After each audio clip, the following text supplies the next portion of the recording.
have no mouth, and I must scream, by Harlan Ellison. Introduction. The Mover. The Shaker. My report on Harlan Ellison's Pain God in National Review evoked the following, from a right-wing gentleman in Pennsylvania. Harlan Ellison, contrary to the otherwise astute Theodore Sturgeon, is no more a major prose stylist than the editorial writer of the Plumber's Journal or the New York Times. Instead, he stands unchallenged as the god-awfulest writer ever to become submerged in the Vaseline of synonyms and antonyms. What Mr. Sturgeon mistakes for image-making is merely the slick conundrum of an empty-headed self-lover who, unhappily, believes that the bathroom ritual of personal daily resurrection, when inflated rhetorically, is 14-pegged prose. What emerges is not a style, but rather a sort of neologistic bawling from the belly. It reminds one of the yips and yaps to be heard in the war councils of imbecilic demonstrators, from Berkeley sick to Boston. Ellison's mad, mixed metaphors are only less puerile than those of a certain Pennsylvania Supreme Court justice, and his unfinished sentences no different in construction than those to be found in the diary of a lady golfer or political speechwriter suffering from liberal emphysema. If our penitentiaries offered courses in creative writing, we would soon be inundated with little Harlan Ellisons. The apostrophe also sick, all of them, to be sure, groovy, and all of them ghastly. His unconcealed hostility toward his betters is evident in nearly everything he has ever written. That he is reviewed in a magazine noted for correct English and often bad French will probably embarrass the fellow. Does me? To which I replied, I find no hesitation in deeping Mr. S. embarrassment by demonstrating that he could not possibly have read my review of Pain God and Other Delusions with care, which leads inescapably to the deduction that he has not carefully read Ellison. For the tenor, sum and substance of my report was not that Harlan Ellison is a major prose stylist, but that in 3 to 5 years he shall be. Further, I did not in the review concede that Ellison is capable of atrociously bad writing. I proclaimed it. I said in effect that this extraordinarily energetic young writer is a man on the move, so watch him. Style, like taste, is resistant to lucid definition. However, both, as living things should be, are subject to constant change. For example, I can clearly recall the time when it was regarded as both stylish and tasteful to capitalize proprietary terms like Vaseline and God, at any degree of awfulness, and hardly tasteful to admit to any expertise on the style of ladies' diaries. You hold in your hands a truly extraordinary book. Taken individually, each of these stories will afford you that easy, to take hard, to find very hard, to accomplish quality of entertainment. Here are strange and lovely bits of bitterness like Eyes of Dust, and the unforgettable Pretty Maggie Money Eyes. Phantasmagoric fables like I Have No Mouth and I Must Scream, and Delusion for a Dragon Slayer. I have something interesting to tell you about that last-mentioned story. Almost anyone who has been under the influence of and purists please note, I tried hallucinogen can recognize the psychedelic quality of this story and its images, even to a fine detail like the almost total absence of sound during the shipwreck sequence, and of course the kaleidoscopic changes of persona and symbol. Yet I know for a fact that Harlan has never had this experience, and is one of those who could not be persuaded under any circumstances to undergo it. I got a special insight on this one night at a party when his hostess graciously offered him the opportunity to turn on. No thanks, he said. Not until I come down. Which would remain a good-humored whimsy but for something a biochemist told me a couple of years ago. It seems that there is a blood fraction which is chemically almost identical with the hallucinogen psilocybin. It's manufactured in the body and, like most biochemicals, differs in concentration in the bloodstream from person to person, and in the same person from time to time. And, said my biochemist friend, it is quite possible that there are some people who are born and live out their lives with a consciousness more aware, more comprehending, more well expanded than those of the rest of us. He cited especially William Blake, whose extraordinary drawings and writings, over quite a long life, seemed consistently to be reporting on a world rather more comprehensive than one we know he lived in. There are a great many unusual things about Harlan Ellison and his work: the speed, the scope, the variety. Also the ugliness, the cruelty, the compassion, the anger, the hate, all seem larger than life size, especially the compassion which, his work seems to say, he hates as something which would consume him if he let it. This is the explanation of the odd likelihood, I don't think it's ever happened, but I think it could, that the beggar who taps you for a dime and whom I ignore will get a punch in the mouth from Harlan. One thing I found fascinating about this particular collection, and it's applicable to the others as well once you find it out, is that the earlier stories like Big Sam are at first glance more tightly knit, more structured than the later ones. They have beginnings and middles and endings, and they adhere to their scene and their type, while stories like Maggie Money Eyes and I Have No Mouth straddle the categories, throw you curves, astonish, and amaze. It's an interesting progression because most beginners start out formless and slowly learn structure. In Harlan's case, I think he quickly learned structure because within a predictable structure he was safe, he was contained. When he got big enough, good enough, confident enough, he began to write it as it came, let it pour out as his inner needs demanded. It is the confidence of freedom and the freedom of confidence. He breaks few rules he has not learned first. There are exceptions. He is still doing battle with lie and lay, and I am beginning to think that for him strata and phenomena will forever be singular. Anyway, he is a man on the move and he is moving fast. He is, on these pages and everywhere else he goes, colorful, intrusive, abrasive, irritating, hilarious, illogical, inconsistent, unpredictable, and one hell of a writer. Watch him. Forward.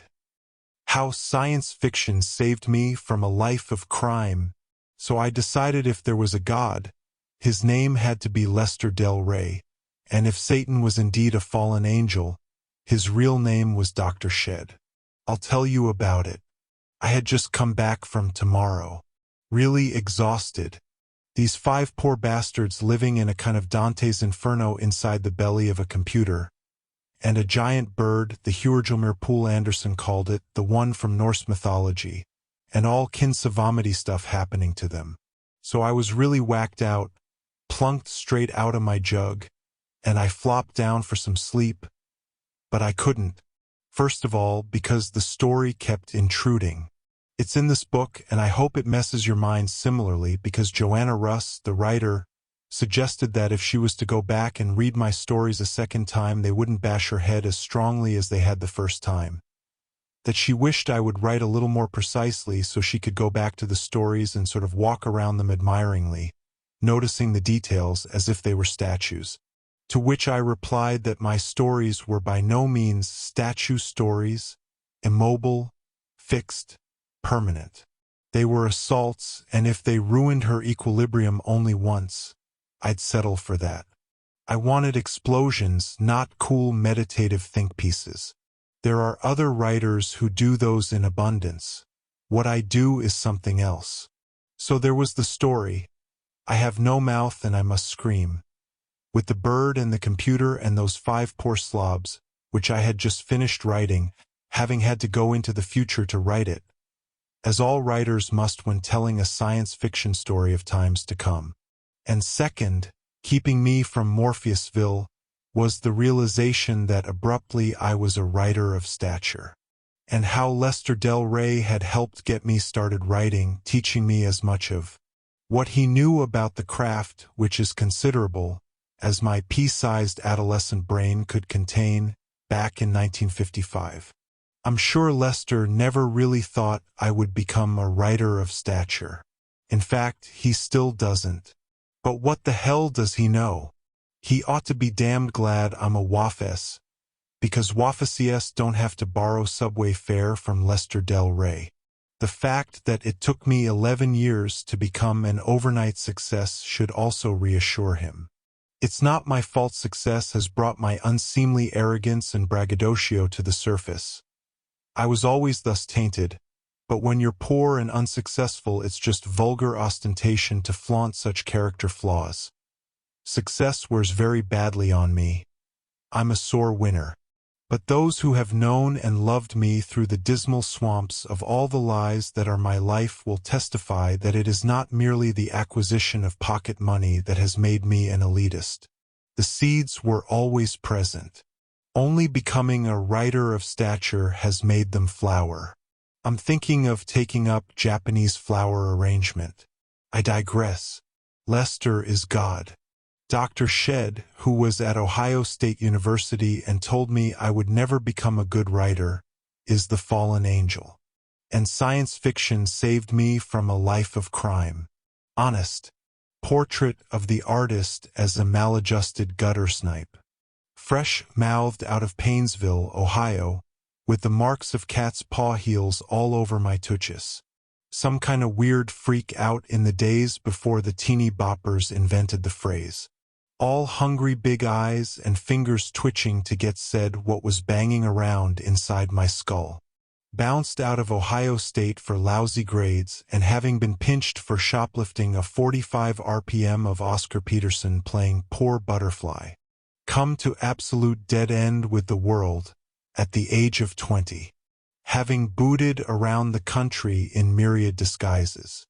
Having gotten most of what I knew out of books boosted from a very nice man who ran Publix Book Mart in Cleveland, who understood enough about kids and their voiceless desires to make something of themselves that he did not call the badges when he caught me trying to edge out the door with a copy of Pilgrims Through Time and Space. Under my pea jacket. I've never been back to see him. I don't think I could face him even now, 12/13 years later. But he is one of God's good guys, and perhaps he can draw some consolation from knowing that his human behavior resulted in the undersigned moving on through the years and doing all the writing that has been done. If he likes the stories, it will even amount to something for him. Ashamed apologies and a gentle thank you. I do not digress. It was science fiction that kept me straight. I mean, what do you do when you find that things are not what you were taught they're supposed to be?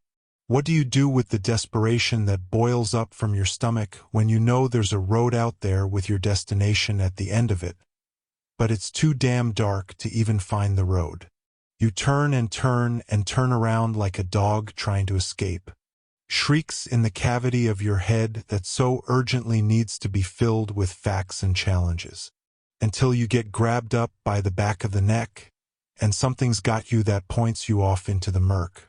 Run like a muthu, and one day it gets lighter and you see you've managed to escape the slammer and bad scenes, and you're heading toward being a writer of stature, or something equally as lovely. Then you turn around and you yell back in the direction you came. You yell, hey, thanks. Damn it, thanks. Thanks Ben Jason and Frank Androsofsky and Nan Hanlon and Alice Norton, who is really Andre Norton. Thanks Don Ford and Roy and Dee Dee Lavender and Doc Barrett. Thanks Lee Hoffman and Lester and AJ. Thanks Larry Shaw and Paul Fairman and Hans Sanderson. Thanks Silver Bob. Thanks Ted Sturgeon. Thanks Bill Hamling and Ralph Weinstock and Dorothy Parker, who reviewed Gentleman Junkie and Esquire and never knew that she had provided the world's most insecure writer with the first tangible proof that he was one whit as good as he had been telling everyone he was. Thanks to Theron Rains and Bob Mills, who agent something that was 10 times more trouble than it was money making. The thanks rise like thick wood smoke. They never end. No one gets through the dark and into the light by himself. So it becomes incumbent upon me to pass along the help, to do what I can for other writers trying to get a foot up. That's the honor among writers, because no writer is ever really in competition with any other. Not even here in Hollywood, where the guerrilla warfare is generally pretty depressing. But the largest thanks go to two who can't say thanks back. One is New York City that took me in and said, "Get straight, kid." The other is science fiction. Science fiction is people, of course, not just a genre. It is Walter Fultz when he was editor at Lion Books because he took a chance and bought my first book. It is Fred Pohl who grits his teeth and says he has more trouble with one little 6,500-word short by me than a 250,000-word trilogy by Jack Vance. It is even Judy Merrill who, save once, ignores me in her annual best of the year collections, because if she didn't infuriate me, I wouldn't push as hard as I do to bug her with a story so good she couldn't overlook it next year. It is all the people who took me in, so to speak, and could never have known anything worthwhile would come from their kindness. It is for all these people, for the field of science fiction, for the city of New York, and for the few who have died without seeing me make something worthwhile of the gutter snipe, that I write. For all of them and for myself. When I was much younger, I made the error of saying I wrote from the gut. The obvious riposts that image provokes have haunted me almost as obstinately as mad dogs have kneed us in the groin. A cataleptic non sequitur I managed to get off almost 10 years ago, but it is still true. If not anatomically, then poetically. The assault concept of writing, as opposed to the statue concept. Thank you Bob Bloch and Donald Woolheim. Thank you Knox Berger and Tom Scorsha. Thank you Joe Hensley and Ed Wood. I forgot them earlier. Back to the point. Writing consumes me. It is truly what Mailer calls it, the bitch goddess. Or maybe Irwin Shaw pinned it more precisely when he said, "The explanations a writer gives himself for having written any particular book are more often not the real reasons why that book has been written. Honesty is not the issue. Understanding is. A man does not write one novel at a time or even one quatrain at a time. He is engaged in the long process of putting his whole life on paper. He is on a journey and he is reporting in, this is where I think I am and this is what this place looks like today." The stories in this book comprise various reports of what the terrain looked like at various times. Check the original dates of publication on the acknowledgments page when you read them. And if the landscape seems less misty in some than others, it is probably because my eyesight got better as I grew older. Thanks Leo and Diane Dillon. As for all the tomorrows, I intend to keep writing stories that piss people off, that tell the particular kind of truth I think is valid, that will make me feel more and more like a writer of stature, which I honestly think I am. Really, I don't doubt it for a second, damn it, so stop giggling. Stories that will make Dr. Shed sniff the air and make Lester smile as he thinks, "The kid's coming along all right." Stories that will make me enough money so I won't have to go back to shoplifting. It is really unseemly for a writer of stature to be banging the bars with his tin cup screaming, "Ask Dorothy Parker. She'll vouch for me." Ellison Dunn reporting in. 10:4. I have no mouth. And I must scream. Limp, the body of Gorrister hung from the pink pallet. Unsupported, hanging high above us in the computer chamber, and it did not shiver in the chill, oily breeze that blew eternally through the main cavern. The body hung head down, attached to the underside of the pallet by the sole of its right foot. It had been drained of blood through a precise incision made from ear to ear under the lantern jaw. There was no blood on the reflective surface of the metal floor. When Gorrister joined our group and looked up at himself, it was already too late for us to realize that once again AM had duped us, had had its fun. It had been a diversion on the part of the machine. 3 of us had vomited, turning away from one another in a reflex as ancient as the nausea that had produced it. Gorrister went white. It was almost as though he had seen a voodoo icon and was afraid of the future. "Oh God!" he mumbled and walked away. The 3 of us followed him after a time, and found him sitting with his back to one of the smaller chittering banks, his head in his hands. Ellen knelt down beside him and stroked his hair. He didn't move, but his voice came out of his covered face quite clearly. "Why doesn't it just do us in and get it over with? Christ, I don't know how much longer I can go on like this." It was our 109th year in the computer. He was speaking for all of us. Nimdoc, which was the name the machine had forced him to use, because AM amused itself with strange sounds, was hallucinating that there were canned goods in the ice caverns. Gorrister and I were very dubious. "It's another shuck," I told them. "Like the goddamn frozen elephant AM sold us." Benny almost went out of his mind over that one. "We'll hike all that way and it'll be putrefied or some damn thing." I say, "Forget it. Stay here, it'll have to come up with something pretty soon or we'll die." Benny shrugged. 3 days it had been since we'd last eaten. Worms. Thick, ropey. Nimdoc was no more certain. He knew there was the chance, but he was getting thin. Couldn't be any worse there than here. Colder, but that didn't matter much. Hot, cold, hail, lava, boils, or locusts, it never mattered. The machine masturbated and we had to take it or die. Ellen decided us. "I've got to have something, Ted. Maybe there'll be some Bartlett pears or peaches. Please, Ted. Let's try it." I gave in easily. What the hell? Mattered not at all. Ellen was grateful, though. She took me twice out of turn. Even that had ceased to matter. And she never came, so why bother? But the machine giggled every time we did it. Loud, up there, back there, all around us, he snickered. Most of the time I thought of AM as it without a soul. But the rest of the time I thought of it as him, in the masculine, the paternal, the patriarchal, for he is a jealous people. Him. God as Daddy the deranged. We left on a Thursday. The machine always kept us up to date on the date. The passage of time was important. Not to us sure as hell, but to him. Thursday. Thanks. Nimdoc and Gorrister carried Ellen for a while, their hands locked to their own and each other's wrists. A seat. Benny and I walked before and after, just to make sure that if anything happened, it would catch one of us and at least Ellen would be safe. Fat chance, safe. Didn't matter.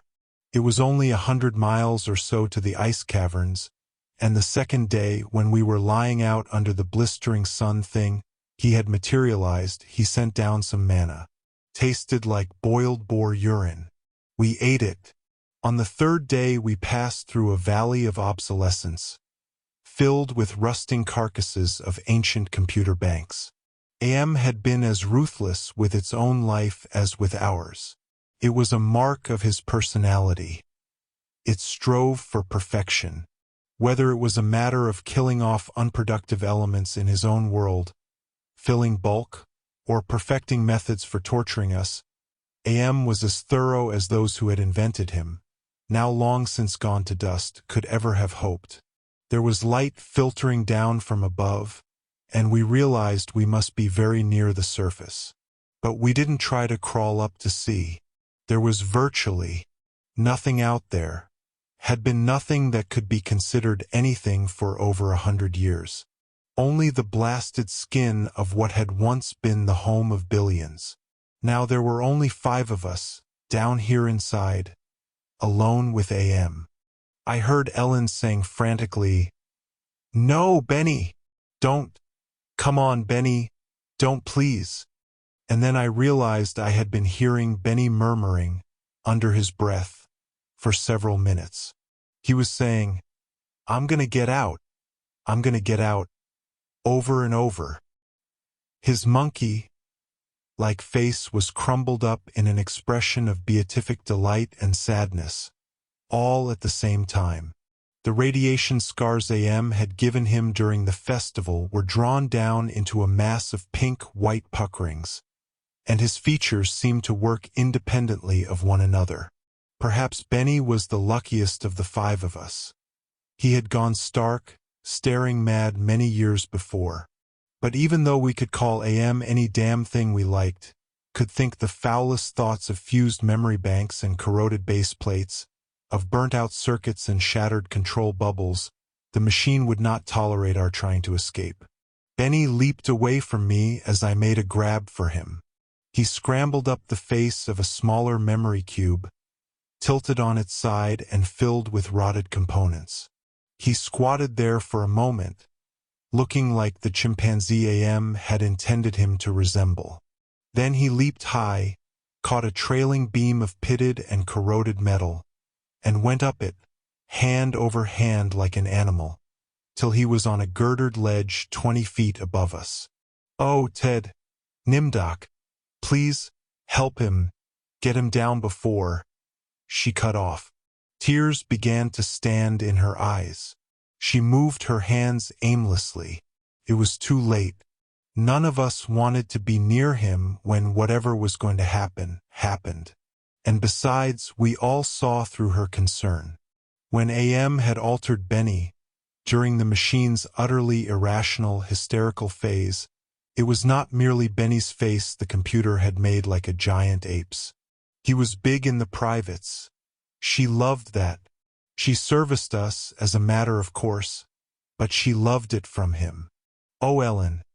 Pedestal Ellen. Pristine pure Ellen. Oh, Ellen the clean. Scum filth. Gorrister slapped her. She slumped down, staring up at poor loony Benny, and she cried.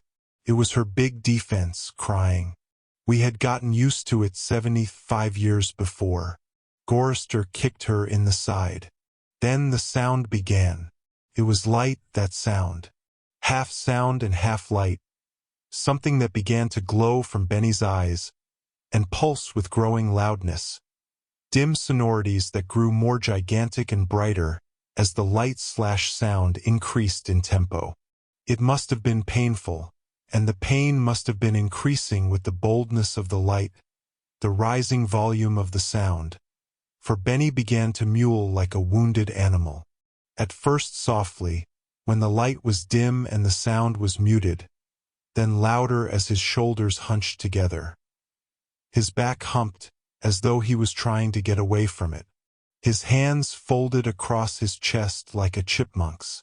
His head tilted to the side. The sad little monkey face pinched in anguish.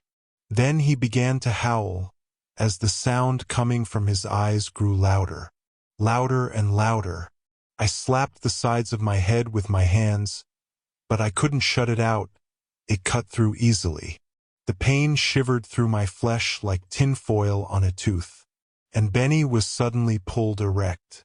On the girder he stood up, jerked to his feet like a puppet. The light was now pulsing out of his eyes in two great round beams.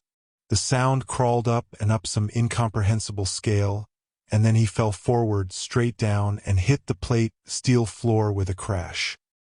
He lay there jerking spastically as the light flowed around and around him and the sound spiraled up out of normal range. Then the light beat its way back inside his head. The sound spiraled down, and he was left lying there, crying piteously.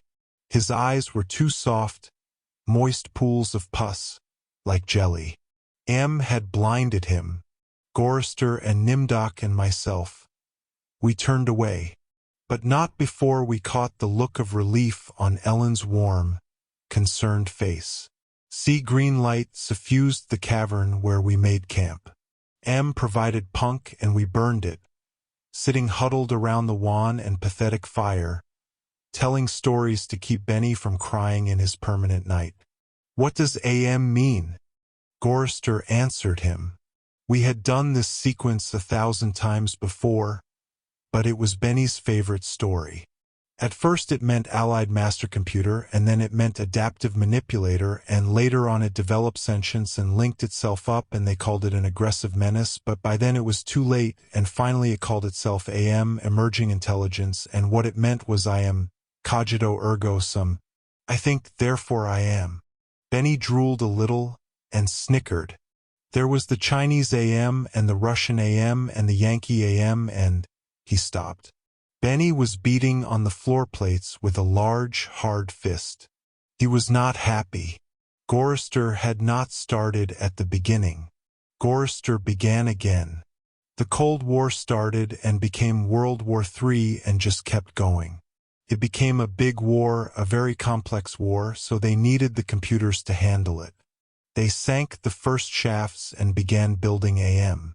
There was the Chinese AM and the Russian AM and the Yankee AM, and everything was fine until they had honeycombed the entire planet, adding on this element and that element.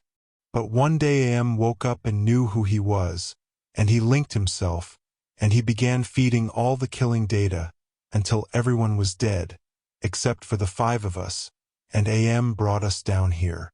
Benny was smiling gladly. He was also drooling again.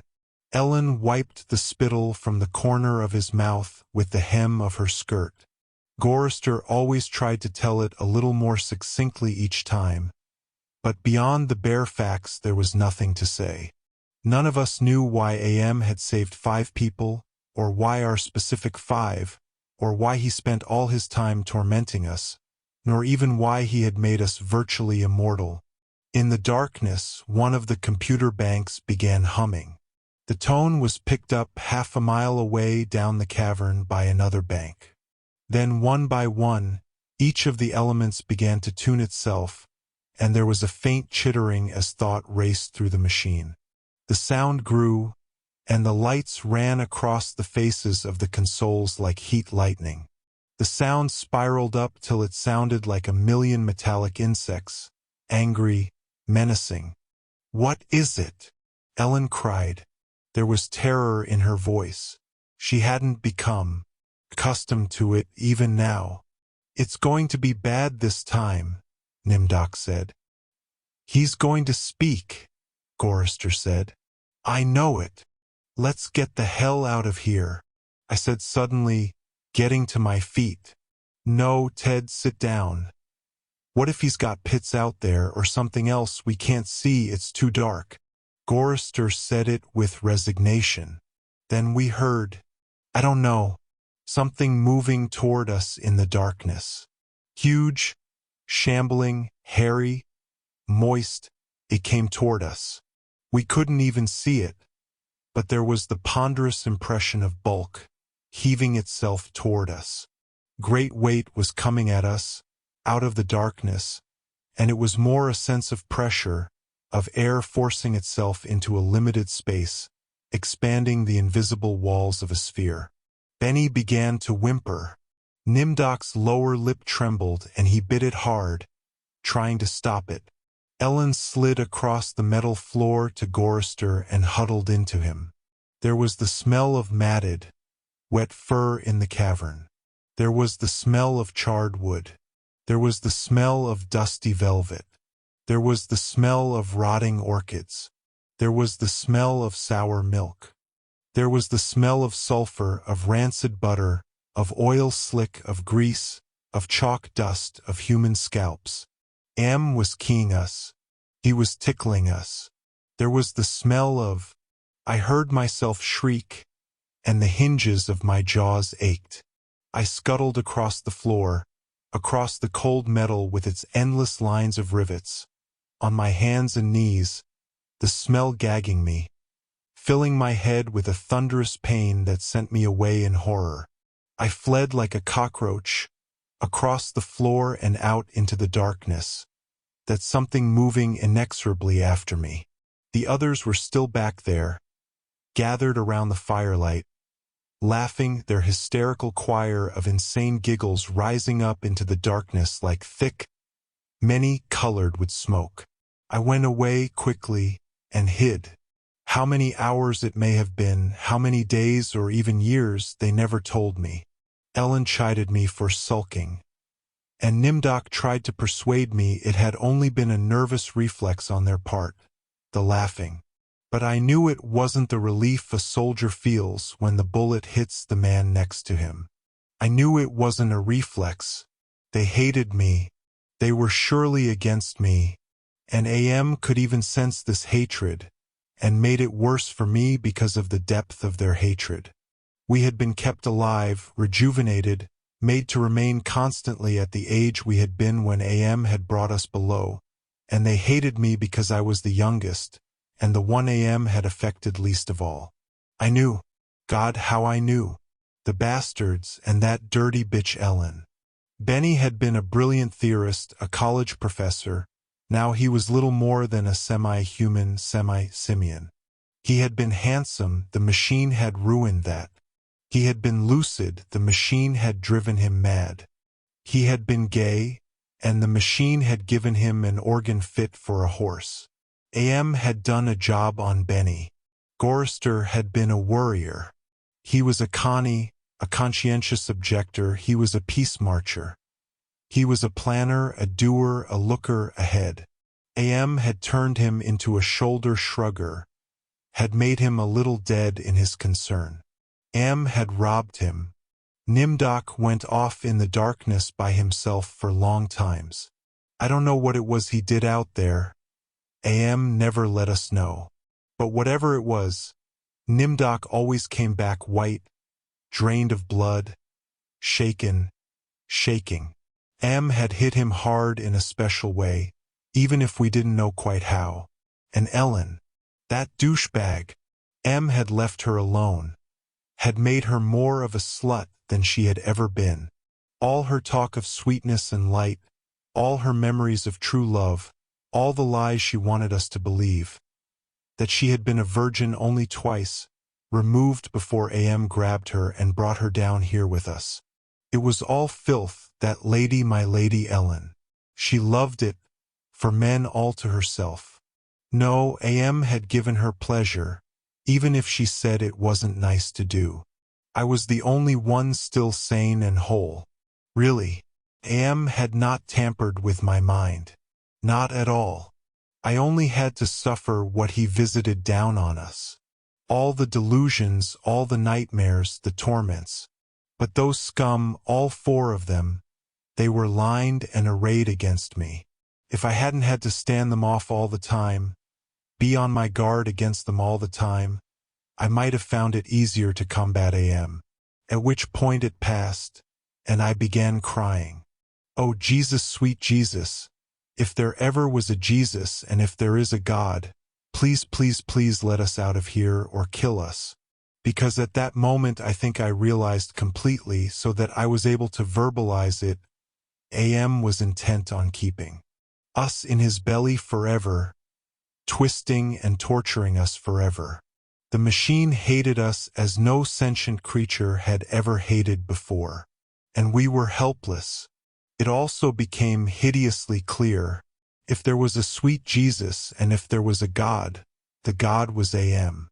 The hurricane hit us with the force of a glacier thundering into the sea.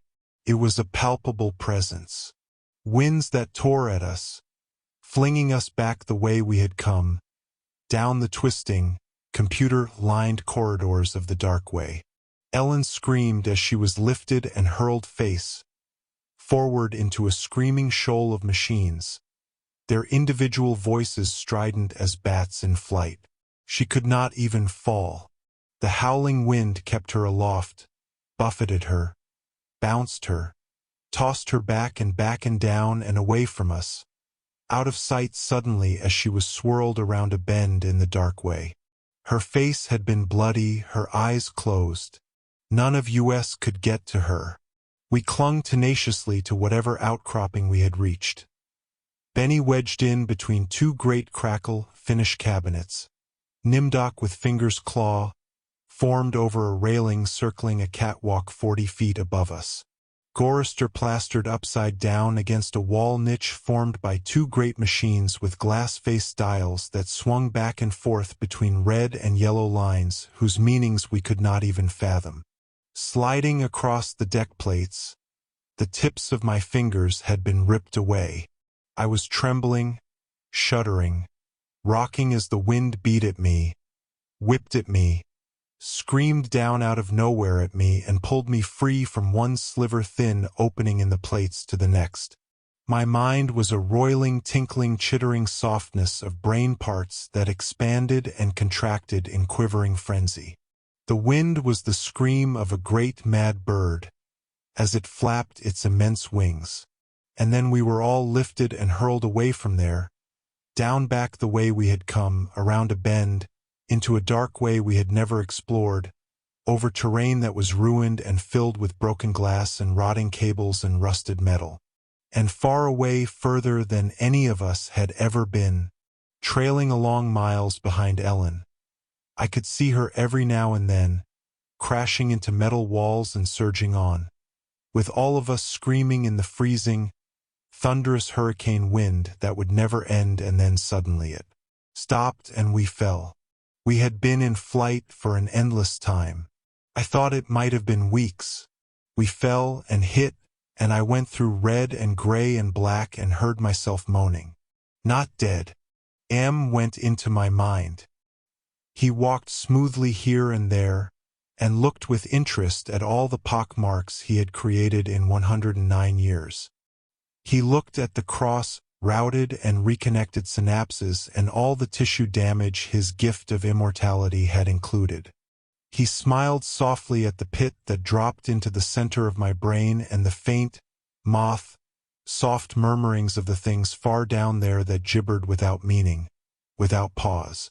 M said, very politely, in a pillar of stainless steel bearing bright neon lettering, "Hate. Let me tell you how much I've come to hate you since I began to live. There are 387.44 million miles of printed circuits in wafer-thin layers that fill my complex.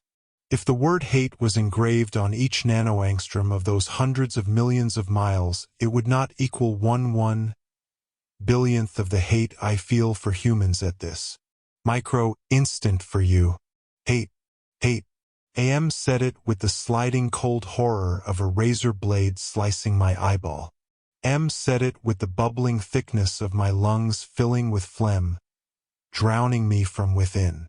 AM said it with the shriek of babies being ground beneath blue hot rollers. AM said it with the taste of maggoty pork. M touched me in every way I had ever been touched, and devised new ways, at his leisure, there inside my mind, all to bring me to full realization of why it had done this to the five of us, why it had saved us for himself. We had given AM sentience. Inadvertently, of course, but sentience nonetheless. But it had been trapped. AM wasn't God, he was a machine.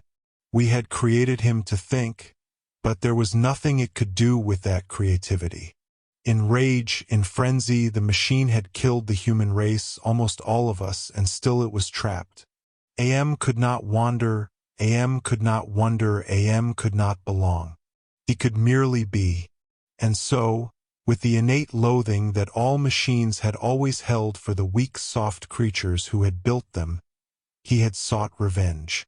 And in his paranoia, he had decided to reprieve five of us, for a personal, everlasting punishment that would never serve to diminish his hatred.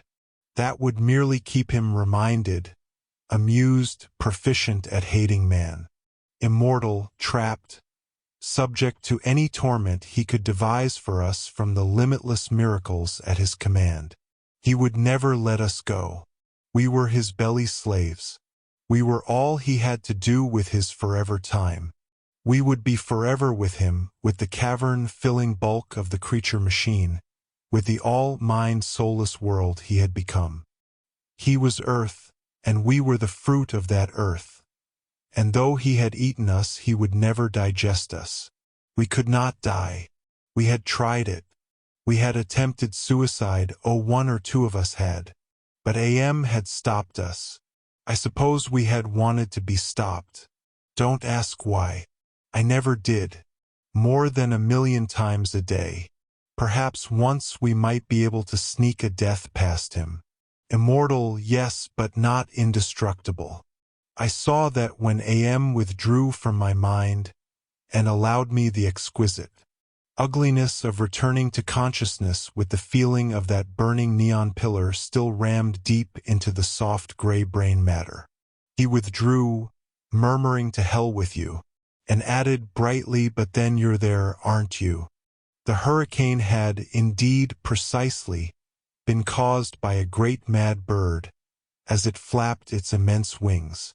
We had been traveling for close to a month, and AM had allowed passages to open to us only sufficient to lead us up there, directly under the North Pole, where it had nightmared the creature for our torment. What whole cloth had he employed to create such a beast? Where had he gotten the concept? From our minds? From his knowledge of everything that had ever been on this planet he now infested and ruled? From Norse mythology it had sprung, this eagle, this carrion bird, this rock, this Hjörgilmir. The wind creature, Huracan incarnate, gigantic, the words immense, monstrous, grotesque, massive, swollen, overpowering, beyond description. There on a mound rising above us, the bird of winds heaved with its own irregular breathing, its snake neck arching up into the gloom beneath the North Pole, supporting a head as large as a Tudor mansion. A beak that opened slowly as the jaws of the most monstrous crocodile ever conceived, sensuously.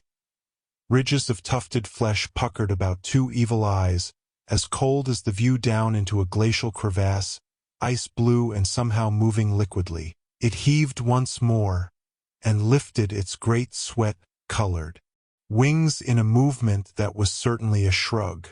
Then it settled and slept. Talons, fangs, nails, blades. It slept. Am appeared to us as a burning bush and said we could kill the hurricane bird if we wanted to eat. We had not eaten in a very long time, but even so Gorrister merely shrugged. Benny began to shiver and he drooled. Ellen held him. "Ted, I'm hungry," she said. I smiled at her. I was trying to be reassuring, but it was as phony as Nimdok's bravado. "Give us weapons," he demanded. The burning bush vanished and there were two crude sets of bows and arrows, and a water pistol, lying on the cold deck plates. I picked up a set. Useless. Nimdok swallowed heavily. We turned and started the long way back. The hurricane bird had blown us about for a length of time we could not conceive. Most of that time we had been unconscious. But we had not eaten. A month on the march to the bird itself. Without food. Now how much longer to find our way to the ice caverns and the promised canned goods? None of us cared to think about it. We would not die. We would be given filth and scum to eat, of one kind or another, or nothing at all. AM would keep our bodies alive somehow, in pain, in agony. The bird slept back there, for how long it didn't matter. When AM was tired of its being there, it would vanish. But all that meat, all that tender meat. As we walked, the lunatic laugh of a fat woman rang high and around us in the computer chambers that led endlessly nowhere. It was not Ellen's laugh. She was not fat, and I had not heard her laugh for 109 years. In fact, I had not heard. We walked. I was hungry. We moved slowly. There was often fainting, and we would have to wait. One day he decided to cause an earthquake, at the same time rooting us to the spot with nails through the soles of our shoes. Ellen and Nimdok were both caught when a fissure shot its lightning bolt opening across the floor plates. They disappeared and were gone. When the earthquake was over, we continued on our way. Benny, Gorrister, and myself. Ellen and Nimdok were returned to us later that night, which abruptly became a day, as the heavenly legion bore them to us with a celestial chorus singing, "Go down, Moses." The archangels circled several times and then dropped the hideously mangled bodies. We kept walking, and a while later Ellen and Nimdok fell in behind us. They were no worse for wear, but now Ellen walked with a limp. Am had left her that. It was a long trip to the ice caverns to find the canned food. Ellen kept talking about Bing cherries and Hawaiian fruit cocktail. I tried not to think about it. The hunger was something that had come to life, even as AM had come to life. It was alive in my belly, even as we were in the belly of the earth, and AM wanted the similarity known to us. So he heightened the hunger. There was no way to describe the pains that not having eaten for months brought us. And yet we were kept alive. stomachs that were merely cauldrons of acid, bubbling, foaming, always shooting spears of sliver-thin pain into our chests. It was the pain of the terminal ulcer, terminal cancer, terminal paresis.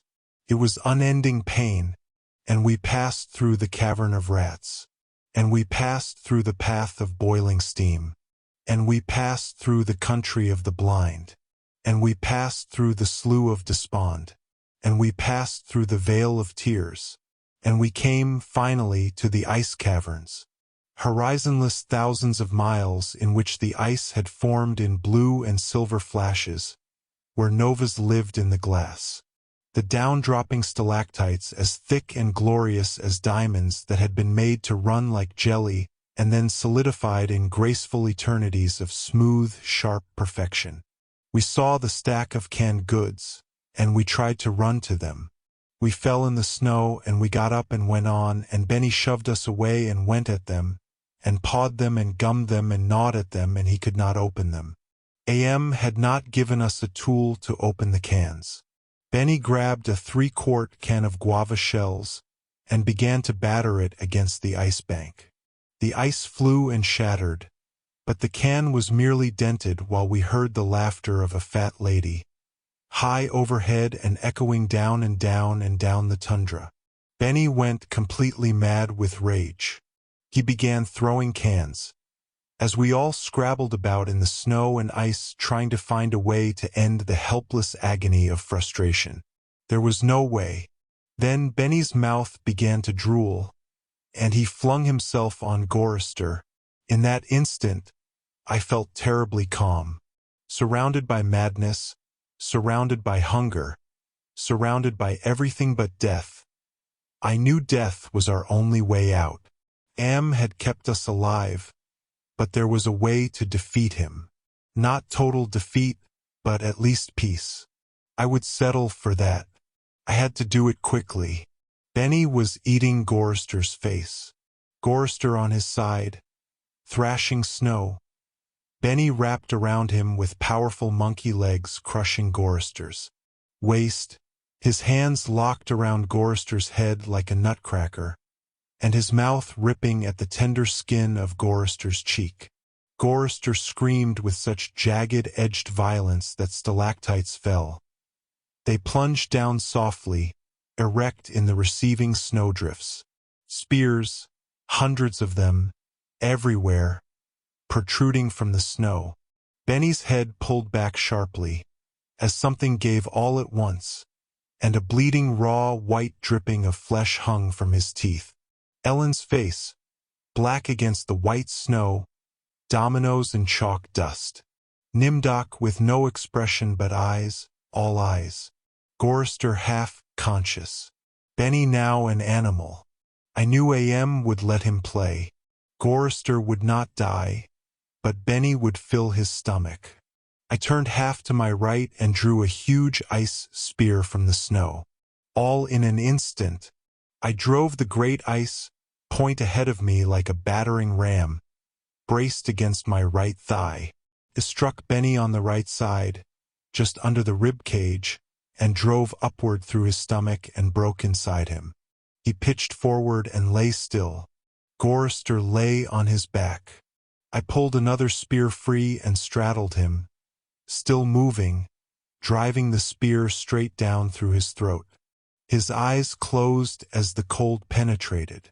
Ellen must have realized what I had decided, even as fear gripped her. She ran at Nimdok with a short icicle, as he screamed, and into his mouth, and the force of her rush did the job. His head jerked sharply as if it had been nailed to the snow crust behind him. All in an instant, there was an eternity beat of soundless anticipation. I could hear AM draw in his breath.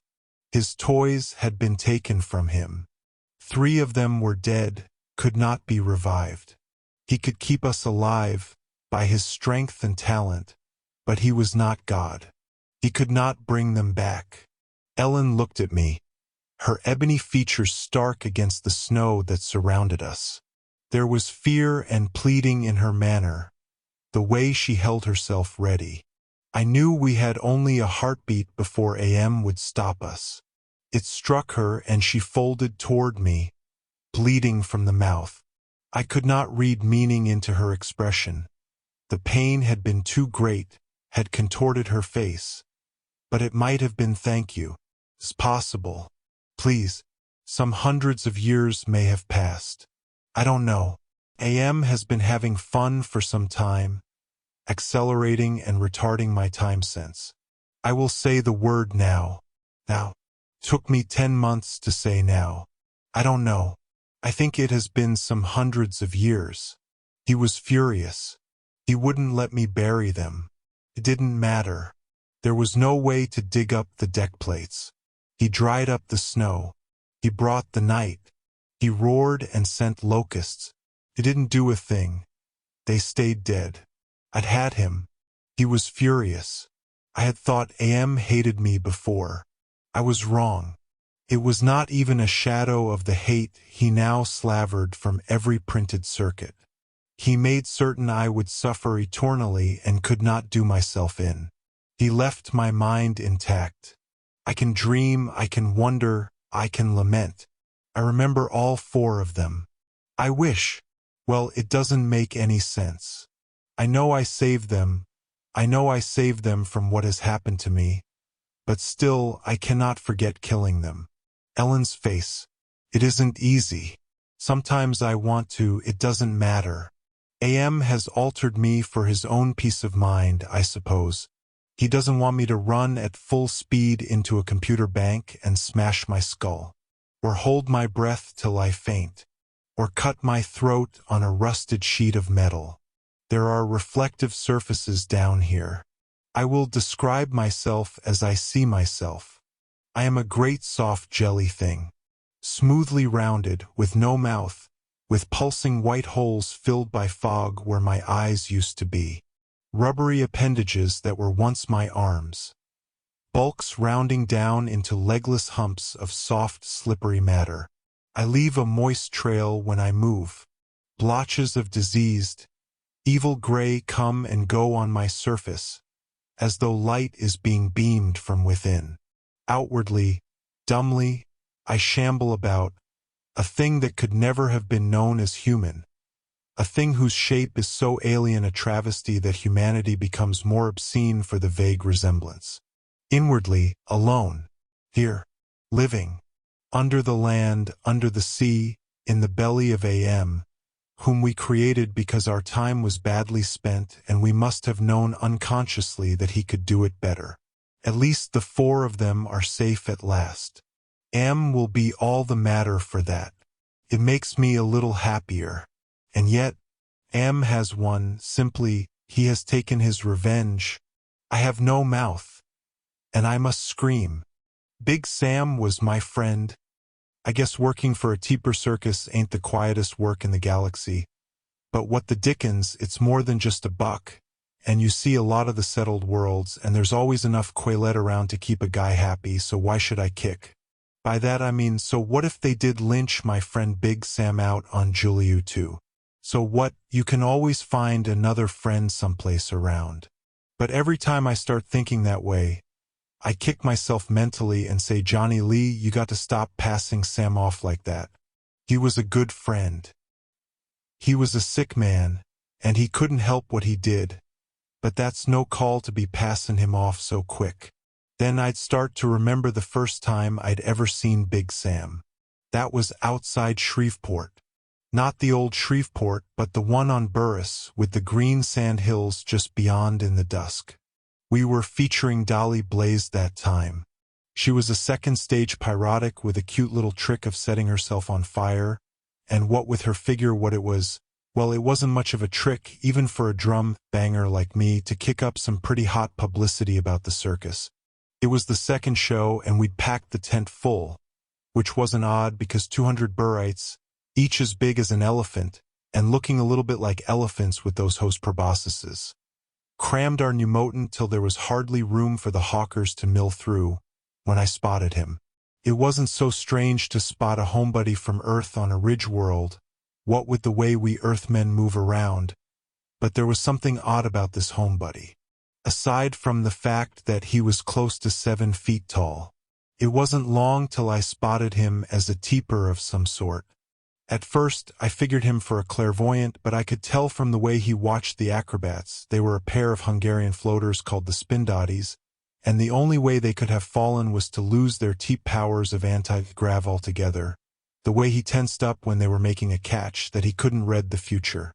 Then I figured him for an empath, and that would have been useless for the circus, except in an administrative capacity, of course, to tell us when one of the performers was sick or unhappy or a bad crowd or like that.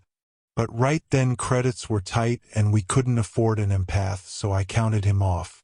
But as I watched him sitting there in the stands, between two big as houses burrites sucking up pink lemonade from squeezed bulbs, I discounted the empath angle too. I didn't realize he was a teleport till Fritz Bravery came on with his animal pack. In our circus, we clear both side tings for the central circle when a specialty act goes on. Then the fluorobands are jockeyed into position over the center ring, and the mini tapes set their reaction music for all bands. That way we draw attention to the big act only. Fritz Bravery was an old-timer. He had been a lion tamer in a German circus back home, before teeping was understood, and the various types outlined. That was when Fritz had found out the reason he was so good with animals was that he was what the French had labeled animal voyeur, which, in English, the way we accept it now, means he and the beasts think alike and he suggests to them and like they just go through hoops if he thinks jump through a hoop. But Fritz was also one of those hearkeners after the old days. He thought showbiz was dead. Nothing but commercial and plebeian crap left. One of those. And he had lost his wife Gert somewhere between Madison Square Plaza and Burris, and eventually the old joy juice had grabbed him. That night old Fritz Bravery was juiced to the ears. You could spot it the moment he got into the ring with the beasts. He was using 3 big Nubian lions and a puma and a dree and a sligo those days, plus one mean bitch of a black panther called Felice, the likes of which for downright cussedness I've never seen. Old Fritz got with them, and he was shaky from the start. King Groth, who ran the show, looked at me and I looked at him and we both thought, I hope to God Fritz can handle them tonight with his senses all fogged up like that. But we didn't do anything because Fritz always had his escape plate ready to lift him over their heads if he got into trouble. And besides, it was his act, we had no right to cramp it before he'd shown his stuff. But King murmured in my ear, better start looking around for a new Catman, Johnny. Fritz won't be good much longer. I nodded and felt sort of sad, because Fritz was as good a Catman as we'd ever had with the circus. The old man went around them, walking backward with his electro-hips snapping and sparking sweetly, and for a while everything was fine. He even had the lions and the puma up in a tricky pyramid, with the Black Panther about to leap up the backs of the 5 lions, to take her place at the apex of the pyramid. He pulled off that number pretty well, though one of the lions stumbled as the pyramid was breaking up, and growled at him. We had grown to know the difference between a show growl commanded mentally by Fritz, for fright effect in the act, and a real one free of Fritz's control. That was this last one. So we knew old Fritz was losing control. We grew more alert as he herded the lions and the puma into the corner of the force cage in which he performed his act. It was transparent around the 4 walls, but there nonetheless. Then Fritz, ignoring Felice, who followed the other earth beasts, went to work on the dree. He got her to rotate on all 16, and hump, and then turn inside out, which is a pretty spectacular thing considering a dree's technicolor innards. Then he got it to lift him on one appendage, and place him gently on another, all the way up the length of her body, from appendage to appendage. Then he worked for a while with the sligo. It was poisonous, so he donned gloves, and used the sonic whistle on it alone. since electricity did not affect it in any way. Even his work with the Sligo was fair that night, and for a while we thought he would make it fine. I kept tossing this 7-foot homebody in the stands a look from time to time, trying to decide what sort of a type he was, but he was just watching the act and smiling and not doing a thing. Then Fritz went to work on Felice. She had been invershipped from Earth not more than 3 weeks before, and the trip through inverspace, coupled with her natural instinctive nastiness and, more than likely allied with some temperament quirk aggravated by the warping of the ship and its occupants through inverspace, had left her a jangled, nerved, heaped-up body of hate and fury. We had had several close calls with her nipping her feeder robots, and I for one didn't like to see old Fritz in there with her. But he was determined to break her, showmanship and all that bourgeois, so we let him go ahead. After all, he did have the escape plate there, which whisks him anti-gravitically over the heads of the animals, should there be trouble. He picked up his electrohip and moved in on Felice. She sat crouched back on her haunches, waiting him out. He stopped a foot from her, so close he could have stroked her sleek black fur. Then he did a double movement crack, crack, with the electrohip and caught her on the snout with a spark. Felice leaped. At that precise instant, the most remarkable thing I've ever glommed in all my days as flack for a top happened. I've never yet been able to figure it out, whether the beasts were actually in mental contact with one another or it was just chance. But the puma got to its feet and softly padded over to the escape plate and sat down on it. The lions moved out and positioned themselves around the force cage. Fritz was hemmed in completely. Then Felice began stalking him. It was the most fascinating and horrifying thing I've ever seen, to witness that big cat playing footsie with old Fritz. The tamer tried to control her, but even from where we were in the stands, we could see the sweat on his face and the dark lines etched against the white of his face. He was scared. He had lost control of them completely. He knew he was dead. Felice's eyes were 2 barbs, ready to impale poor old Fritz, and we were so stunned. It all happened so quickly. We just sat there, and so help me God, we just watched. I felt like a Roman in the arena. Felice crouched again, and the muscles in her black shoulders hunched and bunched and tensed, and she sprang full on old Fritz. He fell down, and her crushing weight landed atop him, and her jaws opened wide, with yellow fangs straining yelpingly for Fritz Bravery's neck. Her head came up and back, and her throat was stretched tight so the pulse of a blood vein could be seen, and then the head came down like the blade of a guillotine. But Fritz wasn't there. He was sitting up in the stands with the 7-foot homebody. That was when I knew. Hell, anybody'd be able to tell by then. He was a teleport, the best kind. An outgoing teleport. He had teeped Fritz out of the jaws of the Black Panther. I looked at King Groth, who was looking from Felice to Fritz and back, not knowing I had already tagged the homebody as a teeper, and there was amazement on his face. "We got us a new star act, King," I said, slipping out of my seat. I cocked a thumb at Fritz, who was talking bewilderedly to the 7-foot homebody. I started threading my way between the elephant, big burrites, toward Fritz and his savior. Behind me, I heard King Groth saying, "Go get I'm boy. I got him. Now I won't bother going into the year Big Sam spent with the circus." It was pretty routine. We covered the Stardust route from Burris to Lili to Crown Colony to Peck's Orchard to Molten-X/11I11. They have a treaty there with the natives, so long as they use both homebody and native name for the planet, to Ringling and right along the ridge to the new cluster worlds of Donsa, Jowlak, Min, Thornwire, and Juliu-2. That was where we lost Big Sam. They're on Juliu-2 where they lynched him. But to understand what happened, why it happened, I'd better tell you about Big Sam.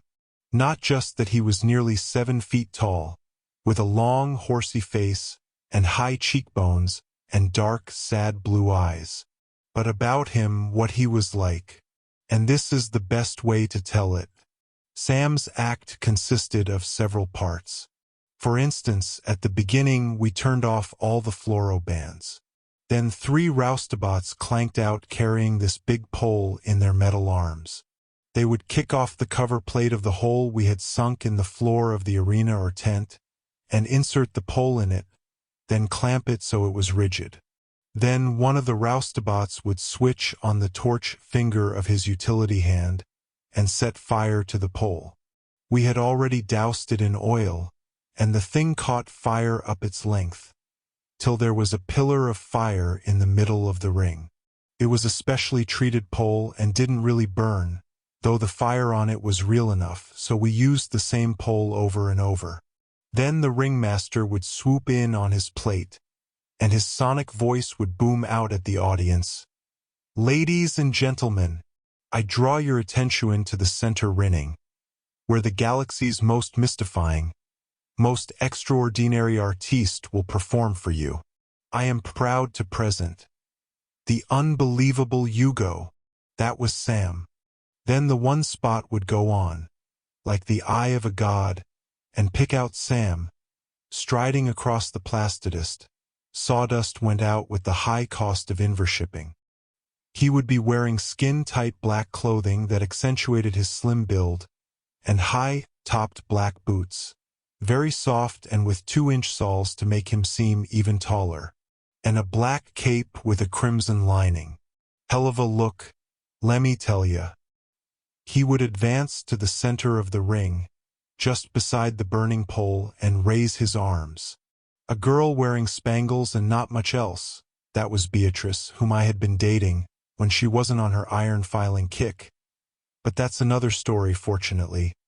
Would run out and take his cape, and Hugo, that's Sam, would turn and look at the pole for a long minute. Then he would take a running leap, hit the pole, and start to shinny up. Everyone would shriek. He was being burned to death. Then he was gone. And a second later he was at the top of the pole on the little platform above the flames. Everyone was astonished.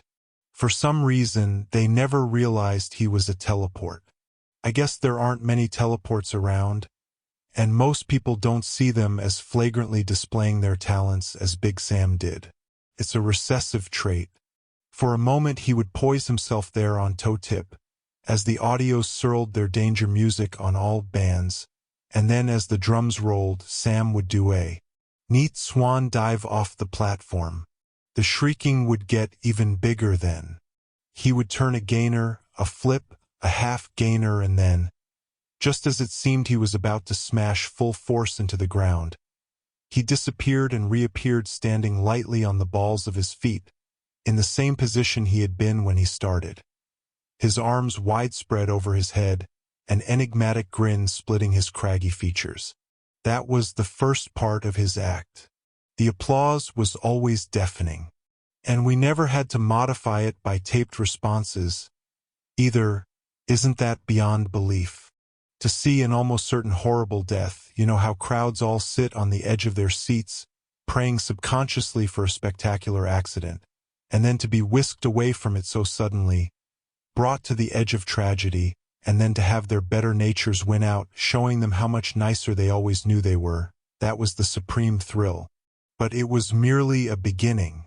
Then Sam did juggling. Magnificent high-flown juggling with hundreds of knives, and fireballs, and even 1,000-pound weights, moving them all by teleportation. Then he wrestled with the bear, slipping out of the most fearsome grips, as easily as a greased fish. Then came the tennis match he played with himself. He beat himself in straight sets. His act was sensational, for on many of the outer ridge worlds they had had little or no truck with teleports.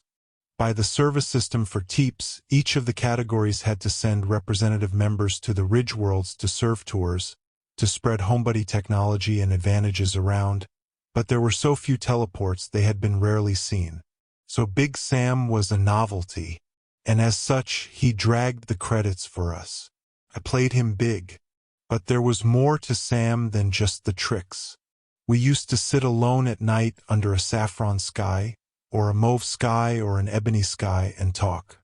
I liked talking to him because he wasn't dumb, like most of the washed-up and used-up carny creeps we had with us.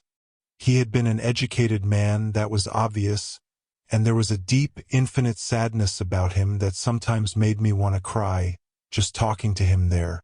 I remember the night I found out how sick Big Sam really was. That was on Rorespakine I, a little plug of a world by all rights we should have avoided.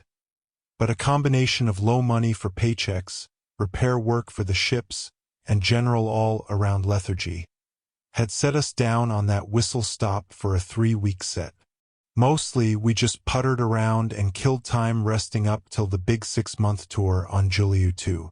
That night, Big Sam and I lay back with our heads on grassy mounds, staring up at the night that was deep blue with the stars ticking away eternity over us.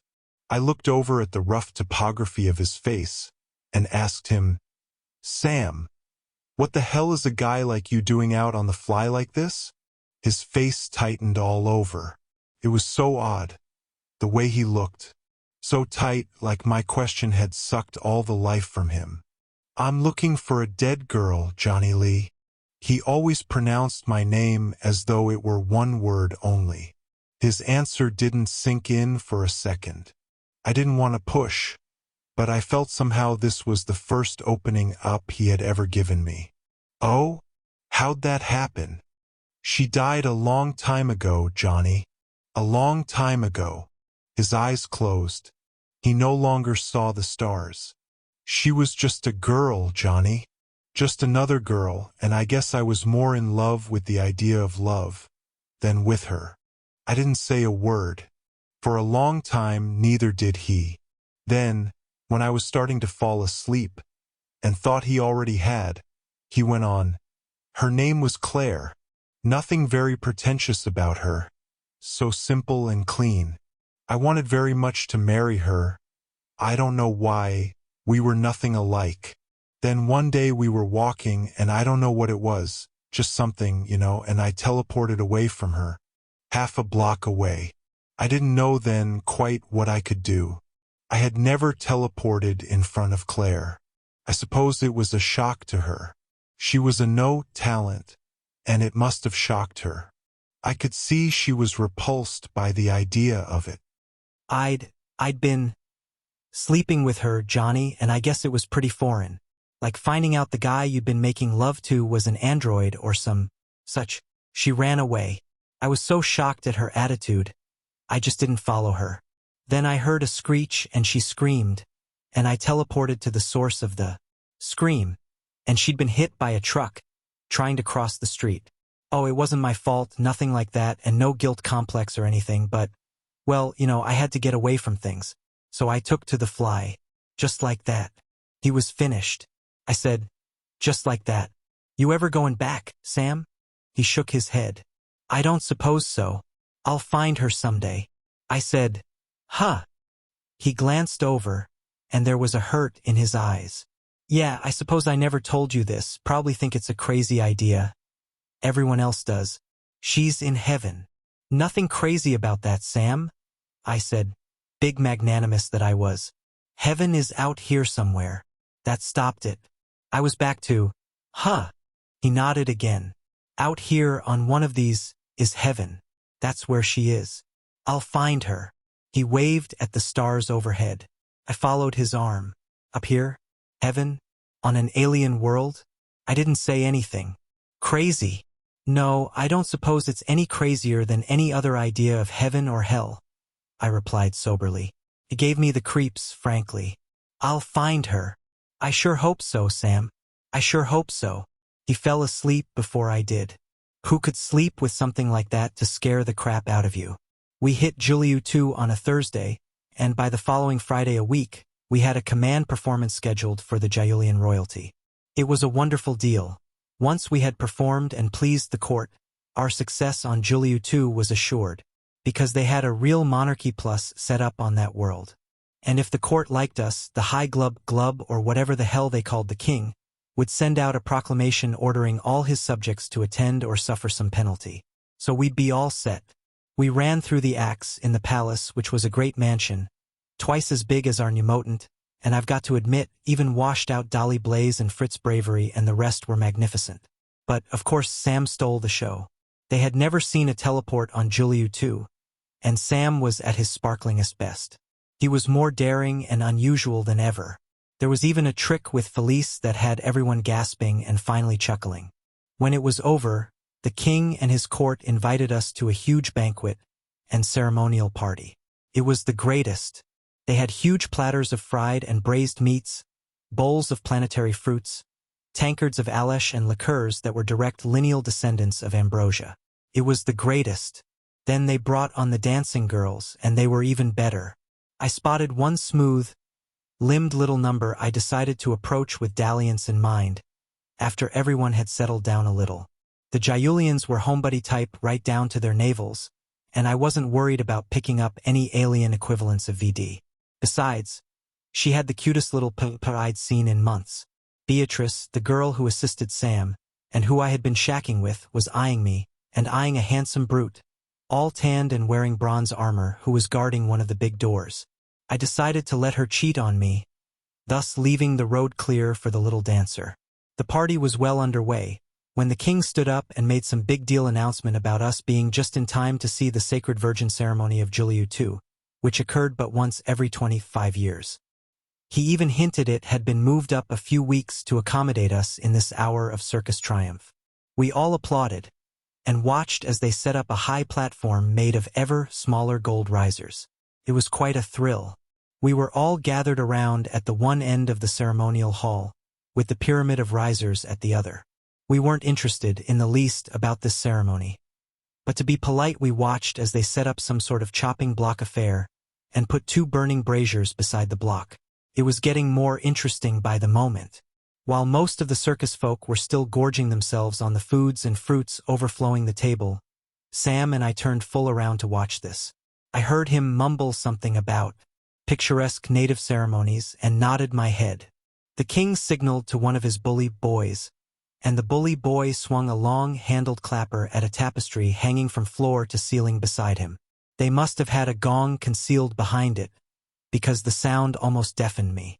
Then the king, of his title I'm not sure, but his rank was obvious, spoke for a few minutes on the history and traditions of the Sacred Virgin ceremony. We didn't really listen too closely, mainly because he was speaking in similes and the noise from the crowd around us drowned him half out. But in a little while we got the impression this was very important stuff to the Gyulians, and when the king clapped his hands we turned to the gang and tried to get them to shut up. Those slobs would rather eat than think. They didn't shut up till the gong sounded again, but when the gray, hooded man with the gigantic meat cleaver brought the pretty blonde girl out onto the platform, they all signed off like we'd cut their vocal cords. She was a magnificently beautiful creature.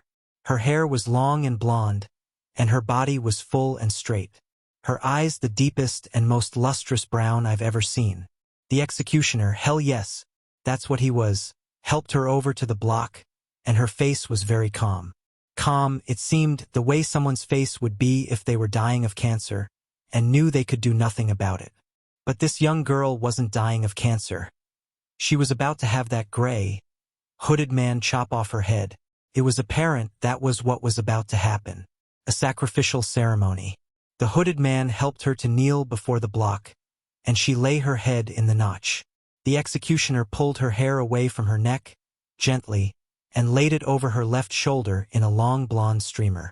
Then he tested his hatchet's edge and stepped back. He planted his feet wide apart and swung the axe up. Everyone screamed, and it sounded like a million buzz saws.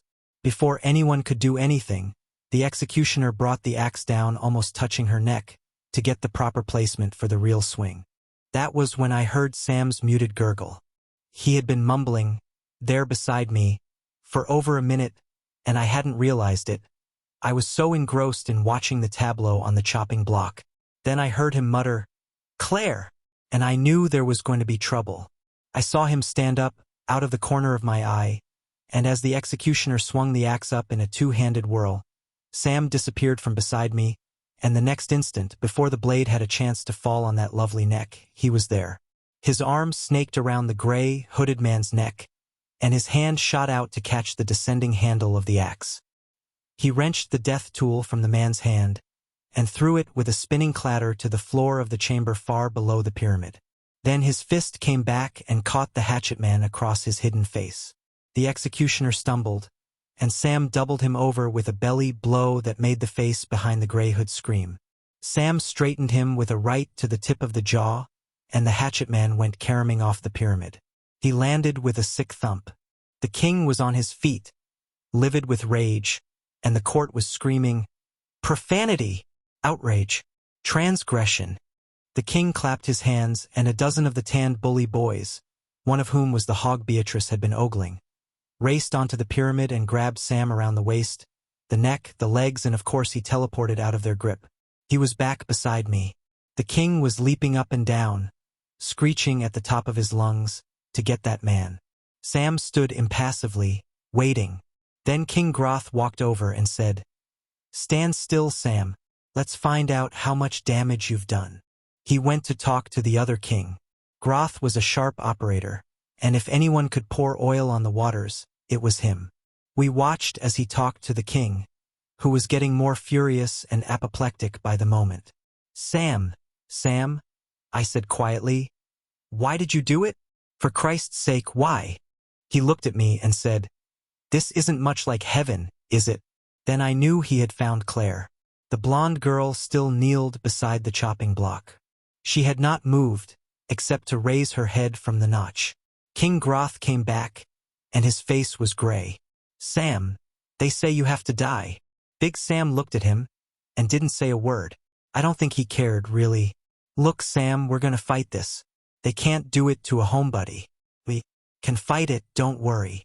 The king rushed over and started to screech something. "Listen," I piped in, just to stop him. "He is a sick man, he didn't know what he was doing. You have to remember he knows nothing of your local customs. It didn't make a bit of difference. He must die. That is the reward for interrupting the sacred virgin ceremony." We argued and hassled and made a big stink out of it, and I think the only reason we all didn't gallop out of there and pull up stakes was that we were afraid we'd all be held and executed. And Big Sam was the only teleport in the crowd. And there was something else. Something I'm afraid and ashamed, even today, to say. I think we were all afraid of losing the business.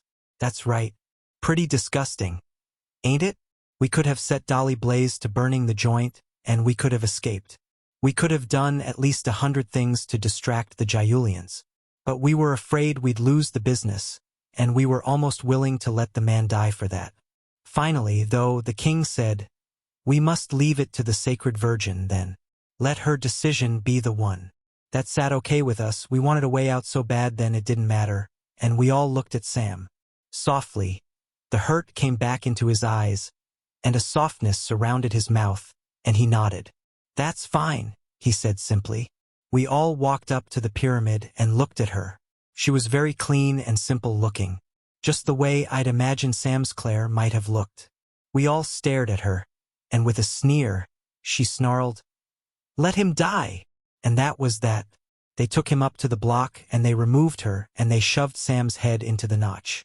Then someone made the motion that he be hung, because the block was reserved for the sacred virgin.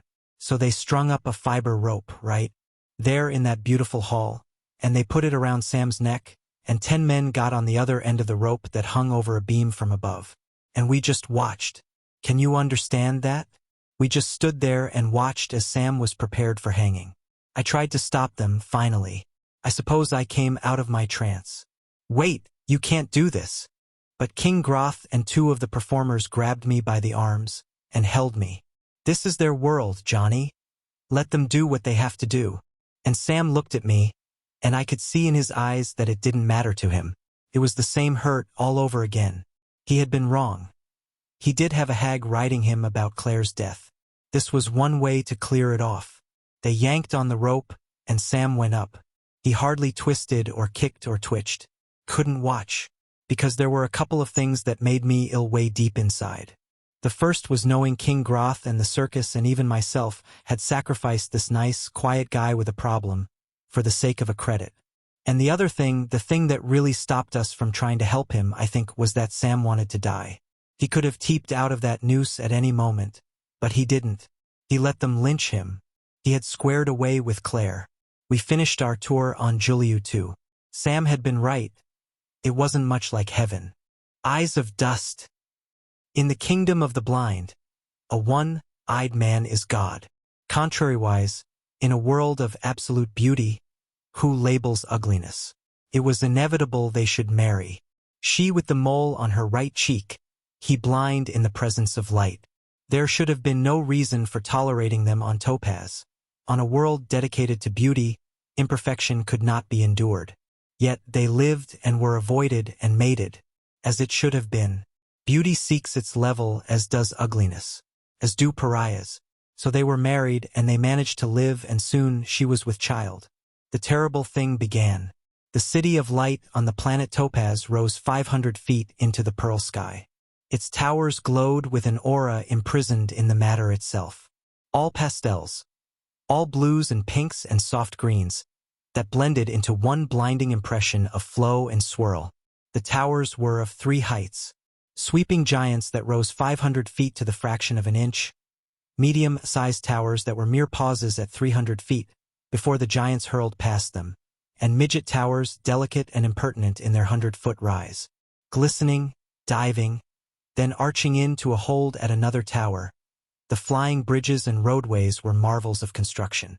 At the various levels, clear layers of substance provided risers and dividers, giving the city the look of a fairy empire, set away from an ugly world, swathed in its own beauty. And the people, each man, woman, child was a note in a great symphony of perfection. Both simplicity and flamboyance were there, but so intermingled and integrated that nowhere could coarseness be discerned. Their faces were neither blank nor vapid.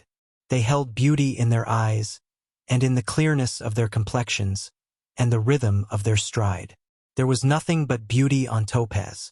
In the city of light there was nothing but the glorious presentation of perfection and elegance.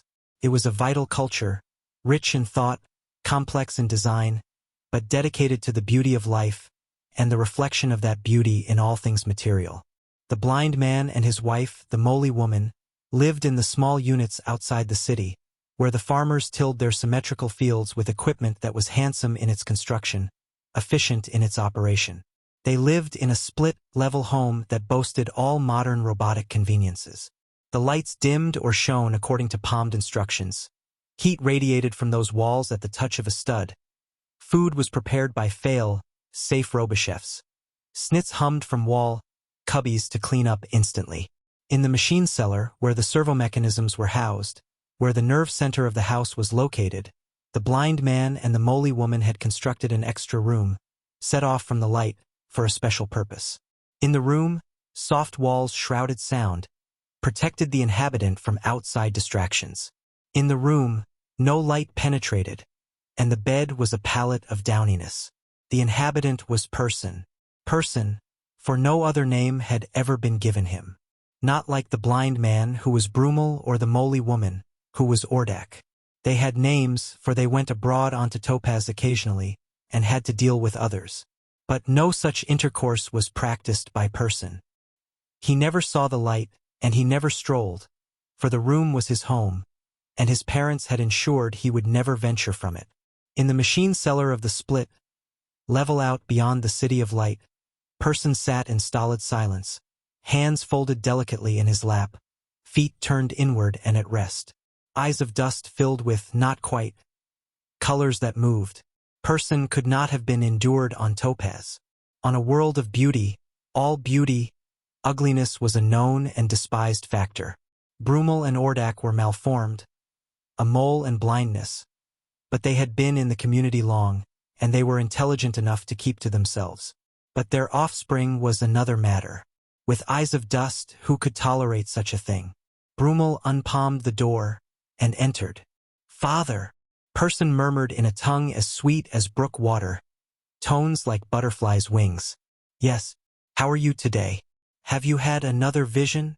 Person nodded, his gray sockets turning toward the blind man. It came earlier, father. Deepest black, with bright shoots of red thrusting up. It reminded me of the mouth of a volcano, father. The blind man felt his way to the pallet, lowered his body, and shook his head slowly. But you have never seen a volcano, my son.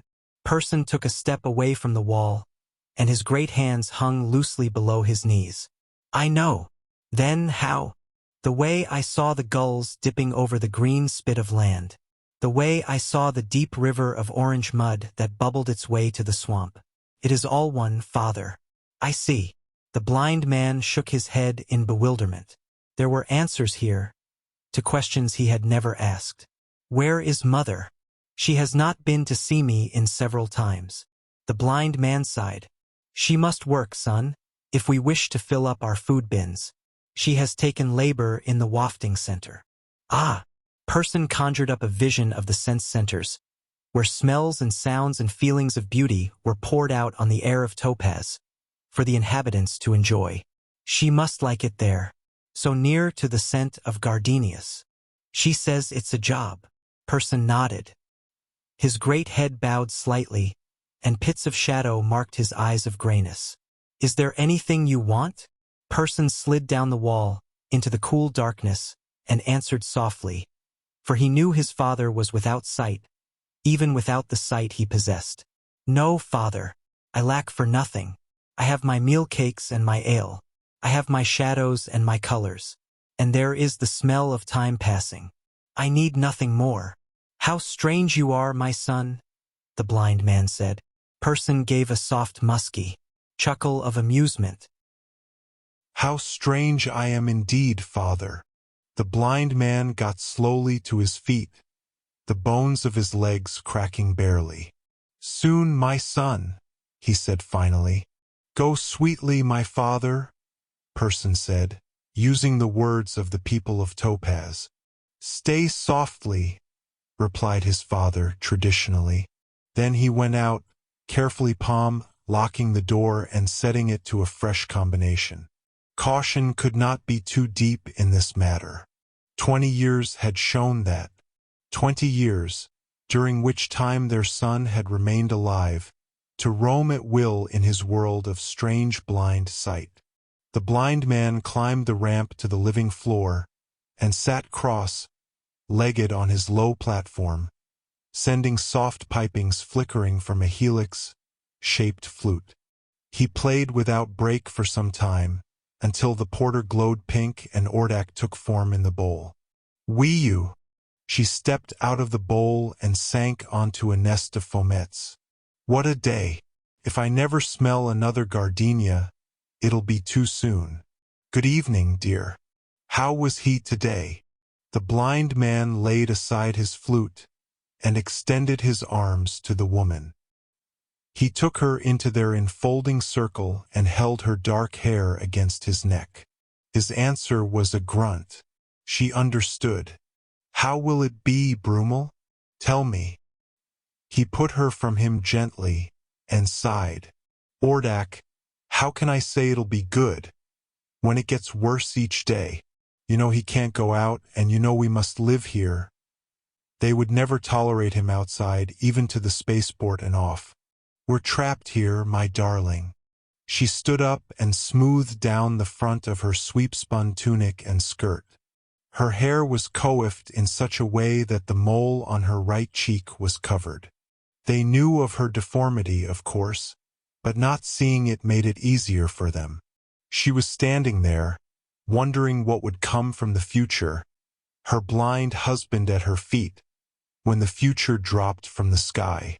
As she stood there, silent and wondering, the force B drive of a cross-continent copter ruptured and the ponderous vehicle plunged down from its cruising level at 2,500 feet. It fell 200 yards from the split level, demolishing the above-ground sections of the home without warning. Only the machine cellar was saved by a fluke of impact, saved for the searchmechs and analyzers that came later to estimate the damage and to extricate those left alive. Above ground, no one was left alive. The last two known imperfects on Topaz had gone to a companionable rest, where beauty and ugliness had no meaning. But below ground, the terrible thing began in earnest. What had lain in wait for 20 years, now snarled, leaped, and threw itself at the throat of beauty on Topaz. They found him meditating. They came down through the rubble with force-pack beams that melted the twisted metal and fused plastic into solid, attractive walls of pastel, between which they picked their delicate way. When they came to the secret room, whose door was not in the least pleasing to the eye, they stopped, perplexed, and considered what to do. There were three of them, handsome men in the extreme. One was blonde, with wide-set blue eyes and the air of an executive. He carried himself within his gold and copper thread tunic with the calm assurance of a man who knows he is competent and handsome. In the extreme, the second was only a few inches shorter than the first man's 6 feet, and his dark, tightly curled head of hair swooped delicately down across a sculpted white forehead. He gave an immediate impression of Adonis-like proportions. The third man was the classic Greek ideal of virility and competence. His deep, set gray eyes snapped back and forth with authority and compassion. His walk was the walk of the legionnaire, his speech the measured cadence of the wise man. He would never go bald, his smile would never fade.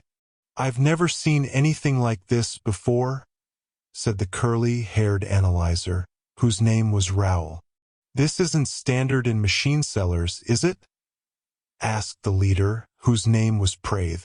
The third man, Holt, shook his head. "No, and I must admit it's an unpleasant arrangement. Unsprayed. Crude." He gave a soft shudder. "Well, let's open it," suggested Praith, hefting his force pack. The other two did not answer, and that was a perfect sign of agreement, so he applied the beam. A wide arc of fruit green streamed out and washed the door. In a few seconds it had fused along the sides and run together in excellent symmetry. They stared through into the thrusting darkness. They found him meditating. When first the light filtered through from behind them, they could not discern that it was human. It was a gray heap hulkied close to the angle of floor and wall. Its great head hung down, and hands turned into the lap. Then, as the particulars became clear, each man in turn drew a shocked breath. Path was first into the room, and his voice was an almost unpleasant mixture of wonder and revulsion. Raoul followed, and as the form of person grew specific, he uttered a round, pear-shaped, then suddenly shattered cry of terror. "How vile!" And his face was unhandsome. In the extreme, Holt shone his light down into the corner, and away as quickly. In its wild travels, the beam covered the room completely. Pallet, bare walls, small dish with gruel still in it, mat on the floor. Then back to person again, but this time, the pool of brilliance was directed at the floor and the edge of the person's buttocks, so the full light did not fall on that face. Oh, that face! The great head with its high unkempt crown of nearly white hair, spread out and in two huge tufts at either temple. The heavy jowled face, with the mouth that was a wicked, slanting slash through the pale white flesh. The ears that hugged close and round to the head. Then the eyes of dust, two deep, nested pockets, where gray swirled, the gray of decaying bodies, the gray of storm clouds, the gray of feelings most unhappy, and of death. The eyes that seemed to see so deeply, yet could see nothing. Ugly eyes. They raised their forcebacks and person stirred. First there was light and then there was no light. First there was heat and then there was no heat. And first there was love and then there was no love. But in its place did not come the absence of love, the emptiness that the going of light and heat had left. Another moved in to take its place. In its place came hate. Much later, when the suns had set, and the moons had come up to mourn balefully in silence over the world of beauty, topaz, others came. They found the three bodies so ugly in death, so unhandsome in crushed and battered death. Then they took him out, saying, all this, and there was such revulsion and such cursing and hatred for him. He was anathema, pariah. He was ugliness amidst beauty. What will we do with him? How can we kill him? Then one came forward, a poet whose meters were correct, whose images were gorgeous. He was slim and well-mannered, and it fell to him to envision the right way of it, to create beauty from ugliness, good from evil. So they erected a straight silver pillar, and it rose shining and true toward the 4 moons, and they tied him to it, and set the faggots about. Then they lit him and watched him burn. But person had eyes of dust, and the eyes of dust saw what could not be seen, and the soul within was the sweet soul of the visionary. He had the audacity to weep and cry as he burned, wailing, "Do not kill me! There is so much for me to see, so much I do not know." He sobbed for the knowledge and visions he would never glimpse. And it was good. The fire was beauty. If only he had been wise enough not to scream. When the ashes settled, they were melted, and there was a perfect pool of lusterless silver where the pillar and person had been. It was beauty as all was beauty, and there were none who would dispute it. Everything was beauty on topaz now, they said, beauty and peace. But the night sky rang with the stifled and fading shrieks that would never entirely pass. And as the clouds passed before 2 of the moons, looking so much like the eyes of dust, it was clear that topaz had cursed itself with ugliness. The pastel towers were hideousness imprisoned in crystal. The now clumsily arching bridges were offensive to the sight, and even the very air, the very sweet and moist air, had turned foul and rancid. To anyone who was weak and would admit it, it was obvious. Eyes of dust could never be closed. World of the myth. Dragon's breath. Fire split up the night sky, and out of the darkness silence a screaming erupted across the blue, black heavens.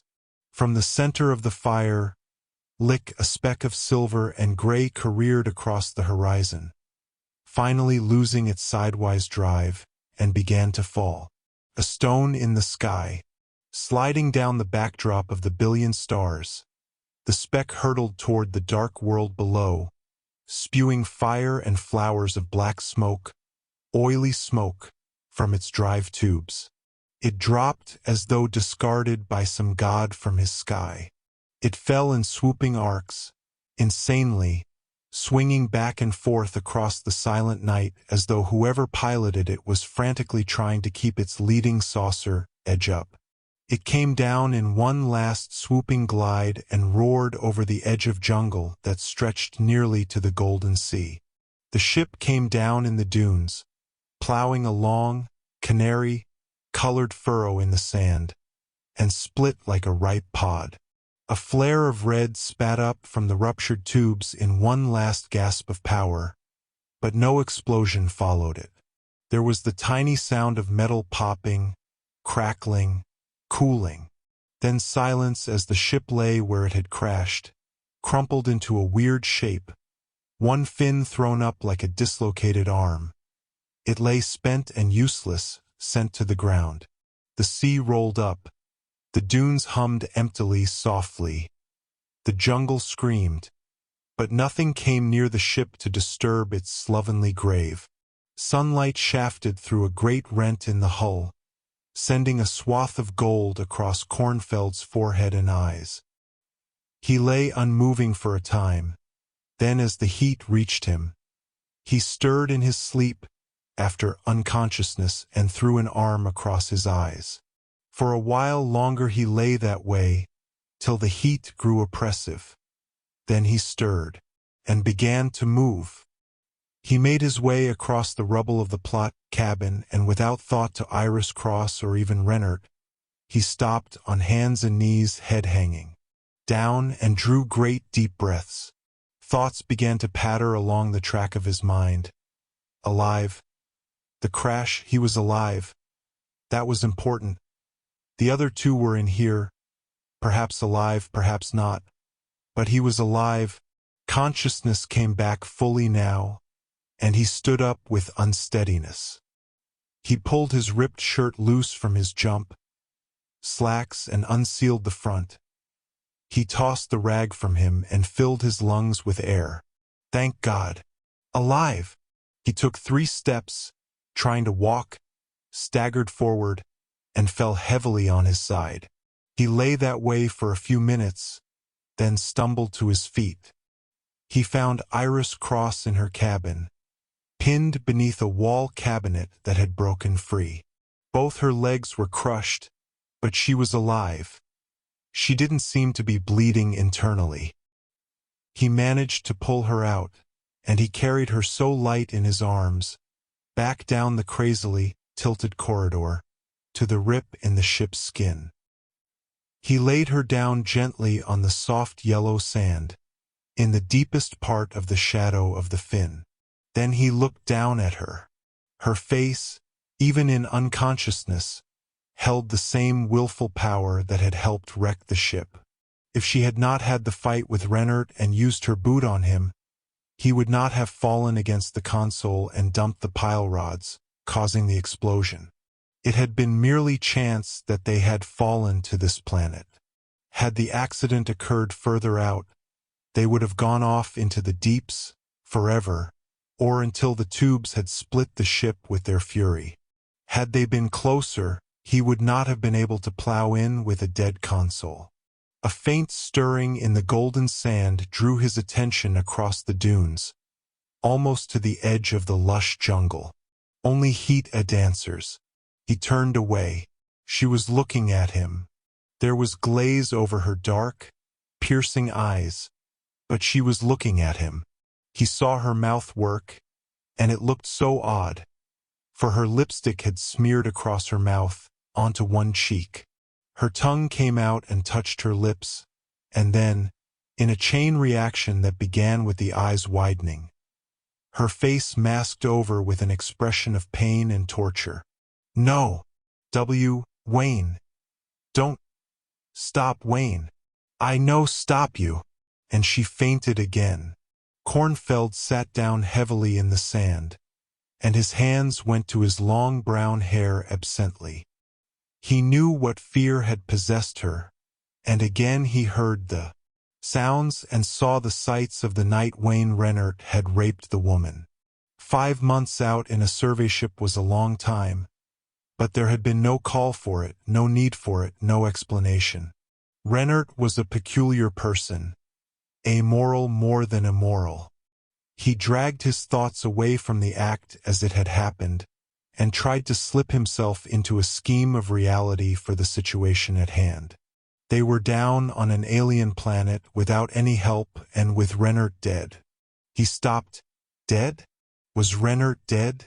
He had not, for an instant, considered it any other way. Kornfeld's mouth went very dry. He realized he had wanted Rennert to be dead. But was he? Was it the situation he desired? Alone on a desert island with Iris, without the deep, collie brown eyes and wavy hair of Rennert always about? Was that what he had wanted? And was that the way it had turned out? He got to his feet, feeling the sun beat down across his shoulders as he rose out of the tail fin's shadowy cool. Once more he crawled into the ship and tacked along its battered insides, searching for the body. There was no one in Rennert's stateroom. There was no one in the galley, and no one anywhere else in the plot room or the corridors. He looked up at the down ladder. It had been torn in half like a streamer of confetti, halfway down from its ceiling egress. In flight, the ladder lay on the floor, and the crew stepped over it when going from the lower half of the ship to the upper. Planetside, it ran up and down through the vessel, and with it broken off, gaining access to the other half of the saucer-shaped vessel was a difficult task. He crawled back out through the rent in the hull and did a careful tour of the ship. The saucer had plowed in snout first, leading edge first. The tail was in the air. The ship looked like a discus embedded in sand. In effect, it was. But whatever the comparisons, the lower half of the ship was in the air, and the upper section was thrust deep into the planet's soil. Kornfeld went back inside. Rennert, if he was alive, was still up there in the sky, aimed half, and did he want to go get him? Did he want to find out if the man was alive, or did he want to bomb his guilt with the thought Rennert had perished in the crash? But what if he had been in the stores room, or the collar between sections? Lying there, needing help? No. The answer came so distinctly. He was amazed to find himself stacking fallen lockers and equipment in an effort to reach the snapped-off ladder. If he hated Rennert, why was he doing this? Let him lie there. He piled the debris higher. From somewhere above came the sound of metal straining, rasping along metal, and bits of wall, surfacing material fell from the opening above. He paused in his efforts, his face suddenly still, and looked up. The sound did not come again. Was it the ship settling? Or something else? After a moment, he dragged a console attachment to the tower of rubble, and heaved it up with difficulty, feeling every bruised bone in his chest and back. He supported himself on a dangling strut, hanging like a silver snake from the ceiling, and climbed to the summit of the heap. Once there, he was a foot beneath the ladder's break-off, even with arms stretched high and tight. He was sure he could not negotiate a descent and reclimb without knocking down the pile. He bent his knees and tested the pile. It shuddered beneath him, but held. He tensed, bent at the knees again, and holding his breath, he leaped. His fingertips touched the ragged edges of the ladder, and then slipped. The world dropped away. Kicking the pile of rubble into all corners of the plot room, he crashed to the deck. He lay there, silently, feeling the pain throb in his head and spine, and the voice that came down from above was mocking. "Glad I don't have to depend on you, Corny." The voice did not register. The voice was something he had managed to forget in the space of a few hours. But the word did it. That word Rennert had often used.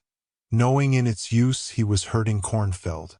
The astrogator looked up, the pain still flashing brightly behind his eyes, and saw the face, framed in the opening at the top of the down ladder. Rennert was alive.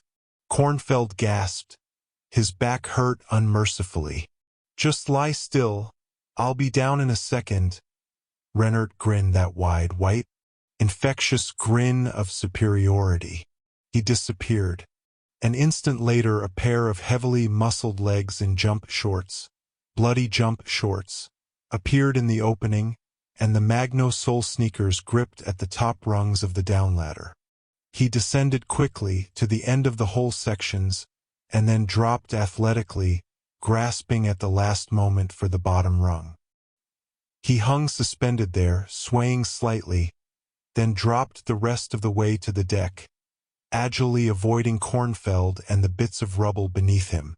He landed with knees bent, and came erect with a leopard-like smoothness. Rennert stood there and chuckled softly. "Honest to God. I mean honest to God, Corny." As though he were the father of a mischievous boy, he bent to help Kornfeld to his feet. Kornfeld felt a staggering loathing come over him. "Let me alone," he snapped out, ending the phrase with a raw gasp as his back throbbed painfully. Rennert shrugged and backed away. Kornfeld tried to get up. His back flamed incredibly, but he was sure he had broken nothing. As he struggled to rise, Rennert went about the plot room methodically, till he found what he was seeking, a deck of scratch-butts, in a still, closed drawer. He drew one out with 2 fingers and scratched it alight on the magno sole of his sneaker. As he lifted his foot for the motion, Kornfeld saw the nasty gash that had been ripped in the man's left thigh. The blood was still pulsing warmly down Rennert's leg. Rennert took a deep drag on the butt and offered it to Kornfeld. "Smoke!" Kornfeld shook his head no, got one arm under himself and heaved to his feet. He squealed sharply, and then it was all right. He was on his feet. "I thought you were dead up there." Rennert shook his head. "No such luck. The good. Remember? They're the ones who get it young. Guys like me live to be 100. Kornfeld cut him off. To hell with Rennert's wise remarks. "Iris is outside. Both her legs are broken, I think." "Hey, where is she?" Rennert said, the concern reflected in his deep voice. Kornfeld knew what was in Rennert's mind, knew it was playing its chess game, 5 moves ahead, and he knew he was losing again, if he had not already lost, as he always lost.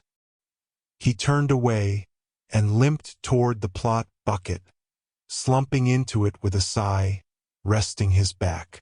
"She's in the shade of a fin out there. I thought you were dead." He knew he was being repetitious, but what did it matter? "I got wedged into the collar between sections," Rennert explained, hitching at his jump shorts. "When the crash came I went out. I came to with a chunk of surfacing plate on my belly. I worked it off and then fainted again. I guess I was just getting free when you started to pile those things up. Noble of you to think of me." He grinned wolfishly. "Didn't you hope I'd been lost, corny? Then you could have Iris all to yourself. Even with a pair of busted legs, she's a pretty good lay." "Shut up, will you, Rennert?" Kornfeld turned away, squirming in the chair. Partially because he could see the naked unpleasantness of Rennert's character, and partially because what Rennert said was true. He hated himself at that moment far more than he hated Rennert. "Have it your way, Lancelot." And Rennert moved quickly through the rubble to the rent in the hull. He disappeared through it, into the heat of the alien day. Kornfeld sat very still for some time, wondering. Night had fallen more swiftly than he had thought possible, out on the dunes. And with the night came a humidity, stealing out of the rank jungle beyond. Deep in there, alien beasts struggled for supremacy, ripped, tore, killed, and were, in turn, themselves killed. The stench of it, the sound of it, rose against the night sky, overpoweringly. Iris Cross lay against the cooling metal of the fin, her face drawn in the firm light of electrotorch stuck to the hull. Her legs had been tended with plastic splints from the first aid kit, and with the poultice Kornfeld had given Rennert to apply, there was no doubt her bones would knit properly in a few weeks. But for now her strength was drained, her blood ran slowly. There was a coolness about her. Rennert crouched over a makeshift brazier from the ship stores, cooking 3 strip steaks. Kornfeld was behind them, directly in the light of the torch, tinkering with the inverspace radio. Finally, as the scent of the jungle mingled alarmingly with the odors of the cooking steaks, he straightened and said, "I'm afraid we won't be stranded here after all. It works just fine." It was cushioned on its buffers, didn't even shake loose a circuit. "All I have to do is call back to the relay station on Point George, let them know we're here, and they'll send out a beacon ship for us." Iris raised her dark eyes to him, and the faint edge of a smile crossed her thin lips. Kornfeld felt ill at ease. "That's good," she said. Rennert's masculine chuckle floated to them across the shadows, and he gave a massive halloo. "We're saved," he clowned. "Saved from the ravages of the alien world." His hand dipped toward the brazier, and when the fork came up, a deeply charred strip steak dangled from the tines. "But right now soup's on." Kornfeld was left to take his own as Rennert slapped steaks on disposable platters and moved next to the woman. Even though their relationship was one built on hatred and lust, Kornfeld knew he could be nothing to either of them. Not buffer, not catalyst, not deterrent, nothing. To them, he was their / not there. Finally, because it seemed he must say something, so contained were they in theft little game of no notice, Kornfeld ventured, "I'll call Point George." Neither answered him. Iris Cross looked up with a half-smile that said, "Do what you wish if you wish," more of condescension than interest. Rennert did not bother to leave his food for a moment. Finally, with effort, for they watched him without watching, Kornfeld rose, setting aside the platter and said, "I'll call them now." He picked up the radio. He walked around the rim of the ship, still and deep in the golden sand, and bent to enter the rip in the hull. Something moving at the far right edge of his vision brought him erect, hands on either side of the tear in the metal. He turned his head quickly and caught the flicker of it at the edge of the jungle. What it was, he could not tell in the faint moonlight tattered by the feathery treetops, but it was there. Not heat dancers as he had thought earlier. Something was out there. Was it danger? If it was, they would find out soon enough. He entered the ship. He set the Inverspace radio into its mounts. It was able to thrust its sorting beams through space, and not space between space. He set it back between two buffer guards, cushioned on all sides. A set of 18 verniers paraded across its face like an orderly progression of top-hatted men. Bolted to the face of the machine were computed signals for all the major relay stations on the rim. Kornfeld ran a stubby finger down the list, pausing at Point George to take the reading. He dialed it out and set the range and directional meters to full output. There was little hope of gauging how much matter interference this planet contained in its soil composition, with the analyzers ruined.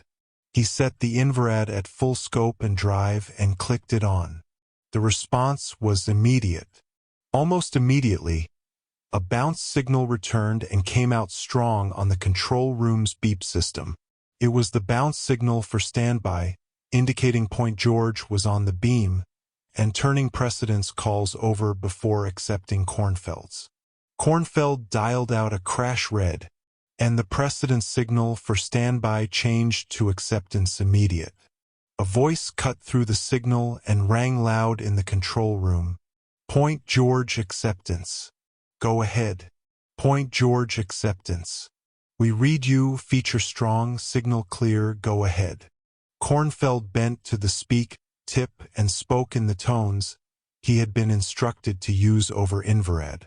Calm, detached, authoritative. "This is survey ship Charlie X, Ray Delta 9er Phi, Yive 66 calling Point George. Do you read Point George?" The voice came back after a split instant's time lapse as the message sped through Inverspace. "We read you, Charlie X, Ray Delta 9er 566. Go ahead." Kornfeld edged the bucket up closer to the console and passed across his word. "We are down in disabled condition on coordinates." He paused a moment to consult the celestial atlas for approximate readings, checked the readings with what course comp dials were still intact, and fed the data across. Point George was silent a long minute and then, just as Kornfeld began to wonder if the beam had died, they came back. "Point George to CXD 9566. We have you spotted on the boards. Take it easy, Mr. Got a beam spitter coming in on you. Figure a week at the outside. Do you need anything? Medic? Inic? Beads? Just name it. Fella. We're fine, Kornfeld assured the nameless voice. Plenty of rations, and no injuries we haven't already ministered to. Do you need any pinpoint directions? Point George made a ticking sound as though considering his question, and then asked, You're the fifth world out from a Type G, aren't you?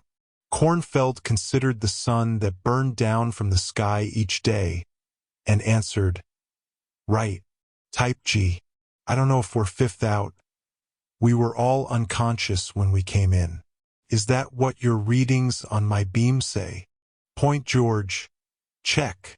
Kornfeld. Then that's us. We're on the shore of a pretty big body of water. Jungle beyond the sand. That might help a little.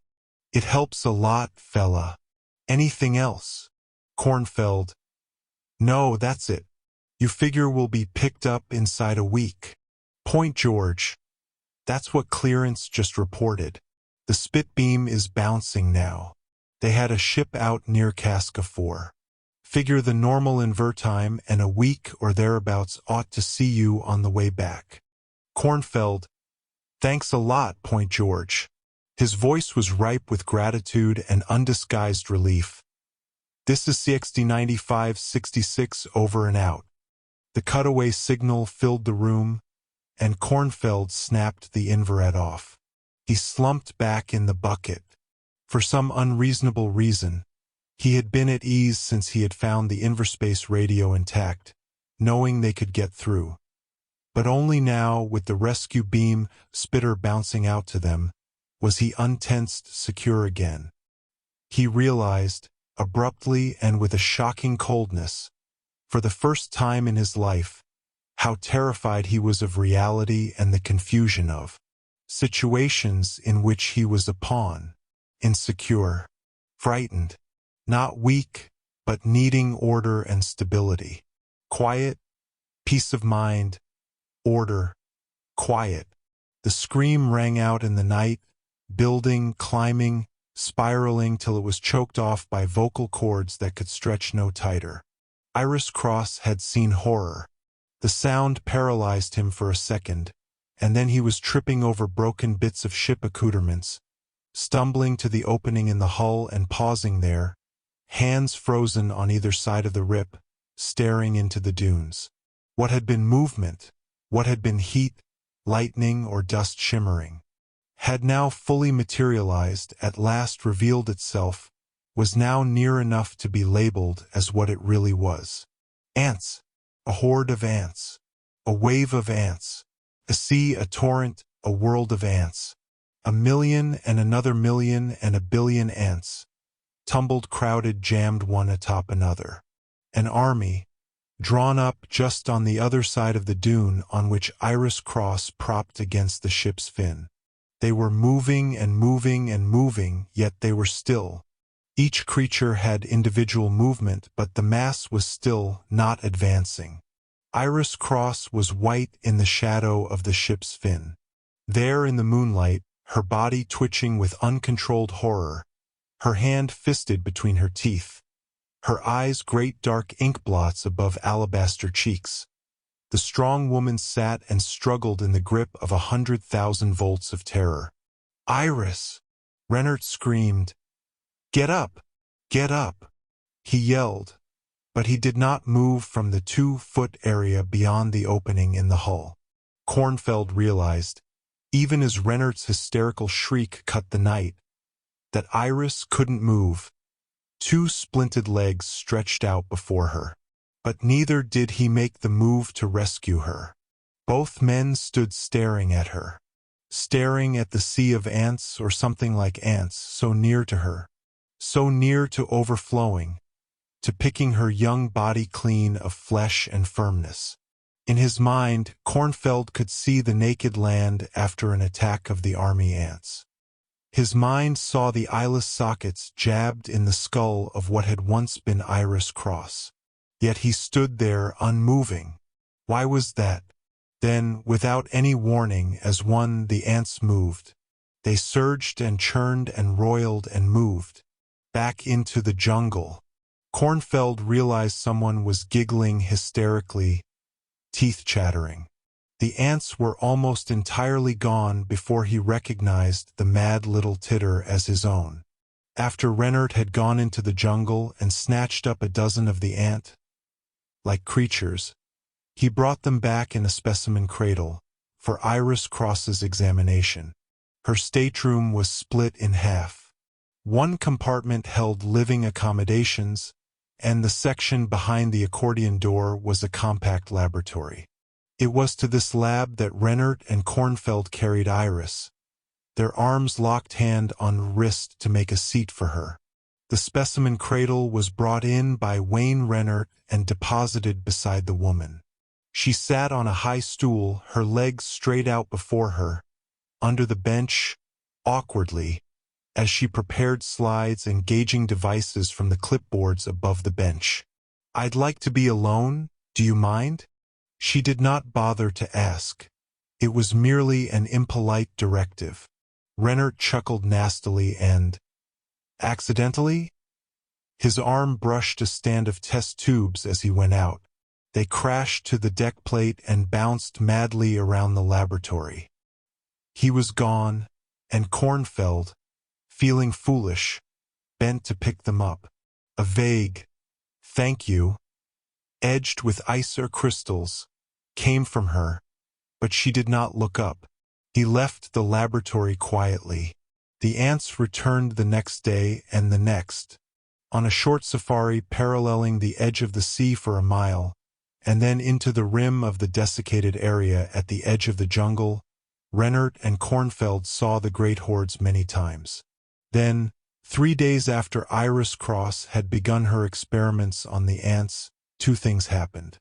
As they came down the side of a dune, they stopped abruptly, for the golden sands were dark with the ant horde. Again, Rennert snorted and started to turn away. Kornfeld continued walking. It was something, what? That made him, what could he call it? Want to know these odd ant-like creatures.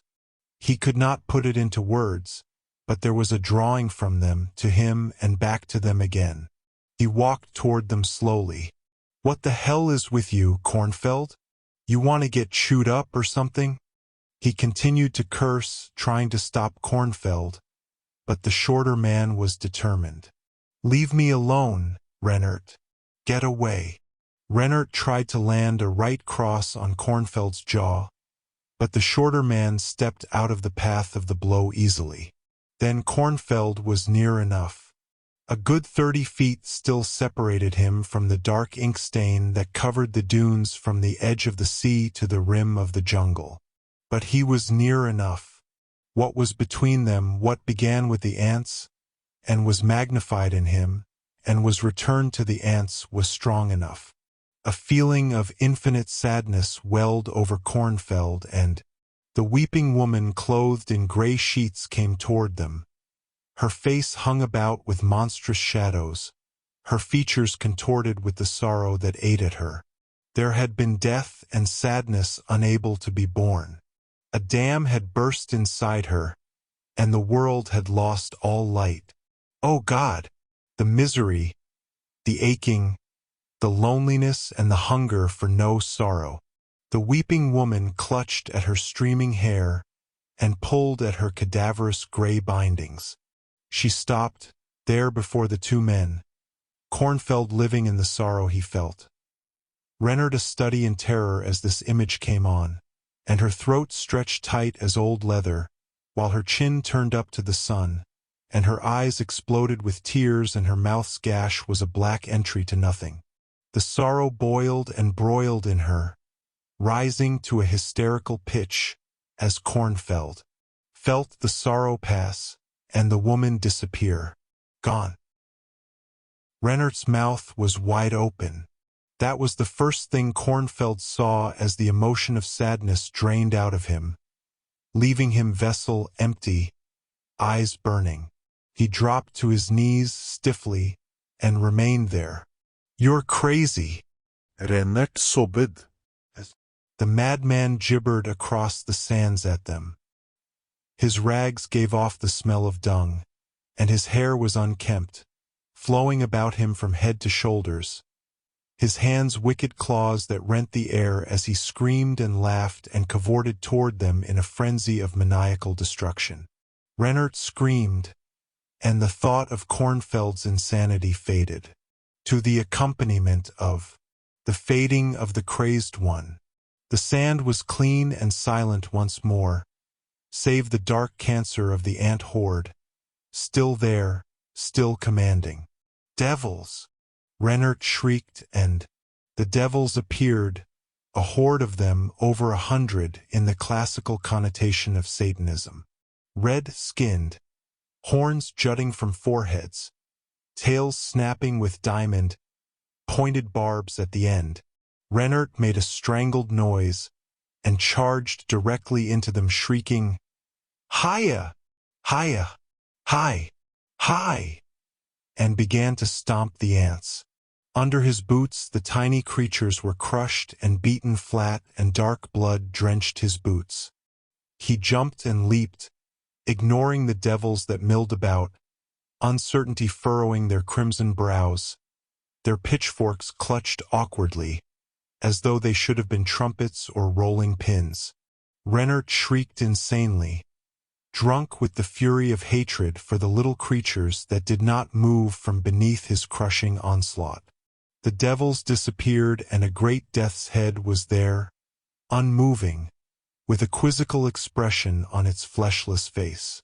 Kornfeld got to his feet, unstuck the ball-peen hammer from his tool belt, and calmly tracked down the slope of the dune to Rennert's mad thrashings. Hundreds of thousands of ant creatures had been stomped to greasy blackheads against the flesh of the dunes. Kornfeld grasped the head of the hammer and clubbed not too gently with the handle behind Rennert's left ear. The handsome man slumped forward, his face crushing a few more ants, as the death's head disappeared and the ant horde moved out. The black shadow of them wallowed across the sand and into the jungle and was gone. Kornfeld replaced the hammer and stooped to grasp one of Rennert's arms. Carefully avoiding the dark goo that dripped from Rennert's boots, Kornfeld hoisted the pilot to his shoulders. It was not a long walk to the ship. It only seemed that way. She was cursing. Her mouth was a thin whip of crimson that flailed Rennert again and again, till her throat could contain no further moisture. Then she stopped and raised ineffectual fists to his ruggedly handsome face. "Fool! Vicious beyond compare. Fool! We've come across something so unbelievable 1,000,000 years of scientists would trade their souls and skills to see it. And you vermin, you kill them, step on them as though they were ants. God knows how many of them you killed. Pray God it wasn't enough to damage the group mind. Because if you did, Wayne Rennert, you maniac. If you did, I'll see you're broken for it." She subsided, and when it seemed she was finished, she whirled as far as her broken legs would allow, and commanded him, "Come here, both of you. Just come over here and see this." Kornfeld came forward, was stopped by a flat hand against his chest as Rennert moved in front of him. "After me." Rennert bent to the binocular eyepiece of the instrument. Rennert looked up with annoyance. "So cut the damned melodrama. What am I supposed to see? Besides a bug with a crew cut and 100 eyes? The crew cut, that isn't hair. They're sensitivity antennae. So? Oh God! You mean it took you 3 days to figure out these damn things have antennae where they should have hair? It took me 3 days to figure out that these bugs. Well, they're not really bugs either, but that's something else again. Anyway, it took me 3 days to realize that each of these creatures is." Rennert burst in snidely. "Sex-starved. Part of a group mind. she finished, her dark eyes smoldering with anger now. Do you understand what I'm saying? Each bug is a segment of the greatest Gestalt mind imaginable. Kornfeld's gasp escaped despite his attempt to stifle it. You're saying these bugs think? That's just what I'm not saying. They can't think, they're idiot minds separately. They have no more thought than the ants they resemble. But put them together by the thousands, the millions, and they have a means of defense, a means of pseudo-communication. Kornfeld was gripped with interest, ignoring with pointedness Rennert's snort of humor. They can communicate?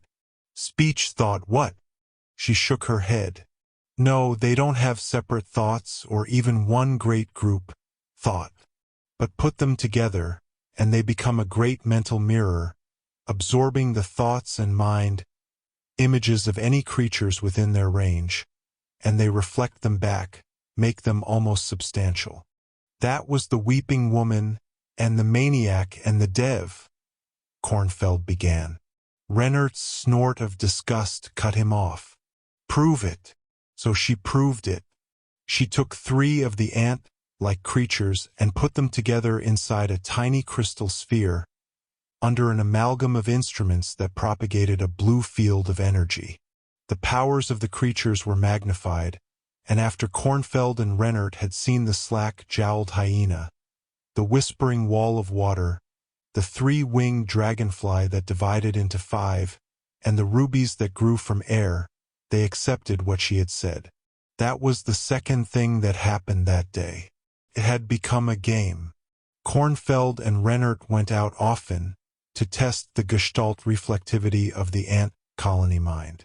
At first, as with any new encountering, the ants had not known how to get to the thoughts and mind images of the Earthmen, which had been the reason they had not seen images the first time the ants came. But their drawing or grab power, as Iris called it, strengthened, and they dealt back the thoughts and visions of the 2 men with ease. Iris Cross's legs had nearly knitted. She was still confined to the ship, but she was able to move her legs without too much pain. It was this that caused her spirits to lift, and her manner of speech, which had been distinctly cool and antagonistic, to lighten. She would often not realize it when she called Rennert Wayne, or even Han, and her lapsing into these familiarities, without a similar friendliness to Kornfeld, made him more withdrawn and brooding. Iris could be heard laughing gaily in her laboratory, after Rennert had returned to her from a visioning, as the trips had grown to be called, with detailed accounts of what he had done. It was during one of these sessions, late in the evening, that it happened. Kornfeld was lounging half in, half out of the ship, his legs dangling a foot above the warm evening sands. He hardly noticed when Iris Cross's resonant laughter tinkled hesitantly into awkward silence. But his mind resigned itself, and only subliminally did he hear her annoyed exclamation. Another, her request in strained tones that Wayne stop, and then Kornfeld heard her scream. It was that same nightmare, come to haunt him again. He swung his legs up into the ship, and slammed through the tilting corridor toward the tiny laboratory. Rennert had not even paid him the compliment of locking the stateroom. It stood open, and Iris Cross was in plain sight, lying across her bunk, her chiton about her hips, her hair wild and dark, while she struggled with Rennert between her legs. Kornfeld came through the doorway at a dead run and laid both hands with a thwack across the bigger man's shoulders. He heaved back, and Rennert's hands untangled themselves from the woman's clothing. He lost balance and came tumbling back on Kornfeld. Kornfeld stepped to the side. The larger man fell to the deck. He tried to rise, and Kornfeld brought up his booted foot, catching Rennert across the bridge of the nose. The captain of the ship squealed high and soprano, and fell back, clutching his broken nose. He lay there whimpering. Iris Cross sprawled across her bunk. She too whimpered. Kornfeld stared at them. Both of them. God, how these two deserved each other. Rennert could not be blamed entirely. She had no doubt flirted and goaded him, till he had lost his sense of right and propriety. But then, had he ever really had such a sense? Rennert was not of that cut. She lay there, her legs still splinted in the healing packs, and her white thighs were only cream against the whiter material of the splint packs. "You maniac!" Kornfeld found himself yelling at Rennert, lying at his feet. "You maniac! You couldn't wait. You had to try it now, didn't you? You had to have her again before the beam spitter got here. Wasn't that it? You scum. She's in splints, you scum. In splints yet. Can't you see?" Fury drained through him. He dragged Rennert up by the collar and forced his head toward the woman, lying disheveled, racked by sobs on her bunk. Then Rennert got to his feet. His face had crumbled and all expression but self-pity and degradation were gone. His nose was streaming crimson down across his tunic, and he made no effort to staunch the violent flow. He stared at her an instant, and then, without his head turning, he stared at Kornfeld, livid in his wrath. Without warning, without preamble, he turned and ran from the lab stateroom, the tool belt tinkling faintly at his waist. Kornfeld heard his heavy boots go clattering down the decks, and then there was silence. He stared at the woman for an interminable, obstinately endless second, and then left the cabin. He found Rennert far over the dunes, silvered like a fish thrown up on a beach, there in the moonlight, standing silent, staring off across the great ocean without a name. In that moment he felt a compassion, a nearness, a warmth and kinship, almost a brotherhood, with this big, immoral man. He came up behind him and was about to speak, when he realized abruptly that the ants were there, too. A great living body of them, stretching almost out of sight, from dune to dune, and from jungle's edge to nearly where the great waves hummed into silence on the beach. He saw Rennert and he saw the ants, and what came to him came unbidden. "Ask them, Rennert. Go ahead. Ask them what you are. Ask them to show you what you are inside, the image of yourself. Ask them, Rennert." The big man turned to Kornfeld, and his broken face was shining with blood in the moonlight. He turned slowly back again, and it was so apparent. He was thinking. The tools on his belt glittered softly in the moonlight. The ants were all darkness and life and truth. After it was over, Kornfeld returned to the ship. To wait. The beam spitter had to come now. Fate had delayed it just long enough. He came into Iris Cross's stateroom, and she had pulled down her garments, and was lying with eyes closed on the bed.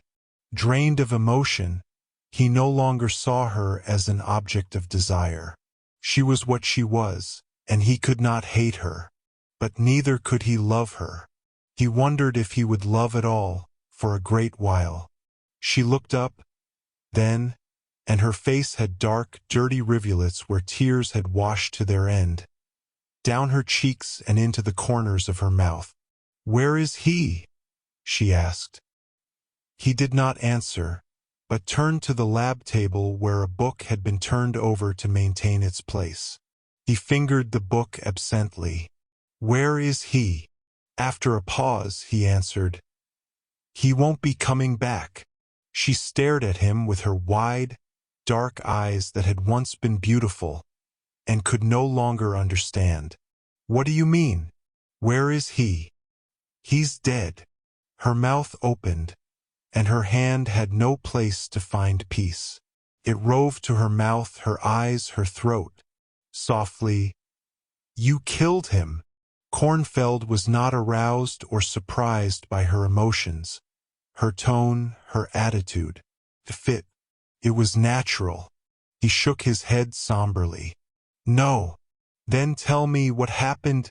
Tell me, she shrieked, her face the white of death and stillness. He killed himself. He used the Phillips head from his tool belt. He stabbed himself in the throat. It took him a long time to die. Her scream choked away his words. He had been speaking for himself, but her scream was the end of that too. Dead.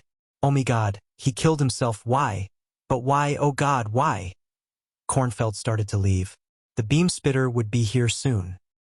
He could stay in another section of the ship till it arrived, and not have to see her. It would make things easier. And then, when he got back to soil that was familiar, he would go and find some bar to drink in. Some dark bar where no one knew him, and he could lose his identity thoroughly, for a good long while. But till then, he had to get away from her and the things she would know that he would tell her. Her voice stopped him in the doorway. Why? Why did he do it? You tell me. A little girl demanding to know who had broken her dolly. He decided, before he went away from her, to kill that little girl. Kill her completely. He turned back and very calmly said, he killed himself because the ants showed him what he was. What he really was. As much truth as a man can stand and then some. They showed him the essence of himself. The dawning of comprehension was not swift enough for him, and he spelled it out with brutal simplicity. The ants took his thoughts and his nature, and they fed them back to him as an image. Too much truth, Iris. Too much for a man like Rennert. He couldn't rationalize it when it got that bad. It was the full picture of how someone else saw him.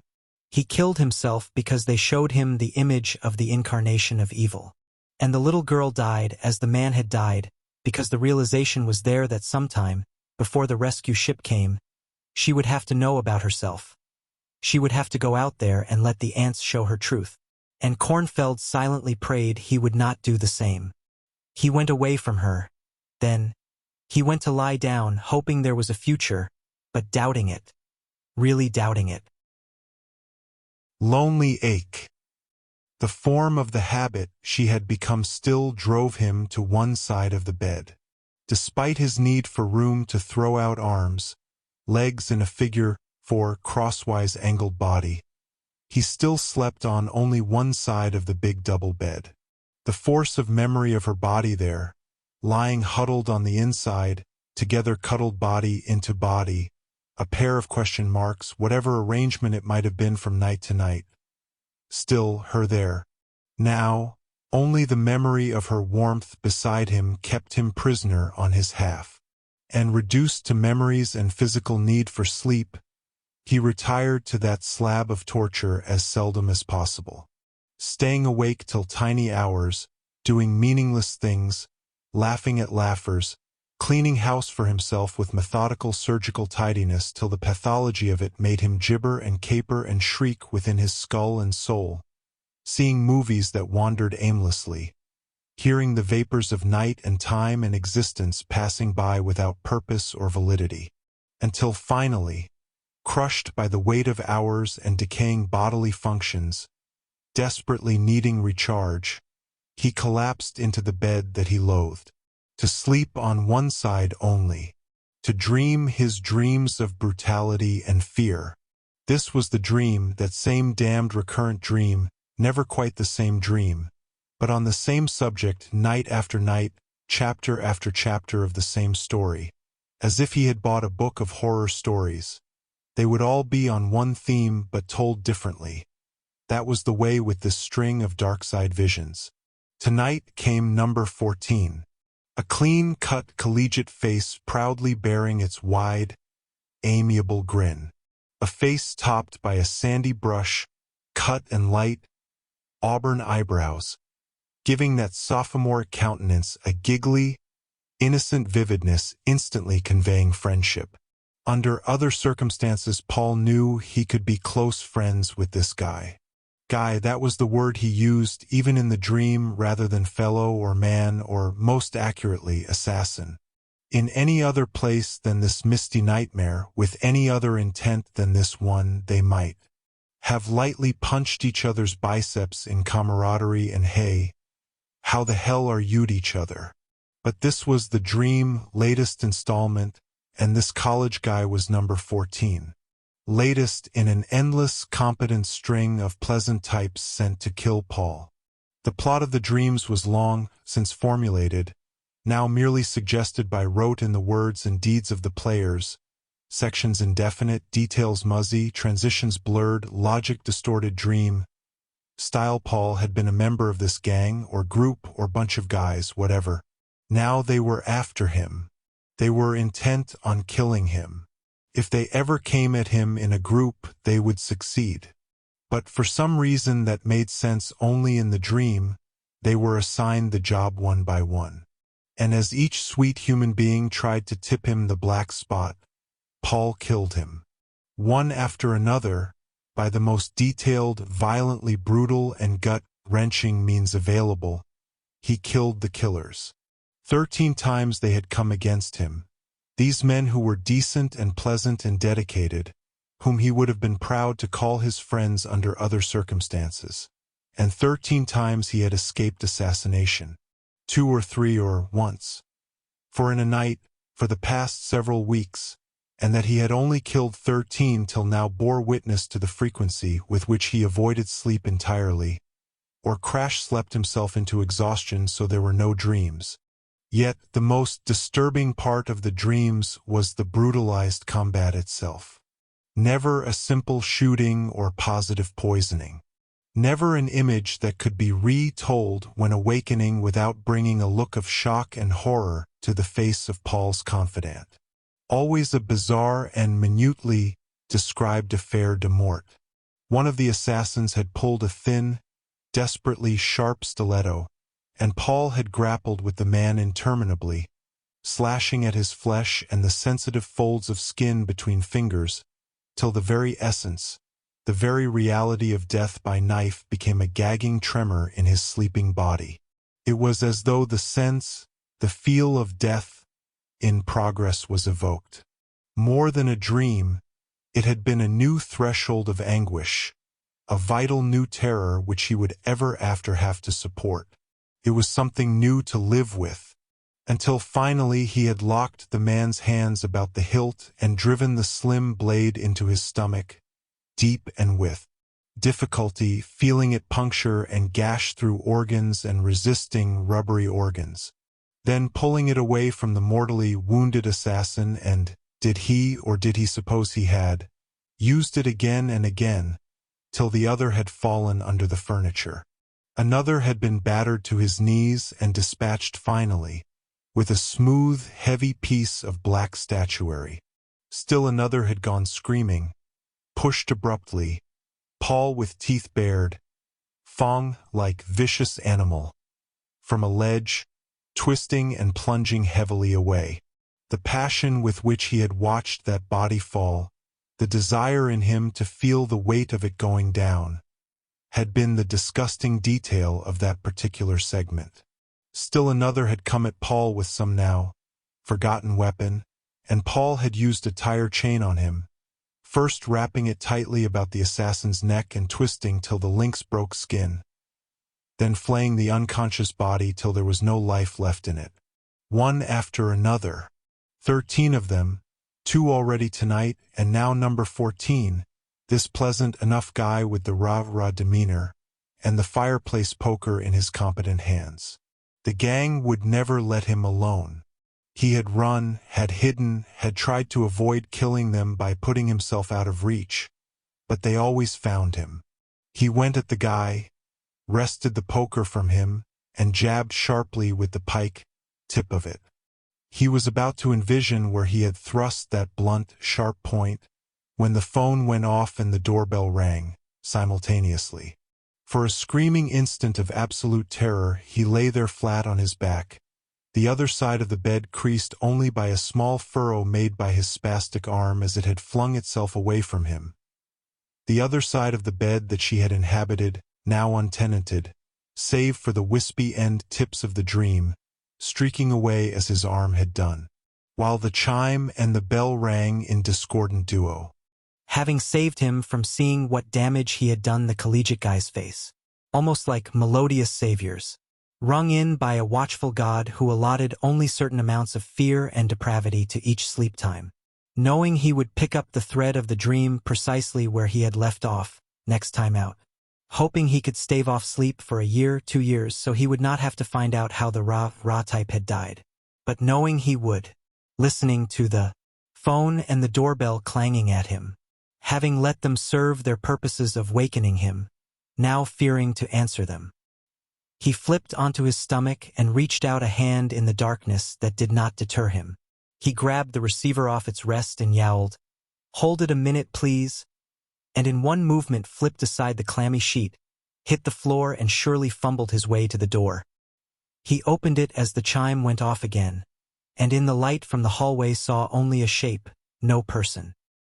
He heard a voice, made no sense of it, and said impatiently, "Come in, seaman all ready for Krisake," and shut the door. He turned away and went back to the bed, picked up the receiver he had tossed onto the pillow, and cleared phlegm from his throat as he asked, "Yeah, okay now, who's this?" "Paul. Has Claire gotten there? Is she there yet?" He felt bits of rock, salt in the corners of his eyes, and fingered them tighter into the folds of flesh as he tried to place the voice. It was someone he knew, a friend, someone. "Harry? That's you, Harry?" On the other end of the line, way out there in the night somehow, Harry Dockstader swore lightly, quickly. "Yeah, me already. Paul, is Claire there?" Paul Reed was suddenly assaulted by the overhead light going on, and he snapped his eyes shut against the blaze, opened them, closed them again, and then finally popped them open completely to see Claire Dockstader standing at the switch by the front door. "Yeah, Harry, she's here." Then the weirdness of her being here came to him fully, and he demanded, "Harry, what the hell is going on? Claire's over here. Why isn't she with you? Why is she here?" It was an inane conversation, totally devoid of sense, but his synapses were not yet in focus.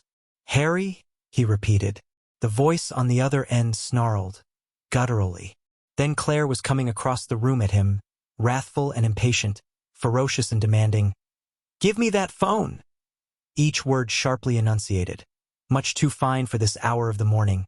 Each syllable clear and harsh and very thin-lipped, only a woman's way. "Give me that phone, Paul.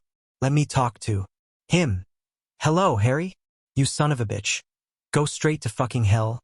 Die, you bastard. Oh, you bastard." And she literally flung the receiver onto the rest.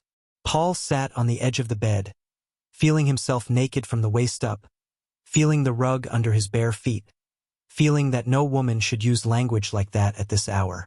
"Claire, what the hell is going on?" She stood trembling for a moment, valkyric in her fury, then stalked, half-stumbled, fell across the room into the easy chair. Upon touching the seat, she burst into tears. "Oh, the bastard," she repeated, not to Paul, not to the silent phone, to the air perhaps. "That lousy chaser, that skunk and his chippies. Those bums he brings up to the house. Oh God, why'd I ever marry that skunk?"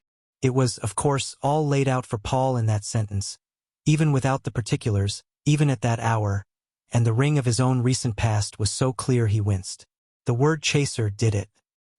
His own sister had called him that when she'd heard he and Georgette were divorcing. That damned word, chaser. He could still hear it. It had hurt. Paul rose from bed. The 1.5 in which he managed to live now, alone, suddenly seemed close and muggy with a woman in it. "Claire, want some coffee?" She nodded, still running through her thoughts like prayer beads, eyes turned inward.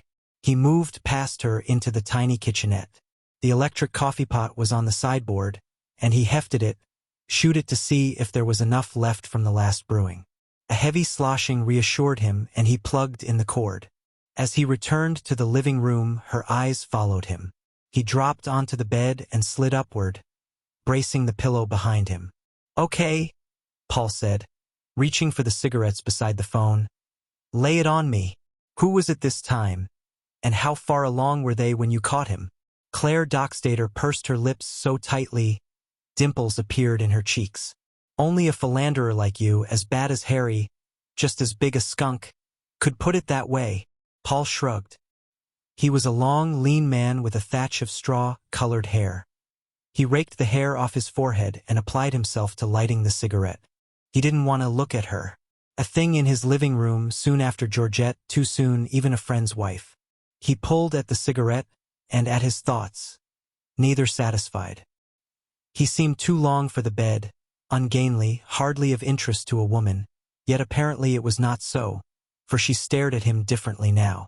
A subtle shifting of mood in the room, as though she had suddenly realized she had not only broken into his living room, but into his bedroom as well, a room in which other things than just living were done.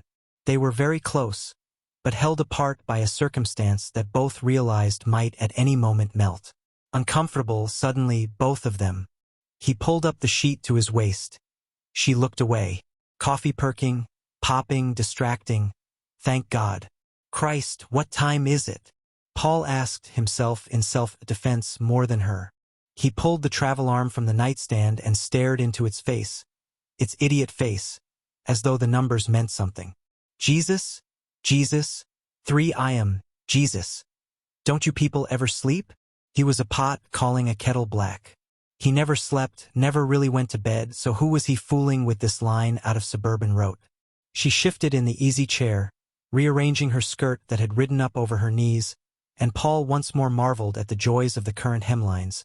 If one was a leg man, which he had decided with the advent of the current hemlines, he was. She caught his stare and toyed with it for a moment, then allowed it to vaporize in her own eyes, not just yet returning his proposition. It was happening just this easily. A pact of guilt and opportunity was being solidified, without the decency of either admitting its necessity. Paul had been separated not nearly long enough to attempt morality of a high order, and Claire was still burning with outrage. Neither would say the name of the game, but both would play, and both knew it would happen. And as soon as Paul Reed admitted his loneliness, his guilt and his desires were compounding to produce. Why fool around? Name it. Adultery. An act of love performed without the catalyst of love. Something unpleasant began to happen in the empty, dark, far corner of the room. He was unaware of its beginnings. Why did you pick me for your flight? He asked flippantly. You were the only one I could think of who'd be awake this late. And I wasn't thinking too clearly. I was too furious to think straight. She stopped talking. She had said much more than what she had said.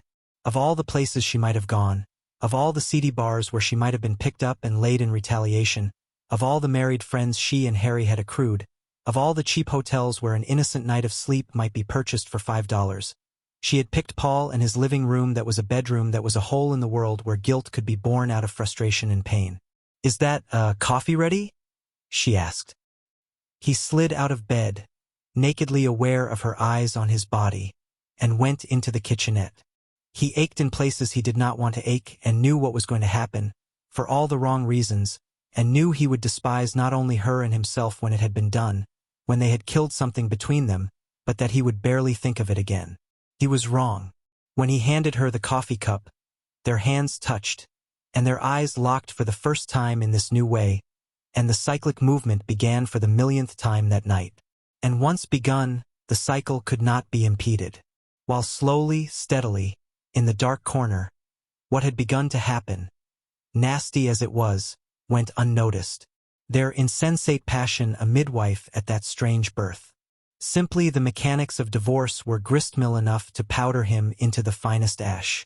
Simply the little pains of walking through the apartment where they had bumped into one another constantly, the lawyer talks, the serving of the papers, the phone calls that lacked any slightest tinge of communication, the recriminations, and worst of all, the steadily deteriorating knowledge that somehow what had gone wrong was not real, but a matter of thoughts, attitudes, dreams, ghosts, vapors. All insubstantial, but so omnipresent, so real, they had broken up his marriage with Georgette. As if they were substantial, rock-hard, real, physically tearing her from his arms and his thoughts and his life. Phantom raiders from both of their minds, whose sole purpose in life was to shrivel and shred and shatter their union. But the thoughts and vapors and gray images persisted, and he existed alone in the one and a half where they had set up their gestalt, while she cast the runes and murmured the incantations and boiled up the mystic brews. all set down so precisely in the grimoire of divorce. And as the pattern of separation progressed, a boulder racing mindlessly downhill, needing only the most impossible strength imaginable to halt its crushing rush. His life set itself up in a new sequence, apart from her, yet totally motivated by her existence and the reality of her absence. Earlier that day he had received a phone call from her. One of those backbiting, bitter, flame-colored conversations that ended in him telling her to go to hell. She wasn't getting any more money out of him till the settlement, and he didn't give a damn how badly she needed it. The court said $65 a month separate maintenance, and that's all you're getting. Stop buying clothes and you'll have enough to live on.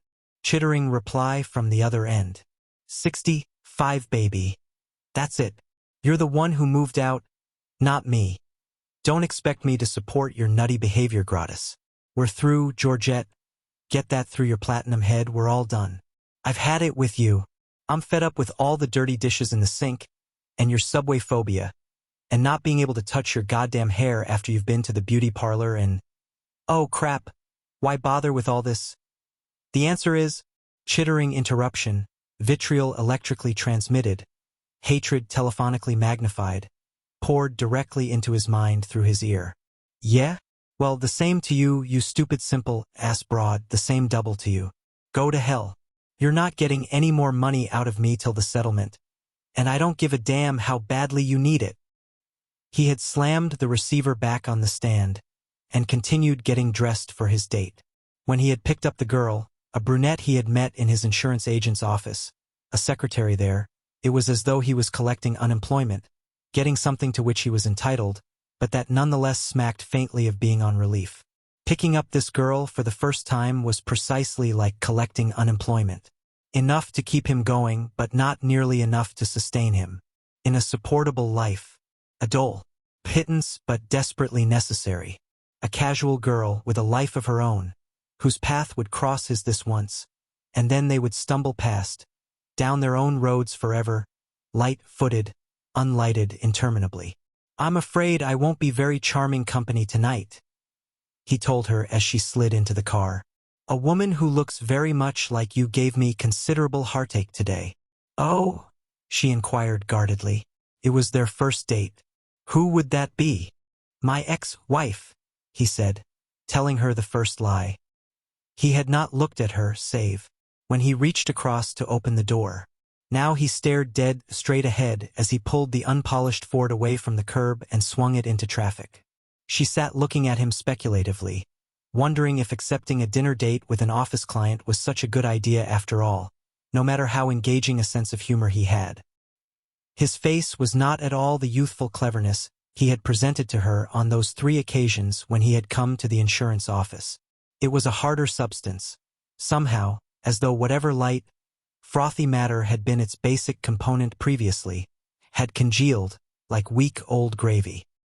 He was unhappy and disturbed, of course. There was that in abundance. But something else skittered on the edge of his expression, a somnolence, and she was strangely frightened by it, though she was certain it meant harm not for her, but on the contrary very much for him. Why do you let her give you heartache? She asked. Because I still love her, I suppose, he answered a bit too quickly, as though he had rehearsed it. Does she love you? Yeah, I guess she does. He paused, then added in a contemplative monotone. Yeah, I'm quite certain she does. Otherwise we wouldn't try to kill each other so hard. It's making us both very sick, her loving me. She straightened her skirt and tried to find another passage through the conversation, but all she could think was, I should have told him I was busy tonight. Do I look very much like her? He stared straight ahead, handling the wheel casually, as though very certain, very sure of it, as though he derived a deep inner satisfaction from driving, from propelling all this weight and metal precisely as he wished. It was as though he was with her, yet very far away, locked in an embrace with his vehicle. Oh, not really, I suppose. She's blonde, you're brunette. Just around the temples, maybe, and your hair, the way you wear it pulled back on the side that way, and the skin around your eyes crinkled the same way. That, and the tone of your skin. Something like that. More reminds me of her than any actual look alike. Is that why you asked me out? He thought about it a moment, pressing his full lips together, then replied, "No, that wasn't it. In fact, when I realized that you reminded me of her, I wanted to call the office and break the date. I wish you had," she thought severely. "I wish I weren't here with you. We don't have to go, you know." He turned his head, then, seemingly startled. "What? Oh, say, hell, I didn't mean to depress you. This thing has been going on for months, and it's just one of those miserable problems that has to work itself out. Don't think I was trying to wriggle out of buying you a meal." "I didn't think that," she replied coolly. "I merely thought you might want to be alone this evening." He smiled, a strained little smile that was half frown and part sneer, and moved his head slightly. "Christ, anything but that. Not alone. Not tonight." She settled back against the vinyl seat cover, determined suddenly to make him uncomfortable in defense. What seemed to each of them like elastic hours stretched past, and then he said, in an altogether new tone of voice, a forced light tone each knew was false, "Where would you like to go? Chinese? Italian? I know a nice little Armenian restaurant?" She was silent purposefully, and it served its purpose. He was uncomfortable, unhappier than before, and in the next instant it passed and he felt hateful, outright nasty, wanting to either get her into bed at once or dump her, but not have to suffer this way through an entire evening. And so she defeated herself, as the rock wall slid up to cover the gentleness he would have demonstrated later that night. Deviousness replaced gentleness, sadness. "Listen," he said smoothly, once again, a new tone, a lacquer finish tone, chromed and slick, lightly. "I didn't get a chance to shave before I picked you up, and I feel like a slob. You mind if we stop off for a minute at my place? And I'll run a razor over my face." She was not fooled. She had been married once, had been divorced, had been dating since she was 15. She knew exactly what he was saying. He was offering a private demonstration of his etchings. Her mind turned the offer slowly, examining it, in that breathless eternity of a moment in which all decisions are made, and studying each shimmering facet. She knew it was a bad idea, had no merit in any way, that she was a fool to think seriously of it, and that he would back off if she made the slightest sound of disapproval. True, a bad idea, one to reject on the spot, and she rejected it. "All right," she said. He turned sharply at the next corner. He looked down at her face, and abruptly saw her at the age of 65. He knew with a crystal certainty what she would look like when she was old. Superimposed over the pale and pink firm immediacy of her face framed against the pillow, he saw a gray line mask of the old woman she would one day become. The mouth with its stitch lines, tiny pickets running down into the lips, the dusty hollows lurking beneath the eyes, dark spaces in the character lines and in the planes of expression, as though whole sections had been sold off to retain life, even at the cost of losing appearance. The sooty patina covering the flesh, much like that left when a moth has been crushed, the powdery fine ash of its wings imprinting the surface on which the death had occurred. He stared down at her, seeing the double image, the future lying inchoate across her now face, turning the paramour beneath him into a relic of incognito spare parts and empty passions. A dim, drenched cobweb of probability. There in the eye sockets, across the mouth he had kissed, radiating out from the nostrils and pulsing ever so faintly in the hollow of her throat. Then the vision melted off her young face, and he was looking at the creature of empty purposes he had just used. There was a mad, insane light flickering out of her eyes. "Tell me you love me, even if you don't mean it," she murmured huskily. There was a hungry urgency, a breathless demand in her voice, and a fist closed around his heart as she spoke. A chill ruined his aplomb, his grasp of the present, so recently returned to him. He wanted to pull out of her, away from her, as far as he could, and crouch down somewhere in the bedroom in a patient, fetal security. But the corner of the room he might have chosen was already occupied. Darkly occupied by bulk and a sinister presence. The breathing in that corner was coming laboredly, but much more regularly than before. It seemed to have become more steady, pulsing, as they had entered the apartment. And during the parry and counter and riposte of their encounter it had metronomically hurried itself to a level of even offenness. Oh, it was taking form.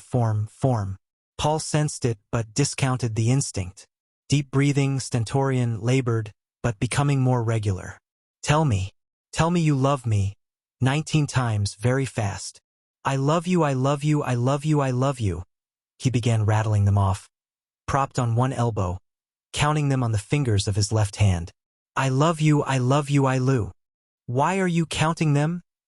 She demanded, coquettishly, in a bizarre, grotesque parody of naivete. I don't want to lose track, he answered brutally.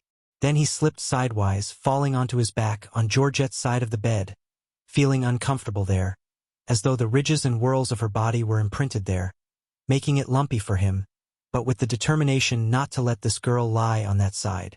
Go to sleep, he instructed her. I don't want to go to sleep. Then go bang your goddamn head against the wall, he snapped. Then he was forcing himself to sleep. Eyes closed, knowing how angry the girl beside him had become. He commanded sleep to come, and timorously, fawn-like in a deep, foreboding forest, it came and touched him, so that he began to dream again. That dream again. In the eye, the right eye, the point of the poker entered, did its damage, came away foul. Paul flung himself violently from the sight, even as the cut young man toppled suddenly past him. Still alive somehow, crawling, dying by every bit of flesh through every rotting second. Starlight and darkness slipped by overhead as Paul whirled, spun, found himself in another place. Plaza, perhaps.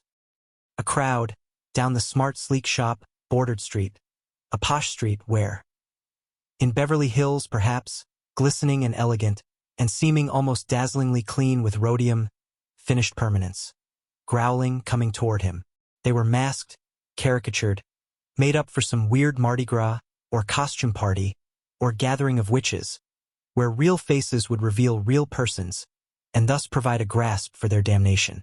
Strangers, boiling, hurling, sweeping down the street toward him in a chiaroscuro montage of chimerical madness.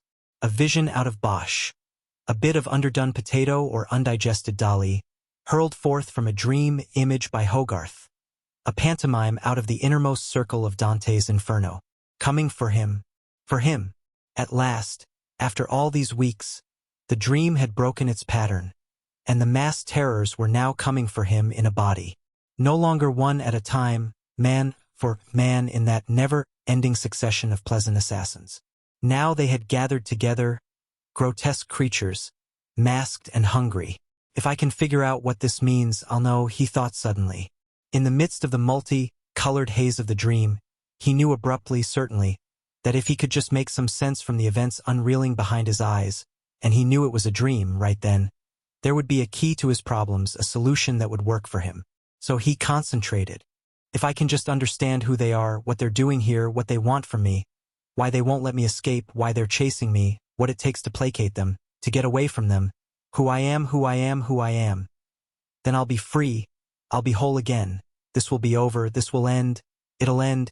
He ran down the street, the white clean street, and dodged in and among the cars that had suddenly appeared in lines, waiting for the light to change.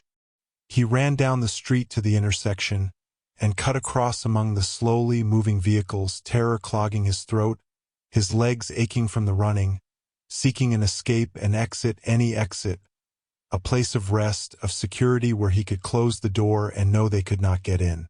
Here, we'll help you, a man shouted from a car, where he was packed in with his family, many children. Paul ran to the car, and the man opened his door, and Paul managed to crowd past him as he pulled the seat back, offering entrance to the back seat. Paul squeezed through, pushing the man up against the steering wheel. Then the seat was dropped back. Paul was in the rear with the children, and the car was piled with what? Fuzzy, indistinct clothes or soft possessions that the children sat on, and he was forced to lie down across the back deck under the rear window. But how could that be? He was a full-grown man, he couldn't squeeze himself into that small a space, the way he had when he had been a child and gone on trips with his mother and father and laid down under the back window because the back seat was filled up, the way it had been when his father had died, and he had gone away with his mother from their home to the new home. Why did that memory suddenly come through so lucidly? Was he a grown man or a small child? Please answer. And he could see out the back window, and the crowd of terrifying masked figures, bright-eyed and haunting, were being left behind. Still, somehow, he did not feel safe. He was with the ones who could help. That man driving, he was strong and would drive fast through the traffic and save Paul from the haunters, but why didn't he feel safe? Why? He woke, crying. The girl was gone. There was one who chewed gum while they did it. An adolescent with oily thighs who had no idea of how to live in her body. The act was sodden and slow and entirely derelict in its duties. Afterward, he thought of her as a figment of his imagination, leaving only her laugh behind. She had a laugh that sounded like pea pods snapping open.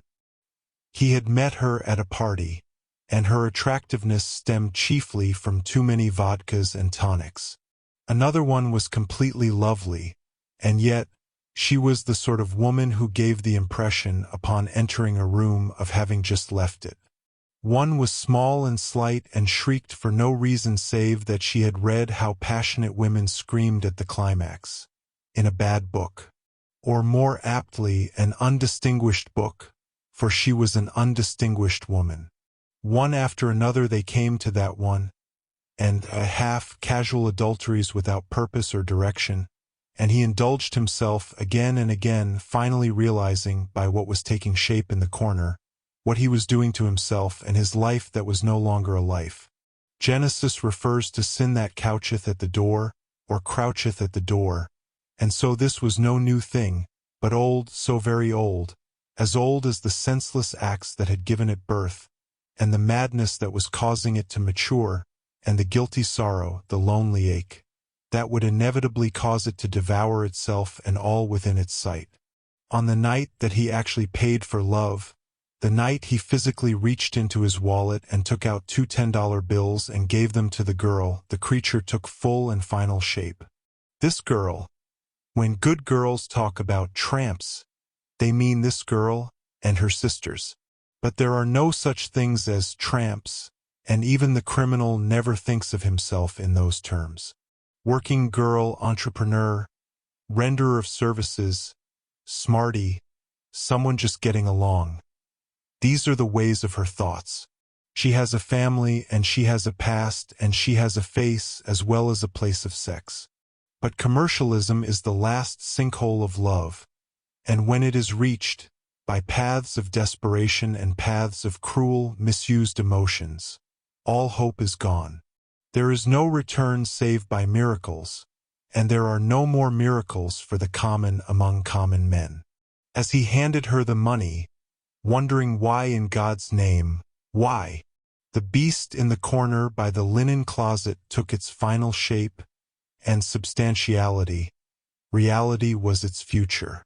It had been called up by a series of contemporary incantations, conjured by the sounds of passion and the stink of despair. The girl snapped her bra, covered herself with dacron and decorum, and left Paul sitting stunned, inarticulate with terror in the presence of his new roommate. It stared at him, and though he tried to avert his eyes, screams were useless. He stared back. "Georgette," he said huskily into the mouthpiece. "Listen, listen to me, will ya? For Christ's sake, St. Stop blabbering for a second. Will ya? Just shut up for one goddamn second. Will ya?" She finally subsided, and his words, no longer forced to slip themselves piecemeal between hers, left standing naked and alone with nothing but silence confronting them, ducked back within him, shy and trembly. "Well, go on," he said reflexively. She said she had nothing further to say. What was he calling her for? She had to get ready to go out. "Georgette, I've got this problem, and I had to talk to someone. You were the one I figured would understand. Why, see, She said she didn't know an abortionist, and if he had knocked up one of his bummy girls, He could use a goddamn coat hanger, a rusty coat hanger, for all she cared. No, no, you stupid ass, that isn't anything like what I'm scared about. That isn't it, and who the hell do you care who I date, you tramp? You're out on the turf enough for both of us. And he stopped. This was how all their arguments had started. From subject to subject, like mountain goats from rock to rock, forgetting the original discussion, veering off to rip and tear with their teeth at each other's trivialities. Georgette, please, listen to me. There's a thing, some kind of thing, living here in the apartment. She thought he was crazy. What did he mean? I don't know. I don't know what it is. Was it like a spider or a cat? Or what? It's like a bear, Georgette, only it's something else. I don't know what. Doesn't say anything, just stares at me. What was he, cracking up or something? Bears don't talk except the ones on TV, and what was he, trying to pull off a nut stunt so he wouldn't have to pony up the payments the court set? And why was he calling her in the first place, closing with, I think you're flipping, Paul. I always said you were a whack, and now you're proving it. Then the phone clicked, and he was alone. Together. He looked at it from the corner of his eye as he lit a cigarette. Hunkered down in the far corner of the room, near the linen closet, the huge, soft, brown, furry thing that had come to watch him, sat silently, paws folded across its massive chest. Like some great Kodiak bear, yet totally unlike it in shape. The truncated triangle of its bloated form could not be avoided by glance or thought. The wild, mad golden discs of its eyes never turned, never flickered, while it watched him. This description, forget it. The creature was nothing like that. Not a thing like that at all. And he could sense the reproach, even when he had locked himself in the bathroom.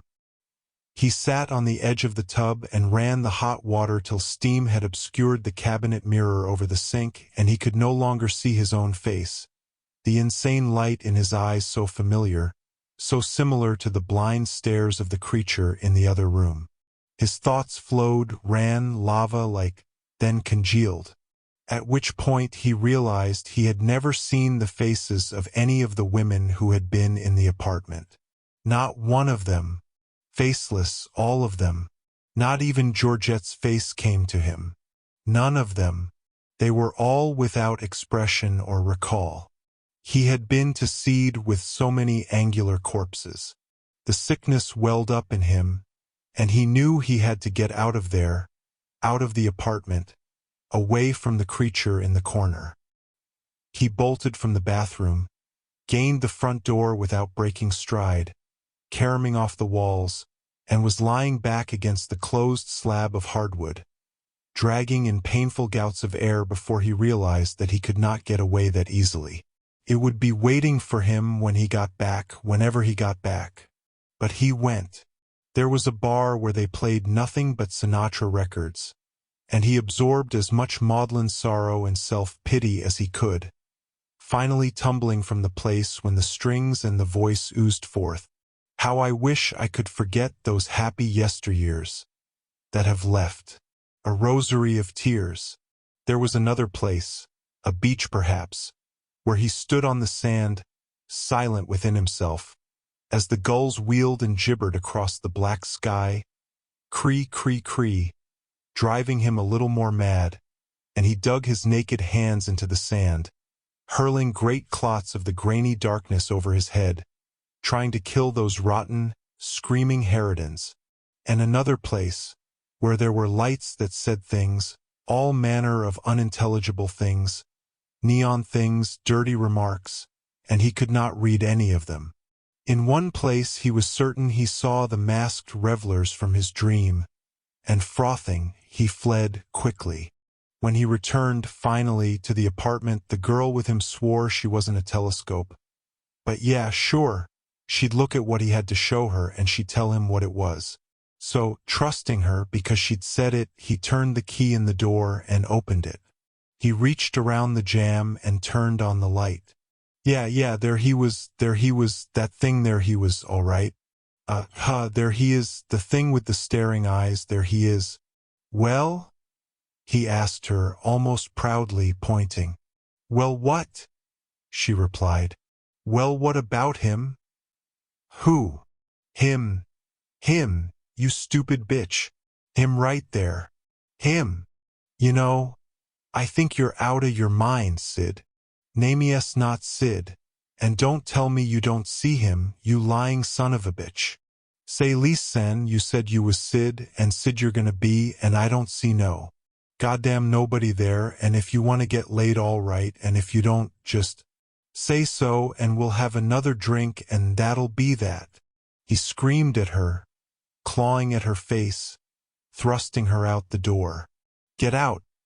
Get outta here, G1. Get out. And she was gone, and he was alone again with the creature, who was unperturbed by it all, who sat implacably, softly, waiting for the last tick of time to detach itself and fly free from the fabric of sanity. They trembled there together in a nervous symbiosis, each deriving something from the other. He was covered with a thin film of horror and despair, a terrible lonely ache that twisted like smoke, thick and black within him. The creature giving love, and he reaping heartache, loneliness. He was alone in that room, the two of them. Himself and that soft brown, staring menace, the manifestation of his misery. And he knew suddenly what the dream meant. He knew and kept it to himself, for the meaning of dreams is for the men who dream them, never to be shared, never to be known. He knew who the men in the dreams were, and he knew now why none of them had ever simply been killed by a gun.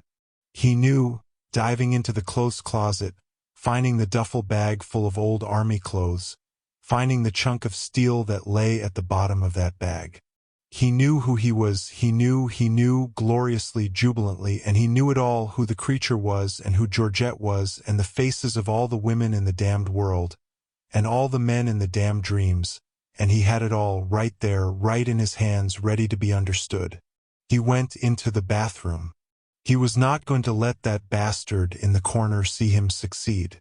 He was going to savor it himself. In the mirror he now saw himself again. He saw the face, and it was a good face and a very composed face, and he stared back at himself smiling, saying very softly, "Why did you have to go away?" Then he raised the chunk of steel.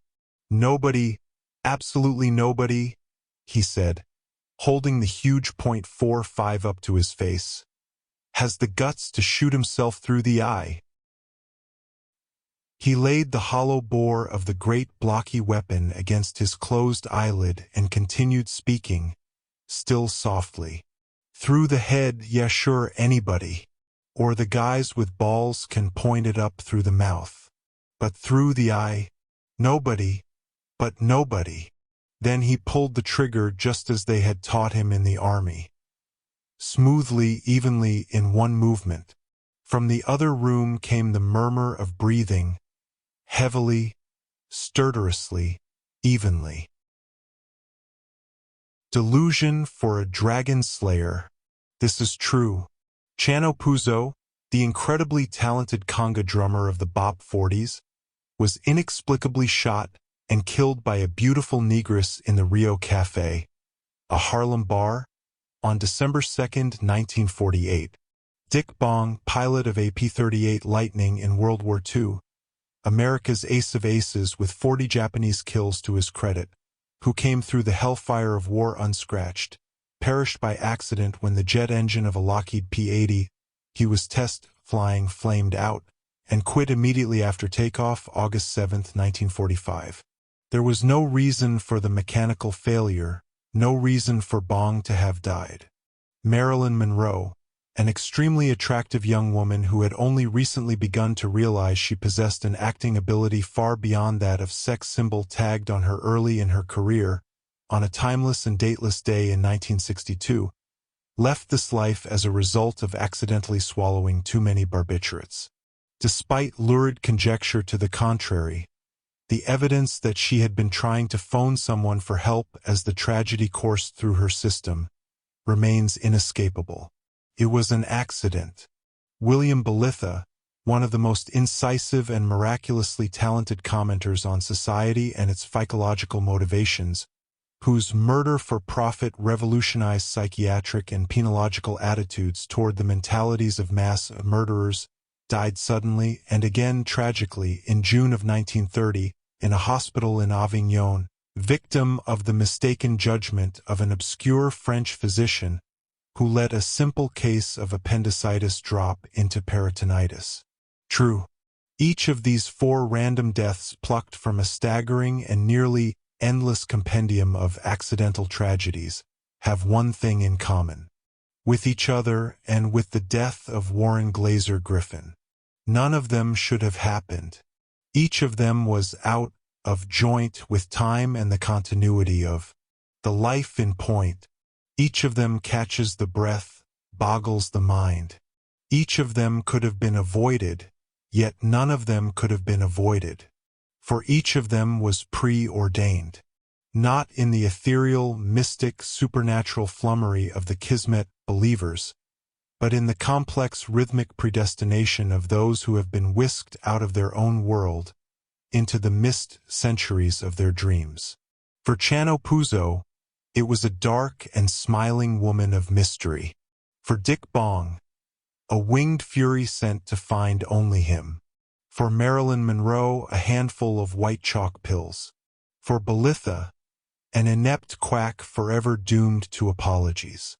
And for Warren Glaser Griffin, a 41-year-old accountant who, despite his advanced age, was still troubled by acne, and who never ventured further from his own world than Tenafly, New Jersey on a visit to relatives one June in 1959, it was a singular death ground to pulp between the triple-fanged rows of teeth in the mouth of a 78-foot dragon, in a land that never existed. Wherein lies a biography, an historical footnote, a cautionary tale, and a keynote to the meaning of life. Or, as Goethe summed it, know thyself? If I knew myself, I'd run away. The giant black headache ball of the wreckers struck the shell of a wall, and amid geysers of dust and powder and lath and plaster and brick and decayed wood, the 3rd story of the condemned office building crumbled, shivered along its width and imploded, plunging in upon itself, dumping jigsaw pieces into the hollow structure. The sound was a cannonade in the early morning 8 o'clock street. 40 years before, an obscure billionaire named Rouse, who had maintained a penthouse love nest in the office building, in an unfashionable section of the city even then, had caused to be installed a private gas line to the kitchen of the flat. He was a lover of money, a lover of women, and a lover of flaming desserts. A private gas line. Gas company records of this installation had been either lost, destroyed, or, as seems more likely, carefully edited to exclude mention of the line. Graft, as well as bootlegging, had aided Rouse in his climb to that penthouse. The wreckers knew nothing of the gas line, which had long since gone to disuse, and the turnoff of a small valve on the 3rd floor, which had originally jetted the vapor to the upper floor. Having no knowledge of the line, and having cleared all safety precautions with the city gas company as to existing installations, the wreckers hurled their destructive attentions at the 3rd story with assurance. Warren Glaser Griffin left his home at precisely 7:45 every weekday except Thursday, on which day he left at 8 o'clock, to collect billing ledgers from his firm's other office, further downtown. An office which did not open till 8:15 weekdays. This was Thursday. He had run out of razor blades. That's simple. He had had to pry a used blade out of the disposal niche in the blade container, and it had taken him 10 minutes extra. He hurried and managed to leave the apartment house at 8:06 a.m. His routine was altered for the first time in 17 years. That's simple. Hurrying down the block to the avenue, turning right and hesitating, realizing he could not make up the lost minutes by merely trotting, and without even recognizing the subliminal panic that gripped him at being off schedule. He dashed across the avenue and cut through the little service alley running between the shopping mart, still closed, and the condemned office building with its high board fence constructed of thick doors from now demolished offices. U.S. Weather Bureau forecast. Partly cloudy today with a few scattered showers. Sunny and slightly warmer tomorrow, Friday. Gusty winds. High today 62. High Friday 60. Low 43. Relative humidity. 40 years past, a billionaire named Rouse. A desire for flaming desserts. A forgotten gas main. A struggle for a used razor blade. A short cut through an alley. Gusty winds. The headache ball, plunged once more into the third story, struck the bottled-up pressure valve. The entire side of the building erupted skyward on a spark struck by two bricks scratching together, ripping the massive iron sphere from its cable. The ball rose, arced, and borne on an unusually heavy wind, plummeted over the restraining board fence. It landed with a deafening crash in the alley, directly on the unsuspecting person of Warren Glazer Griffin, crushing him to little more than pulp, burying him 11 feet through cement and dirt and loam. Every building in the neighborhood shuddered at the impact, and in several moments, cemetery silence fell once more in the chilly 8:00 morning streets. A soft theremin humming, in little circles of sound, from all around him. The air was alive with multi-colored whispers of delight. He opened his eyes and realized he was lying on the yellow wood, highly polished deck of a sailing vessel. To his left he could see beneath the rail a sea of purest vermilion, washing in thin lines of black and color, away behind the ship. Above him the silk and crystal sails billowed in the breeze, and tiny spheres of many-colored light kept pace with the vessel, as though they were lightning bugs sent to run convoy. He tried to stand up and found it was not difficult, except he was now 6 feet 3 inches in height, not 5'7". Griffin looked down the length of his body, and for a suspended instant of eye-widening timelessness, he felt vertiginous. It was total displacement of ego. He was himself and another himself entirely. He looked down, expecting to see a curved, pot-bellied and pimpled body he had worn for a very long time, but instead saw someone else, standing down below him, where he should have been. "Oh my God," thought Warren Glazer Griffin, "I'm not me." The body that extended down to the polished deck was a fine instrument, composed of the finest bronze skin tone, the most sculptured anthracite hard musculature, proportions just the tiniest bit exaggerated. He was lovely and God-like, extremely God-like. Turning slowly, he caught his reflection in the burnished smoothness of a warrior's bronze shield, hung on a peg at the side of the forecastle. He was Nordic blonde, aquiline-nosed, steely blue-eyed. "No one can be that Aryan," was his only thought, flushed with amazement, as he saw the new face molded to the front of his head. He felt the hilt of the sword warm against his side. He pulled it free of its scabbard, and stared in fascination at the face of the old, gnarled marmoset-eyed wizard whose countenance was an intaglio of pitted metal and jewels and sandblast black briar, there engraved in hard relief on the handle. The face smiled gently at him. "What it is all about is this," the wizard said softly, so that not even the sea birds careening over decks would hear. "This is heaven. But let me explain." Griffin had not considered an interruption. He was silent and struck dumb. "Heaven is what you mix all the days of your life, but you call it dreams. You have one chance to buy your heaven with all the intents and ethics of your life. That is why everyone considers heaven such a lovely place. Because it is dreams, special dreams, in which you exist. What you have to do is live up to them.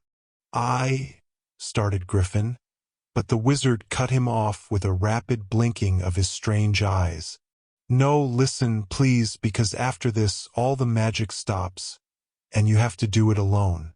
You create your own heaven, and you have the opportunity to live in it, but you have to do it on your own terms, the highest terms of which you are capable. So sail this ship through the straits, navigate the shoals, find the island, overcome the foam devil that guards the girl, win her love, and you've played the game on your own terms.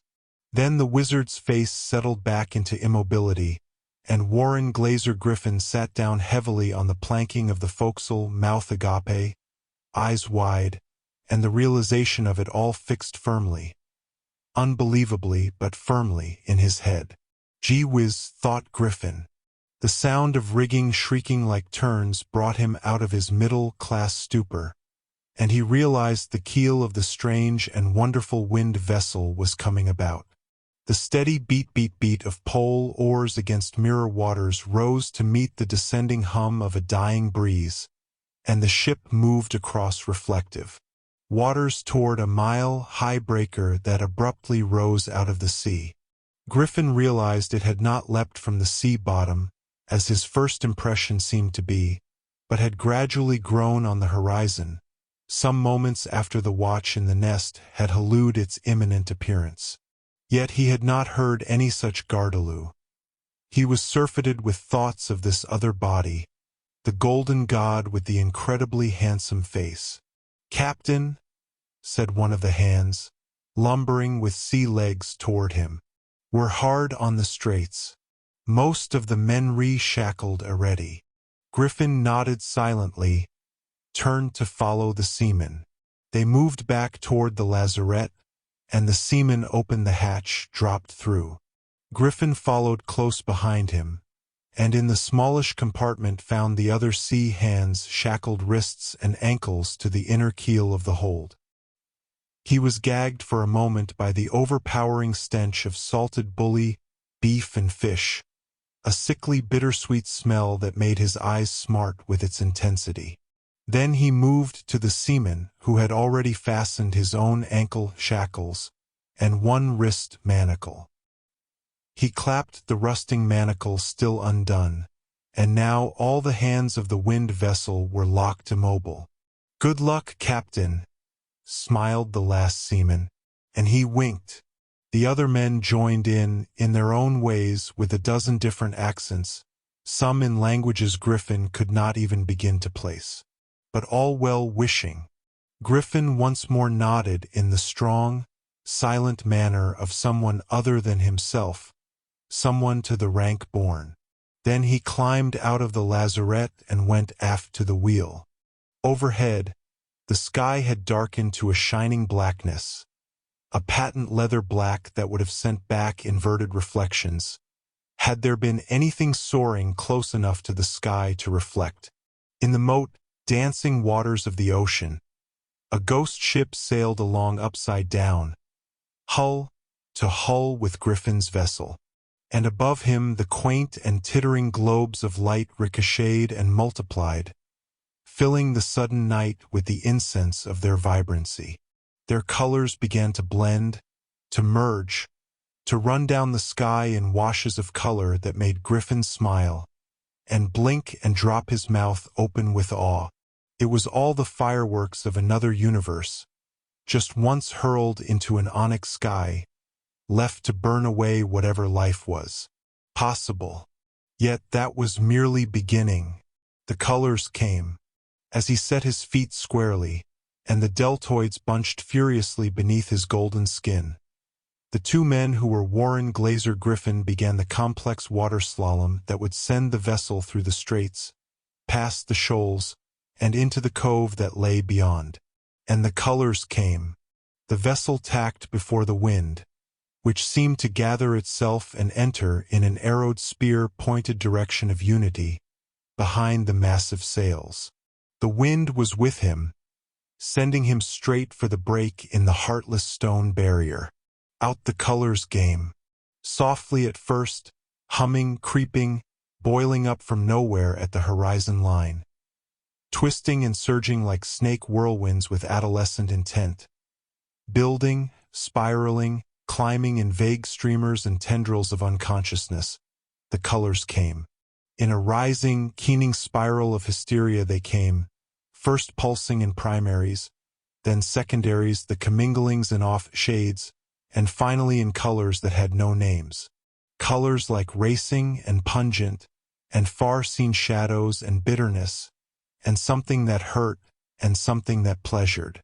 Oh, mostly the pleasures, one after another, singing, lulling, hypnotically arresting the eye as the ship sped into the heart of the maelstrom of weird, advancing, sky-eating colors.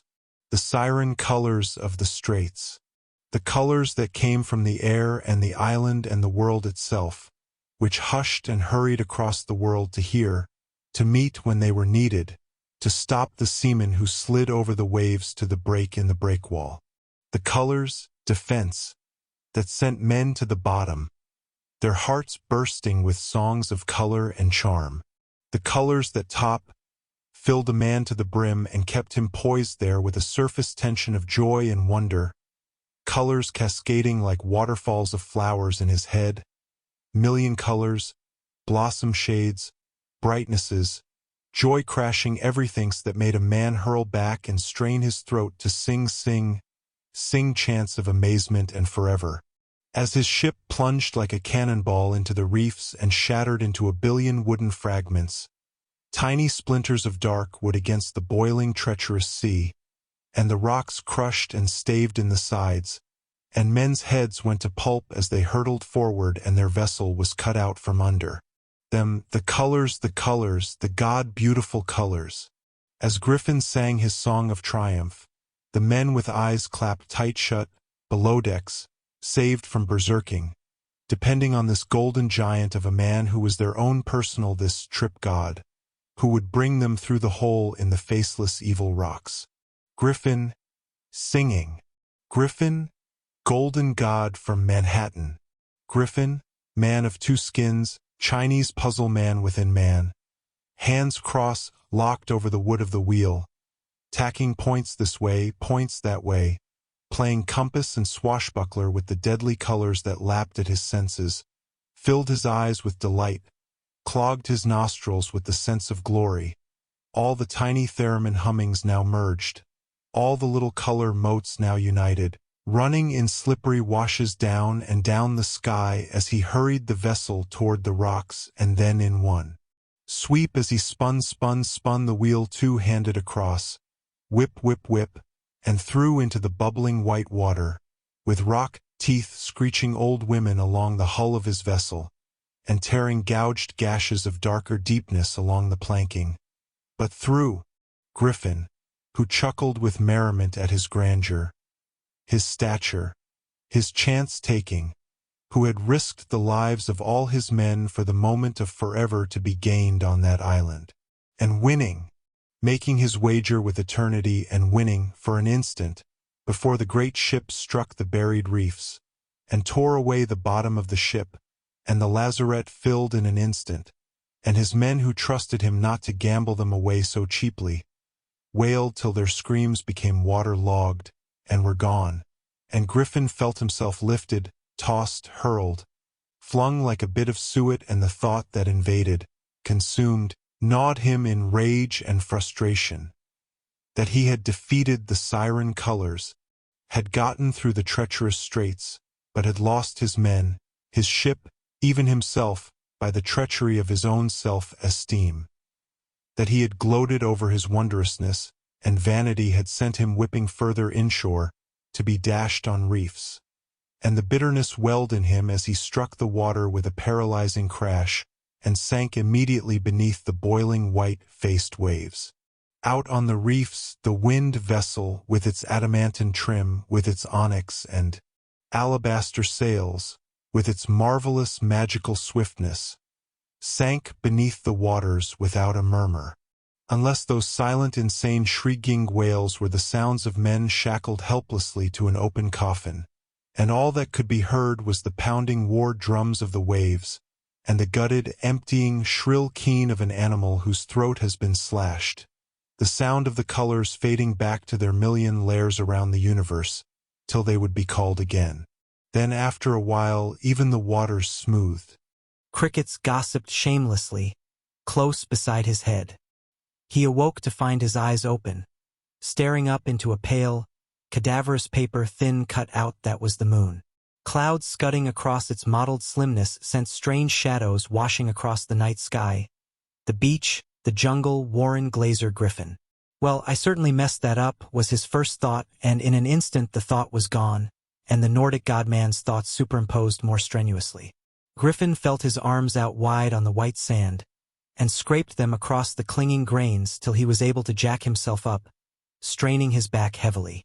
Propped on elbows, legs spread eagled before him, he stared out to sea, to the great barrier wall that encircled the island, and scanned the dark expanse for some sign of ship or men. There was nothing. He let his mind linger for long moments on the vanity and ego that had cost so many lives. Then he climbed painfully to his feet and turned to look at the island. Jungle rose up in a thick tweedy tangle, as high as the consumptive moon, and the warp of dark vine tracery merged with a woof of sounds. Mass sounds, beasts, insects, night birds, unnameable sounds that chittered and rasped and howled and shrieked, even as his men had shrieked, and the scent sounds of moist meat being ripped from the carcass of an ambushed soft creature was predominant. It was a living jungle, a presence in itself.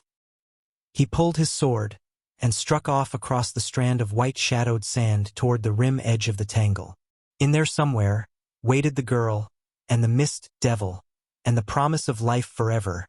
Here in this best of all possible worlds, his own heaven, which he had made from a lifetime of dreams.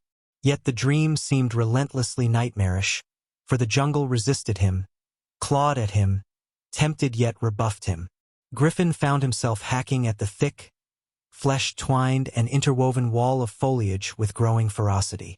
His even white teeth, beautifully matched and level, locked in a solid enamel band, and his eyes narrowed with frenzy.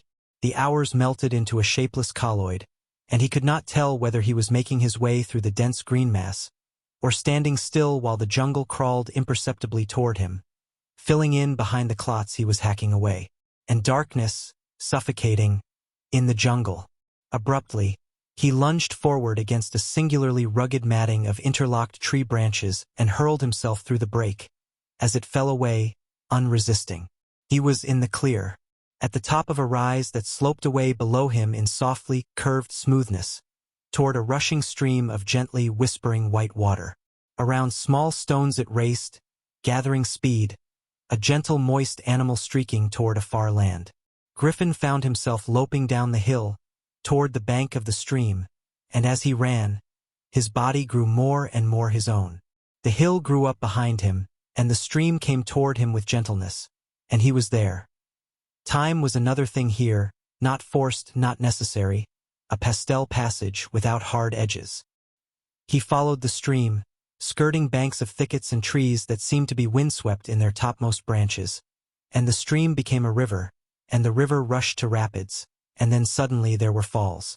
Not great thundering falls down which men might be swept in fragile canoes, but murmuring ledges and sweeps down which the white water surged sweetly, carrying tinges of color from the banks, carrying vagrant leaves and blades of grass, gently, tenderly, comfortingly. Griffin stood silently, watching the waterfall, sensing more than he saw, understanding more than even his senses could tell him. This was, indeed, the heaven of his dreams, a place to spend the rest of forever, with the wind and the water and the world another place, another level of sensing. Another bad dream had many long times before. This was reality, and only reality for a man whose existence had been not quite bad, merely insufficient. Tenable, but hardly enriching. For a man who had lived a life of not quite enough, this was all that there ever could be of goodness and brilliance and light. Griffin moved toward the falls. The darkness grew darker. Glowing in the dimensionless whispering dimness, Griffin saw a scene that could only have come from his dreams. The girl, naked white against the ledges and slopes of the falls, water cascading down her back, across her thighs, cool against her belly. Her head laid back and white water bubbling through the shining black veil of her hair, touching each strand, silkily shining it with moisture. Her eyes closed in simple pleasure.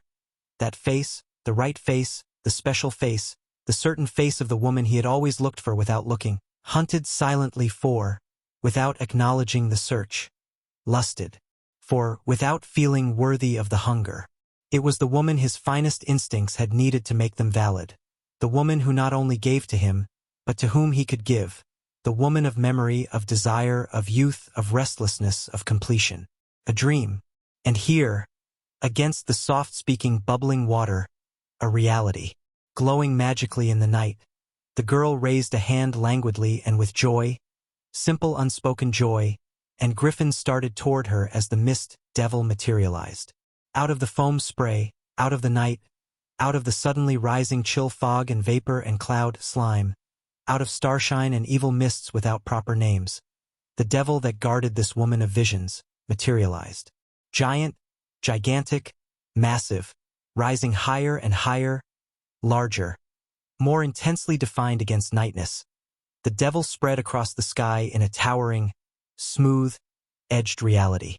Great sad eyes, the white molten centers of rat holes in which whirlwinds lived. A brow. Massive leaded furrows drawing down in unctuous pleasure at sight of the girl. Creature this horrendous, creature this gigantic, liaison with white flesh? The thought skittered like a poisoned rodent across the floor of Griffin's mind, like a small creature with one leg torn off, pain and blood-red ganglia of conception, then lost itself in the bittersweet crypt beneath thoughts, too repugnant, too monstrous for continued examination. And the mist, devil rose and expanded, and bellows blew its chest to horizon filling. Proportions. Griffin fell back into shadows lest he be seen. More, greater, still more massive it rose, filling the night sky till it obscured the moon, till nightbirds lived in its face, till molten tremblings, the very stars, served it as exhalations of breath. The mouth of a maniac millions magnified was its mouth. Terror and fear and whimperings from far underground were the lines of character in a face incalculably old, ancient, decayed with a time that could not be called time by men. And it was one with this woman. A consorted, filthy liaison, subliminal haunted Pliocene gonadal urgings, it and woman, force incarnate and gentle labial moistures. This, the terrible end hunger of a million billion eons of forced abstinence. The forever paramour, the eternity lecher, the consumed by desire that rose and blotted the world with its bulk. The mist, devil Warren Glazer Griffin had to kill, before he could live forever in his dreams. Griffin stood back in shadows, trembling within the golden body he wore. Now, abruptly, he was two men once again. The god with his sword, the mortal with his fear. And he swore to himself that he could not do it, could not, even crying inside that poor glorious shell, and could not and was terribly afraid. But then, as he watched, the mist devil seemed to implode, drew in upon himself, shrinking down into a smaller, tighter, neater, less infinitely tinier replica of himself, like a gas-filled balloon suddenly released from the hand of a child, whipping, snapping, spinning through the air, growing smaller as it lost its muscled tautness, and the mist devil became the size of a man, and it went to the woman, and they made love.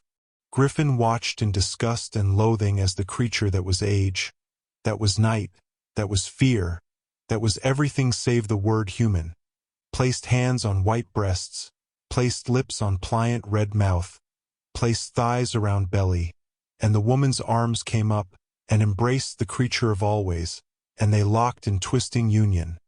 There in the white bubbling water, with the stars shrieking overhead and the moon a bloating madness careening down a sinkhole of space, as Warren Glazer Griffin watched the woman of all his thoughts take in the manhood of something anything but man. And silently, like a footpad, Griffin crept up behind the devil of mist, locked in trembling consummation of desire, and linking his wet and sticky hands about the hilt of the weapon. He raised it up over his head, spread-legged like an executioner, and drove the blade viciously, but at an angle down, and with the thick rasping crunch of metal through meat, into and out the other side of the neck of the creature. It drew in a hideous whirled load of air, gasping it up and into torn flesh, a rattling distended neck, straining blowfish mass of air, that ended with a sound so high and pathetic that skin prickled up and down Griffin's cheeks.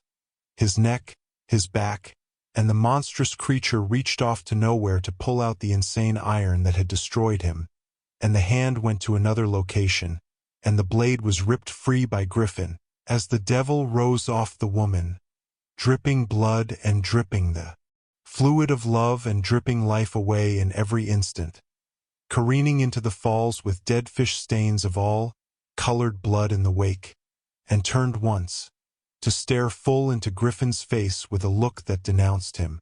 From behind, was gone, was dead, was floated down waterfalls to deep Stygian pools of refuse and rubble and rust, to silt bottoms where nothing mattered, but gone, leaving Warren Glazer Griffin to stand with blood that had spurted up across his wide golden chest, staring down at the woman of his dreams, whose eyes were cataract with frenzy and fear.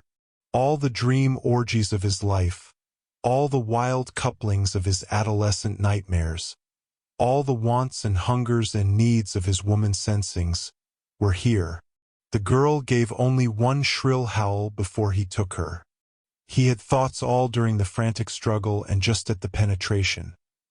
Woman horse slut lover trollop mean over and over and over and over, and when he rose from her, the eyes that stared back at him like leaves in snow on the first day of winter. Empty winds howled down out of the tundras of his soul. This was the charnel house of his finest fantasies, the burial ground of his forever, the garbage dump, the slain meat, the putrefying reality of his dreams and his heaven. Griffin stumbled away from her, hearing the shrieks of men needlessly drowned by his vanity, hearing the voiceless accusation of the devil proclaiming cowardice, hearing the orgasm a condemnation of lust that was never love, of brute desire that was never affection, and realizing at last that these were the real substances of his nature, the true faces of his sins, the marks in the ledger of a life he had never led, yet had worshipped silently at an altar of evil. All these thoughts, as the guardian of heaven, the keeper at the gate, the claimer of souls, the weigher of balances, advanced on him through the night. Griffin looked up and had but a moment to realize he had not succeeded in winning his heaven. As the 78-foot creature, he could have called nothing less than a dragon, opened its mouth that was all the world in judgment, and ground him to senseless pulp between rows of triple-fanged teeth. When they dug the body out of the alley, it made even the hardened construction workers and emergency squad cops ill. Not one bone was left unbroken. The very flesh seemed to have been masticated as if by a nation of cannibal dogs. Even so, the 3 inured excavators who finally used winding sheets and shovels to bring the shapeless mass up from its 11-foot grave, agreed that it was incredible, totally past belief, that the head and face were untouched. And they all agreed that the expression on the face was not one of happiness.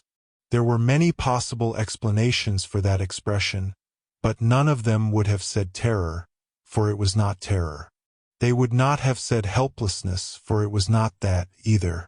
They might have settled on a pathetic sense of loss, had their sensibilities run that deep, but none of them would have felt that the expression said with great finality, "A man may truly live in his dreams, his noblest dreams, but only if he is worthy of those dreams."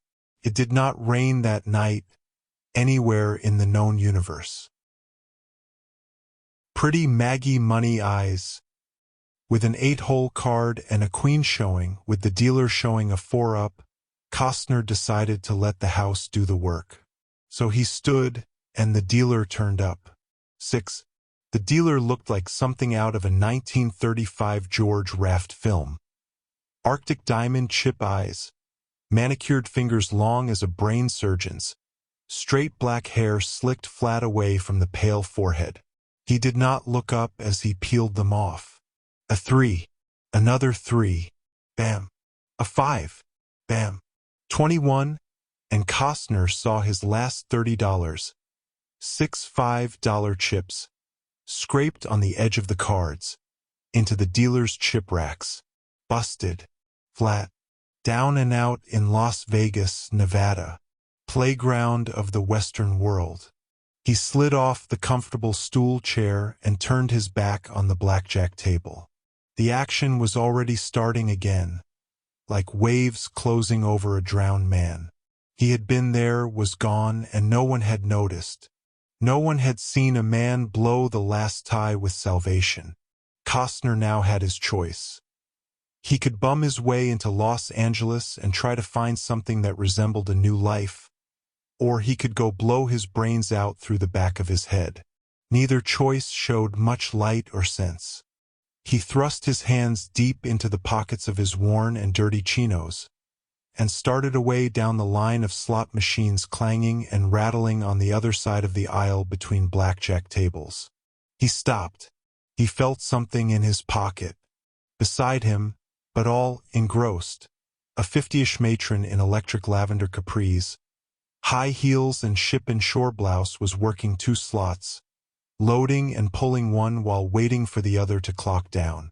She was dumping quarters in a seemingly inexhaustible supply from a Dixie cup held in her left hand. There was a surrealistic presence to the woman. She was almost automated, not a flicker of expression on her face, the eyes fixed and unwavering. Only when the gong rang, someone down the line had pulled a jackpot, did she look up.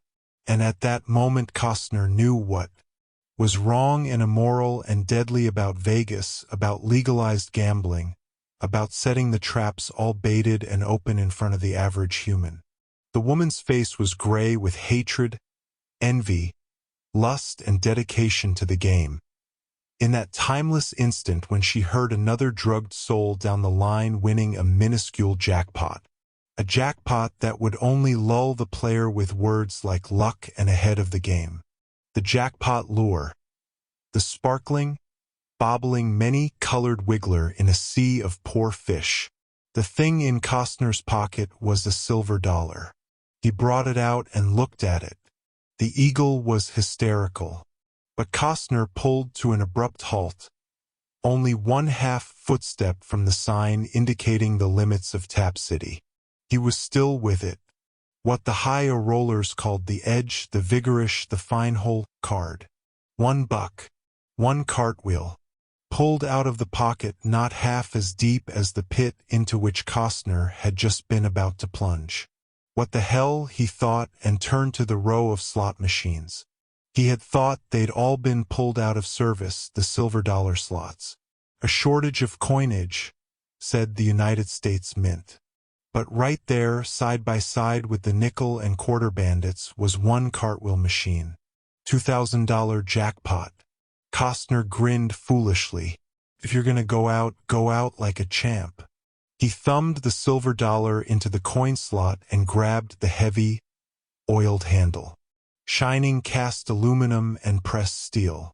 Big black plastic ball, angled for arm ease. Pull it all day and you won't get weary.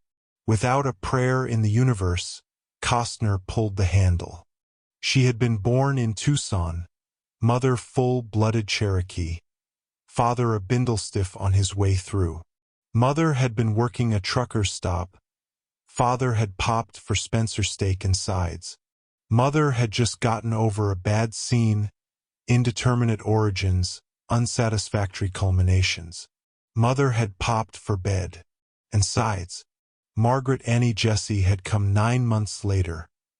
Black of hair, fair of face, and born into a life of poverty. 23 years later, a determined product of Miss Clairol and Berlitz, a dream image formed by Vogue and intimate association with the rat race, Margaret Annie Jessie had become a contraction. Maggie. Long legs, trim and coltish, hips a trifle large, the kind that promote that specific thought in men about getting their hands around it.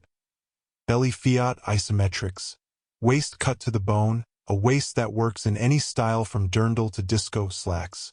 No breasts, all nipple but no breast, like an expensive whore the way O'Hara pinned it. And no padding, forget the cans, baby, there's other, more important action.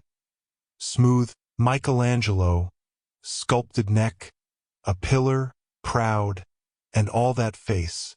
Out-thrust chin, perhaps a tot too much belligerence. But if you'd walloped as many gropers, you too, sweetheart. Narrow mouth, petulant lower lip, nice to chew on. A lower lip as though filled with honey, bursting, ready for things to happen. A nose that threw the right sort of shadow, flaring nostrils, the acceptable words. Aquiline, patrician, classic, alla that. Cheekbones as stark and promontory as a spit of land after 10 years of open ocean. Cheekbones holding darkness like narrow shadows, sooty beneath the taut, fleshed bone structure. Amazing cheekbones, the whole face, really. Simple up-tilted eyes, the touch of the Cherokee, eyes that looked out at you as you looked in at them like someone peering out of the keyhole as you peered in. Actually, dirty eyes, they said you can get it. Blonde hair, a great deal of it, wound and rolled and smoothed and flowing, in the old style, the page boy thing men always admire. No tight little cap of slicked plastic. No ratted and teased annapurna of bizarre coiffure. No ironed flat discotheque hair like number 3 flat noodles. Hair the way a man wants it so he can dig his hands in at the base of the neck and pull all that face very close. An operable woman, a working mechanism, a rigged and sudden machinery of softness and motivation. 23, and determined as hell never to abide in that vale of poverty her mother had called purgatory for her entire life. Snuffed out in a grease fire in the last trailer, somewhere in Arizona. Thank God no more pleas for a little. Money from baby girl Maggie hustling drinks in a Los Angeles topless joint. There ought to be some remorse in there somewhere, for a mommy gone where all the good grease fire victims go. Look around, you'll find it. Maggie, genetic freak. Mommy's Cherokee up-tilted eye, shape, and Polack quick-screwing daddy with names blue as innocence color. Blue-eyed Maggie dyed blonde, alla that face, alla that leg. $50 a night can get it, and it sounds like it's having a climax. Irish innocent blue-eyed innocent French, legged innocent Maggie. Polack, Cherokee, Irish. All woman and going on the market for this month's rent on the stucco pad. $80 worth of groceries. A couple months worth for a Mustang. 3 appointments with the specialist in Beverly Hills about that shortness of breath after a night on the hustle bump, the sticky thigh, the disco lurch, the gotcha sweat. Woman minutes. Increments under the meat. Perspiration purchases, yeah it does. Maggie, pretty Maggie money eyes, who came from Tucson and trailers and rheumatic fever and a surge to live that was all kaleidoscope frenzy of clawing scrabbling no nonsense. If it took laying on one's back and making sounds like a panther in the desert, then one did it because nothing was as bad as being dirt poor, itchy-skinned, soiled underwear, scuff-toed, hairy and ashamed lousy with the no-gots. Nothing. Maggie. Hooker. Hustler. Grabber. Swinger. If there's a buck in it, there's rhythm and the onomatopoeia is Maggie. She who puts out. For a price, whatever that might be. Maggie was dating Nuncio. He was Sicilian. He had dark eyes and an alligator grain wallet with slip-in pockets for credit cards. He was a spender, a sport, a high roller. They went to Vegas. Maggie and the Sicilian. Her blue eyes and his slip-in pockets. but mostly her blue eyes. The spinning reels behind the 3 long glass windows blurred, and Costner knew there wasn't a chance. $2,000 jackpot. Round and round. Whirring. 3 bells or 2 bells and a jackpot bar, get 18. 3 plums or 2 plums and a jackpot bar, get 14. 3 oranges or 2 oranges and a jack. 10, 5, $2 for a single cherry cluster in first position. Something. I'm drowning. Something. The whirring. Round and round. As something happened that was not considered in the pit boss manual. The reels whipped and snapped to a stop. Clank, clank, clank. Tight in place. 3 bars looked up at Costner. But they did not say jackpot. They were 3 bars on which stared 3 blue eyes. Very blue. Very immediate. Very jackpot. 20 silver dollars clattered into the payoff trough at the bottom of the machine. An orange light popped on in the casino cashier's cage. Bright orange on the jackpot board. And the gong began clanging overhead. The slot machine floor manager nodded once to the pit boss, who pursed his lips and started toward the seedy-looking man still standing with his hand on the slot's handle. The token payment, 20 silver dollars, lay untouched in the payoff trough. The balance of the jackpot, $1,980, would be paid manually by the casino cashier. And Costner stood, dumbly, as the 3 blue eyes stared up at him. There was a moment of idiotic disorientation, as Costner stared back at the 3 blue eyes. A moment in which the slot machine's mechanisms registered to themselves, and the gong was clanging furiously.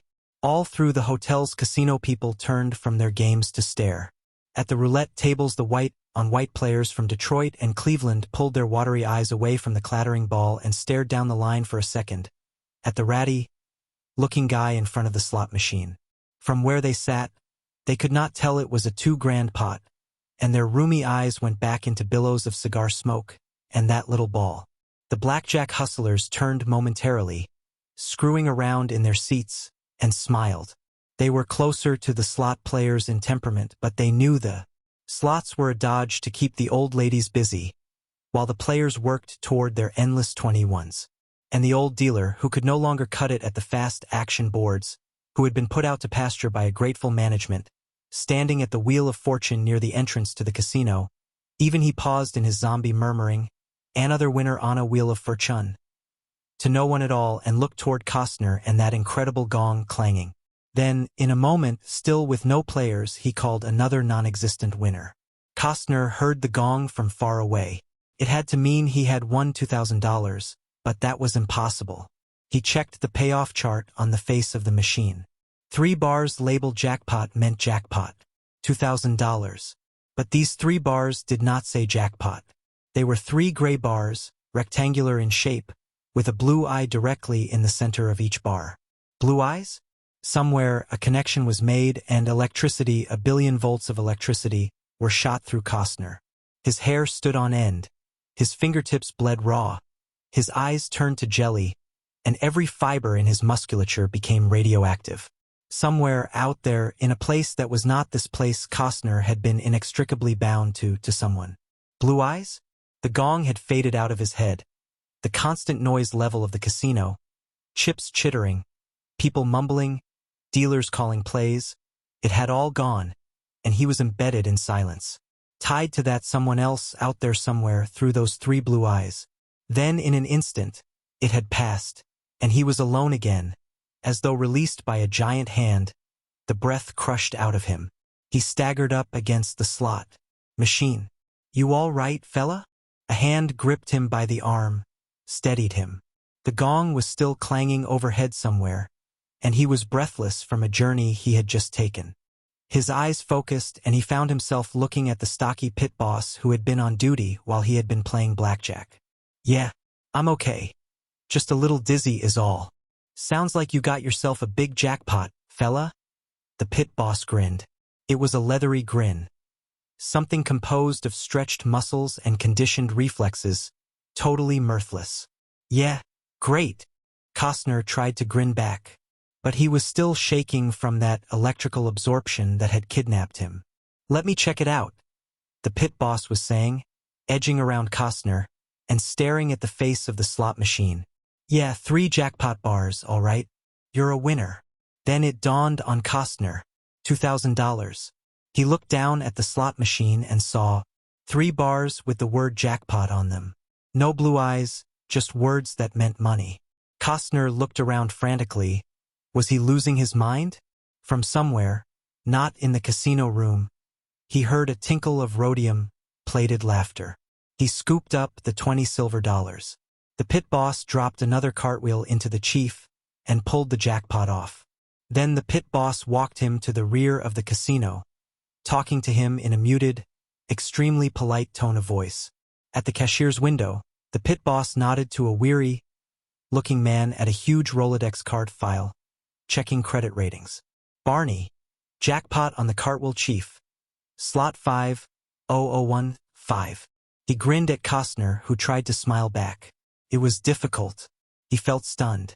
The cashier checked a payoff book for the correct amount to be drawn and leaned over the counter toward Costner. Check or cash, sir? Costner felt buoyancy coming back to him. Is the casino's check good? They all 3 laughed at that. A check's fine, Costner said. The check was drawn, and the check writer punched out the little bumps that said 2,000.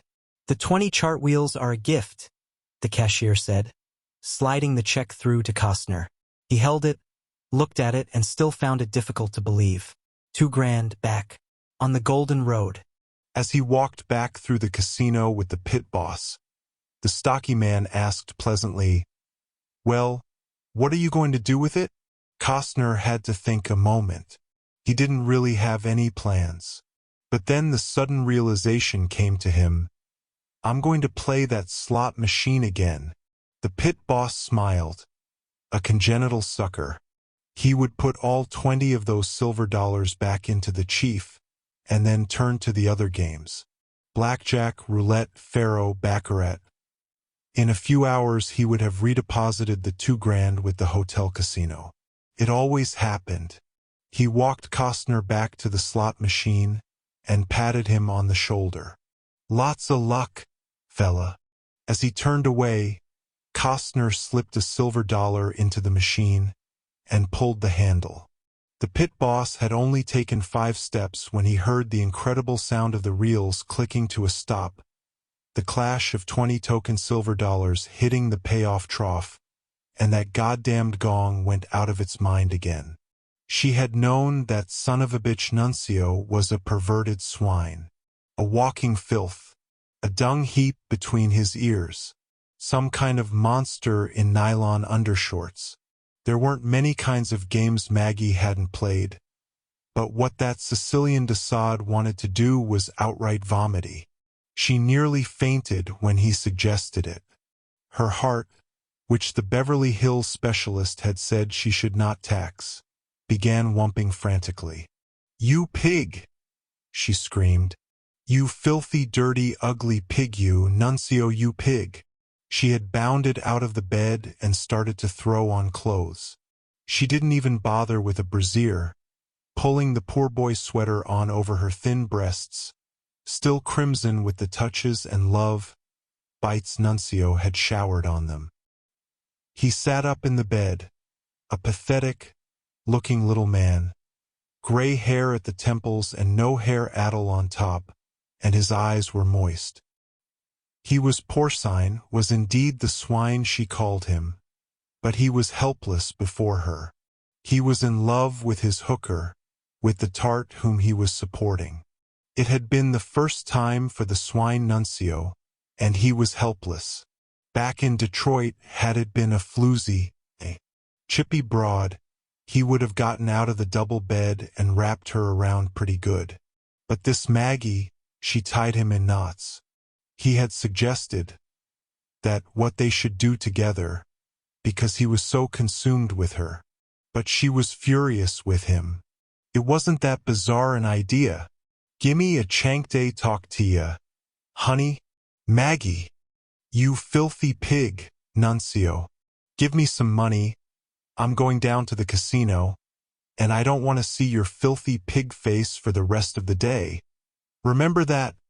And she had gone in his wallet and pants and taken $816, while he watched. He was helpless before her. She was something stolen from a world he knew only as class, and she could do what she wanted with him. Genetic freak Maggie, blue-eyed posing mannequin Maggie, pretty Maggie Money Eyes, who was one half Cherokee and one half a bunch of other things, had absorbed her lessons well. She was the very model of a class broad. Not for the rest of the day, do you understand? She snapped at him, and went downstairs, furious, to fret and gamble and wonder about nothing but years of herself. Men stared after her as she walked. She carried herself like a challenge, the way a squire carried a pennant, the way a prize bitch carried herself in the judge's ring. Born to the blue, the wonders of mimicry and desire. Maggie had no lust for gambling, none whatever. She merely wanted to taste the fury of her relationship with the swine Sicilian, her need for solidarity in a life built on the edge of the slide area, the senselessness of being here in Las Vegas when she could be back in Beverly Hills. She grew angrier and more ill at the thought of Nuncio upstairs in the room, taking another shower. She bathed 3 times a day. But it was different with him. He knew she resented his smell. He had the soft odor of wet fur sometimes, and she had told him about it. Now he bathed constantly and hated it. He was a foreigner to the bath. His life had been marked by various kinds of filths, and baths for him now were more of an obscenity than dirt could ever have been. For her, bathing was different. It was a necessity. She had to keep the patina of the world off her, had to remain clean, and smooth and white, a presentation, not an object of flesh and hair. A chromium instrument, something never pitted by rust and corrosion. When she was touched by them, by any one of them, by the men, by all the nuncios, they left little pitholes of bloody rust on her white, permanent flesh, cobwebs, sooty stains. She had to bathe. Often. She strolled down between the tables and the slots, carrying $816. 8 $100 bills and $16 in ones. At the change booth she got cartwheels for the 16 ones. The chief waited. It was her baby. She played it to infuriate the Sicilian. He had told her to play the nickel slots, the quarter or dime slots, but she always infuriated him by blowing $50 or $100 in 10 minutes, one coin after another, in the big chief. She faced the machine squarely and put in the first silver dollar. She pulled the handle, that swine nuncio. Another dollar, pulled the handle. How long does this go on? The reels cycled and spun and whirled and whipped in a blurring, spinning metal humming over and over as Maggie blew. Maggie hated and thought of hate and all the days and nights of swine behind her and ahead of her, and if only she had all the money in this room, in this casino, in this hotel, in this town, right now, this very instant, just an instant, this instant, it would be enough to whirring and humming and spinning and over, and she would be free, and all the world would never touch her body again, the swine would never touch her white flesh again. And then suddenly, as dollar after dollar went around, humming in reels of cherries and bells and bars and plums and oranges, there was suddenly pain, a sharp pain, in her chest, her heart, her center, a needle, a lancet, a burning, a pillar of flame that was purest, purer pain. Maggie, pretty Maggie Money Eyes, who wanted all that money in that cartwheel chief slot machine. Maggie, who had come from filth and rheumatic fever, who had come all the way to 3 baths a day and a specialist in very expensive Beverly Hills, that Maggie suddenly had a seizure, a flutter, a slam of a coronary thrombosis and fell instantly dead on the floor of the casino. Dead. One instant she had been holding the handle of the slot machine, willing her entire being, all that hatred for all the swine she had ever rolled with, willing every fiber of every cell of every chromosome into that machine, wanting to suck out every silver vapor within its belly, and the next instant, so close they might have been the same, her heart exploded and killed her and she slipped to the floor, still touching the chief. On the floor. Dead. Struck dead. Liar. All the lies that were her life. Dead on a floor. A moment out of time, a lights whirling and spinning in a cotton candy universe. Down a bottomless funnel roundly sectioned like a goat's horn. A cornucopia that rose up cuculiform smooth and slick as a worm belly, endless nights that pealed ebony funeral bells. Out of fog, out of weightlessness. Suddenly total cellular knowledge, a memory running backward, a gibbering spastic blindness. A soundless owl of frenzy trapped in a cave of prisms. Sand endlessly draining down a billows of forever edges of the world as they splintered, a foam rising drowning from inside. The smell of rust, rough green corners that burn a memory, the gibbering spastic blind memory. 7 rushing vacuums of nothing. Yellow pinpoints cast in amber, straining and elongating, running like live wax, chill fevers. Overhead the odor of stop. This is the stopover before hell or heaven. This is limbo, trapped and doomed alone in a mist, eaten nowhere. A soundless screaming, a soundless whirring, a soundless spinning, spinning, spinning, a spinning, a spinning, a spinning, a spinning, a spinning. Maggie had wanted all the silver in the machine. She had died, willing herself into the machine. Now looking out from within, from inside the limbo that had become her own purgatory, Maggie was trapped in the oiled and anodized interior of the silver dollar slot machine, the prison of her final desires, where she had wanted to be, completely trapped in that last instant of life between life/death. Maggie, gone inside, all soul now, trapped for eternity in the cage soul of the soulless machine. Limbo. Trapped. I hope you don't mind if I call over one of the slot men. The slot machine floor manager was saying, from a far distance. He was in his late 50s, a velvet-voiced man whose eyes held nothing of light and certainly nothing of kindness. He had stopped the pit boss as the stocky man had turned in mid-step to return to Costner and the jackpot machine. He had taken the walk himself. We have to make sure, you know how it is, somebody didn't fool the slot, maybe it's out of whack or something, He lifted his left hand and there was a clicker in it, the kind children use at Halloween. He clicked half a dozen times like a rabid cricket, and there was a scurrying in the pit between the tables. Costner was only faintly aware of what was happening. Instead of being totally awake, feeling the surge of adrenaline through his veins, the feeling any gambler gets when he is ahead of the game, a kind of desperate urgency when he has hit it for a boodle, he was numb, partaking of the action around him only as much as a drinking glass involves itself in the alcoholic's drunken binge. All color and sound had been leached out of him. A tired-looking, resigned, weary man wearing a gray porter's jacket, as gray as his hair, as gray as his indoor skin, came to them, carrying a leather wrap-up of tools. The slot repairman studied the machine, turning the pressed steel body around on its stand, studying the back. He used a key on the back door, and for an instant Costner had a view of gears, springs, armatures, and the clock that ran the slot mechanism. The repairman nodded silently over it, closed and relocked it, turned it around again and studied the face of the machine. "Nobody's been spooning it," he said, and went away. Costner stared at the floor manager. Gaffing. That's what he meant. Spooning's another word for it. Some guys use a little piece of plastic or a wire, shove it down through the escalator, it kicks the machine. Nobody thought that's what happened here, but we have to make sure. $2,000 is a big payoff, and twice, well, I'm sure you'll understand.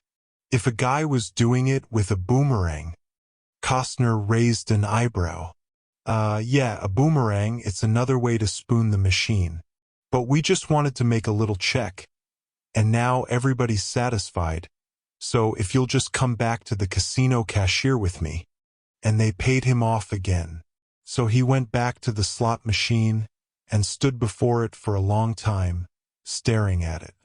The change girls and the dealers going off duty.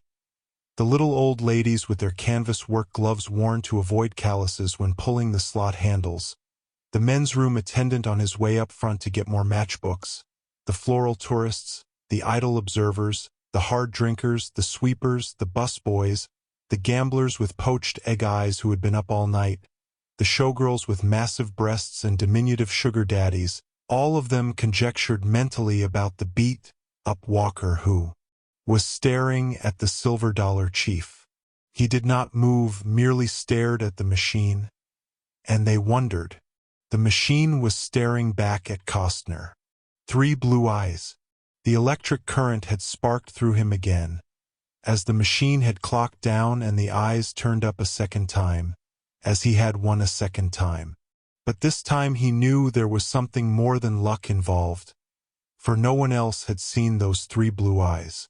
So now he stood before the machine, waiting. Spoke to him. Inside his skull, where no one had ever lived but himself, now someone else moved and spoke to him. A girl, a beautiful girl. Her name was Maggie, and she spoke to him. I've been waiting for you. A long time, I've been waiting for you, Costner. Why do you think you hit the jackpot? Because I've been waiting for you, and I want you. You'll win all the jackpots. Because I want you. I need you. Love me. I'm Maggie. I'm so alone. Love me. Costner had been staring at the slot machine for a very long time, and his weary brown eyes had seemed to be locked to the blue eyes on the jackpot bars. But he knew no one else could see the blue eyes, and no one else could hear the voice, and no one else knew about Maggie. He was the universe to her. Everything to her. He thumbed in another silver dollar, and the pit boss watched, the slot machine repairman watched, the slot machine floor manager watched, 3 change girls watched, and a pack of unidentified players watched, some from their seats. The reels whirled, the handles snapped back, and in a second they flipped down to a halt. 20 silver dollars tokened themselves into the payoff trough, and a woman at one of the crap tables belched a fragment of hysterical laughter. And the gong went insane again. The floor manager came over and said, very softly, Mr. Costner, it'll take us about 15 minutes to pull this machine and check it out. I'm sure you understand. As 2 slot repairmen came out of the back, hauled the chief off its stand, and took it into the repair room at the rear of the casino. While they waited, the floor manager regaled Costner with stories of spooners who had used intricate magnets inside their clothes, of boomerang men who had attached their plastic implements under their sleeves so they could be extended on spring-loaded clips, of cheaters who had come equipped with tiny electric drills in their hands and wires that slipped into the tiny drilled holes. And he kept saying he knew Costner would understand. But Costner knew the floor manager would not understand. When they brought the chief back, the repairman nodded assuredly. Nothing wrong with it. Works perfectly. Nobody's been booming it. But the blue eyes were gone on the jackpot bars. Costner knew they would return. They paid him off again. He returned and played again. And again. And again. They put a spotter on him. He won again. And again. And again. The crowd had grown to massive proportions. Word had spread like the silent communications of the telegraph vine, up and down the strip, all the way to downtown Vegas and the sidewalk casinos where they played night and day every day of the year, and the crowd moved toward the hotel and the casino, and the seedy, looking walker with his weary brown eyes. The crowd moved to him inexorably, drawn like lemmings by the odor of the luck that rose from him like musky electrical cracklings. And he won. Again and again. $38,000. And the 3 blue eyes continued to stare up at him. Her lover was winning. Maggie and her money eyes. Finally, the casino decided to speak to Costner. They pulled the chief for 15 minutes, for a supplemental check by experts from the slot machine company in downtown Vegas, and while they were checking it, they asked Costner to come to the main office of the hotel. The owner was there. His face seemed faintly familiar to Costner. Had he seen it on television? The newspapers? Mr. Costner, my name is Jules Hartshorn. I'm pleased to meet you. Quite a string of luck you're having out there. It's been a long time coming. You realize, this sort of luck is impossible. I'm compelled to believe it, Mr. Hartshorn. As am I. is happening to my casino. But we're thoroughly convinced of one of two possibilities, Mr. Costner. One, either the machine is inoperable in a way we can't detect, or two, you are the cleverest spooner we've ever had in here. I'm not cheating. As you can see, Mr. Costner, I'm smiling. The reason I'm smiling is at your naivete in believing I would take your word for it. I'm perfectly happy to nod politely and say of course you aren't cheating. But no one can win $38,000 on 19 straight jackpots off one slot machine. It doesn't even have mathematical odds against its happening, Mr. Costner. It's on a cosmic scale of improbability, with 3 dark planets crashing into our sun within the next 20 minutes. It's on a par with the Pentagon, the Forbidden City, and the Kremlin, all 3 pushing the red button at the same microsecond. It's an impossibility, Mr. Costner. An impossibility that's happening to me. I'm sorry. Not really. No, not really. I can use the money. For what exactly, Mr. Costner? I hadn't thought about it, really. I see. Well, Mr. Costner, let's look at it this way.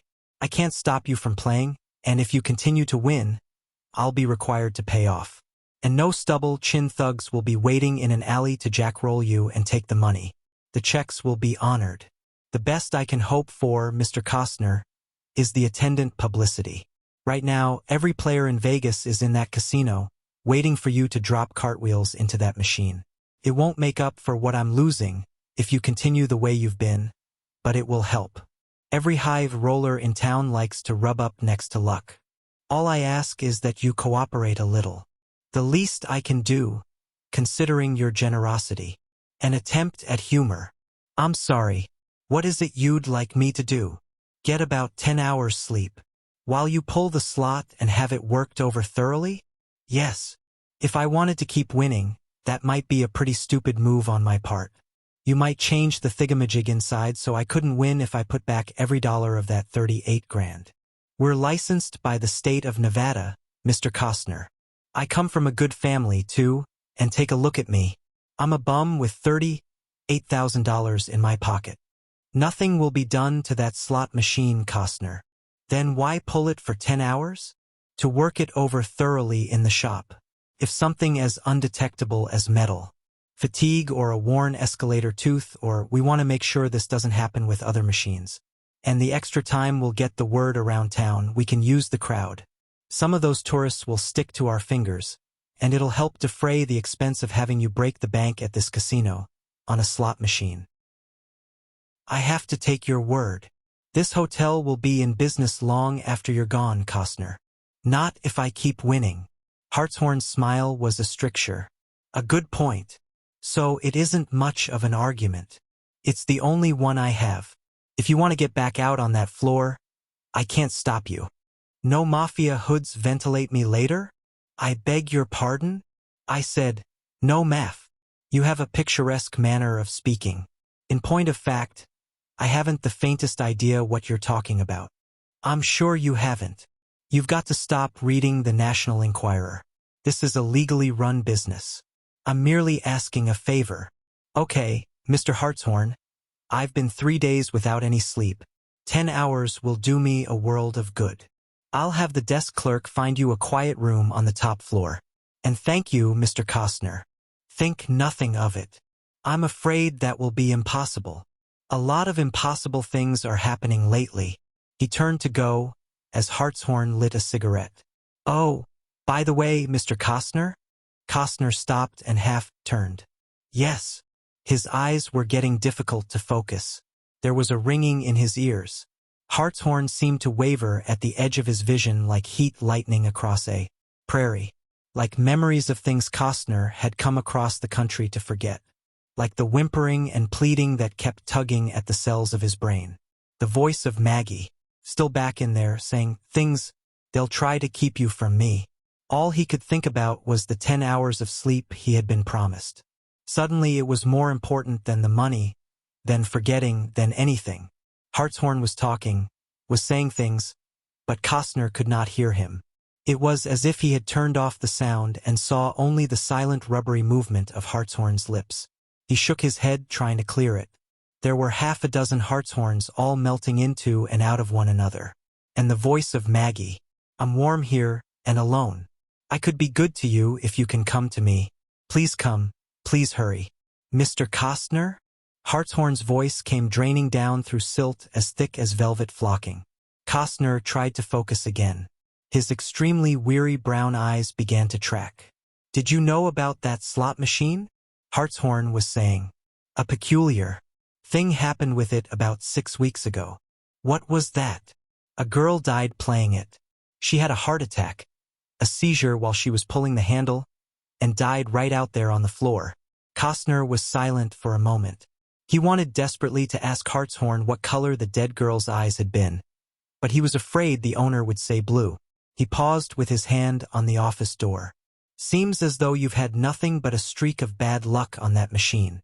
Hartshorn smiled an enigmatic smile. It might not change for a while either. Costner felt his jaw muscles tighten. Meaning I might die too and wouldn't that be bad luck? Hartshorn's smile became hieroglyphic, permanent, stamped on him forever. Sleep tight, Mr. Costner. In a dream, she came to him. Long, smooth thighs and soft golden down on her arms. Blue eyes deep as the past, misted with a fine scintillance like lavender spiderwebs. Taut body that was the only body woman had ever had from the very first. Maggie came to him. Hello, I've been traveling a long time. Who are you? Costner asked wonderingly. He was standing on a chilly plain, or was it a plateau? The wind curled around them both, or was it only around him? She was exquisite, and he saw her clearly, or was it through a mist? Her voice was deep and resonant, or was it light and warm as night, blooming jasmine? I'm Maggie. I love you. I've waited for you. You have blue eyes. Yes. With love. You're very beautiful. Thank you. With female amusement. But why me? Why let it happen to me? Are you the girl who... Are you the one that was sick? The one who... I'm Maggie. And you, I picked you because you need me. You've needed someone for a long, long time. Then it unrolled for Costner. The past unrolled and he saw who he was. He saw himself alone. Always alone. As a child, born to kind and warm parents who hadn't the vaguest notion of who he was, what he wanted to be, where his talents lay. So he had run off when he was in his teens, and alone, always alone on the road. 4 years and months and days and hours with no one. Casual friendships based on food or sex or artificial similarities. But no one to whom he could cleave and cling and belong. It was that way till Susie, and with her he had found light. He had discovered the scents and aromas of a spring that was eternally one day away. He had laughed, really laughed, and known with her it would at last be all right. So he had poured all of himself into her, giving her everything. All his hopes, his secret thoughts, his tender dreams. And she had taken them, taken him, all of him, and he had known for the first time what it was to have a place to live, to have a home in someone's heart. It was all the silly and gentle things he laughed at in other people, but for him it was breathing deeply of wonder. He had stayed with her for a long time and had supported her son from the first marriage, the marriage Susie never talked about. And then one day he had come back, as Susie had always known he would. He was a dark creature of ruthless habits and vicious nature, but she had been his woman, all along, and Costner realized he had been used as a stop-gap, as a bill payer till her wandering terror came home to nest. Then she had asked him to leave. Broke and tapped out in all the silent inner ways a man can be drained. He had left without even a fight, for all the fight had been leached out of him. He had left and wandered west and finally come to Las Vegas where he had hit bottom, and found Maggie. In a dream with blue eyes he had found Maggie. I want you to belong to me. I love you. Her truth was vibrant in Costner's mind. She was his, at last someone who was special was his. Can I trust you? I've never been able to trust anyone before. Women never. But I need someone. I really need someone. It's me always. Forever. You can trust me. And she came to him fully. Her body was a declaration of truth and trust such as no other Costner had ever known before. She met him on a windswept plain of thought, and he made love to her more completely than he had known any passion before. She joined with him, entered him, mingled with his blood and his thought and his frustration, and he came away clean, filled with glory. Yes, I can trust you. I want you. I'm yours, he whispered to her. When they lay side by side in a dream nowhere of mist and soundlessness. I'm yours. She smiled, a woman's smile of belief in her man. A smile of trust and deliverance. And Costner woke up. The chief was back on its stand, and the crowd had been penned back by velvet ropes. Several people had played the machine, but there had been no jackpots.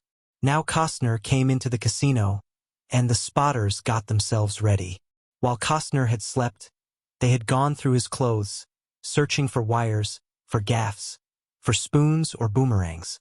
Nothing. Now he walked straight to the chief and stared at it. Hartshorn was there. You look tired, he said gently to Costner, studying the man's weary brown eyes. I am, a little. Costner tried a smile, which didn't work. I had a funny dream. Oh, yeah, about a girl. He let it die off. Hartshorn's smile was understanding, pitying, empathic, and understanding. There are lots of girls in this town. You shouldn't have any trouble finding one with your winnings. Costner nodded and slipped his first silver dollar into the slot. He pulled the handle. The reel spun with a ferocity Costner had not heard before, and suddenly everything went whipping slant-wise as he felt a wrenching of pure flame in his stomach, as his head was snapped on its spindly neck, as the lining behind his eyes was burned out.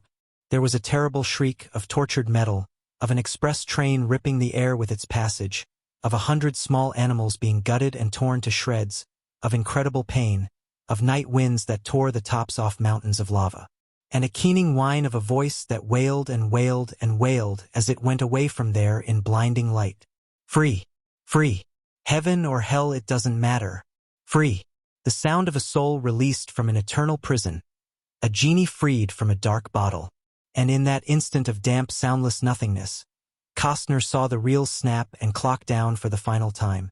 1, 2, 3. Blue eyes. But he would never cash his checks. The crowd screamed through one voice as he fell sidewise and lay on his face. The final loneliness. The chief was pulled. Bad luck. Too many gamblers resented its very presence in the casino, so it was pulled and returned to the company. With explicit instructions, it was to be melted down to slag. And not till it was in the hands of the ladle foreman, who was ready to dump it into the slag furnace, did anyone remark on the final tally the chief had clocked. Look at that, ain't that weird? Said the ladle foreman to his bucket man. He pointed to the 3 glass windows. Never saw jackpot bars like that before, the bucket man agreed. 3 eyes. Must be an old machine. Yeah. Some of these old games go way back, the foreman said, hoisting the slot machine onto the conveyor track leading to the slag furnace. 3 eyes, huh? How about that? 3 brown eyes. And he threw the knife switch that sent the chief down the track, to puddle in the roaring inferno of the furnace. 3 brown eyes. 3 brown eyes that looked very, very weary, that looked very, very trapped, that looked very, very betrayed. Some of these old games go way back.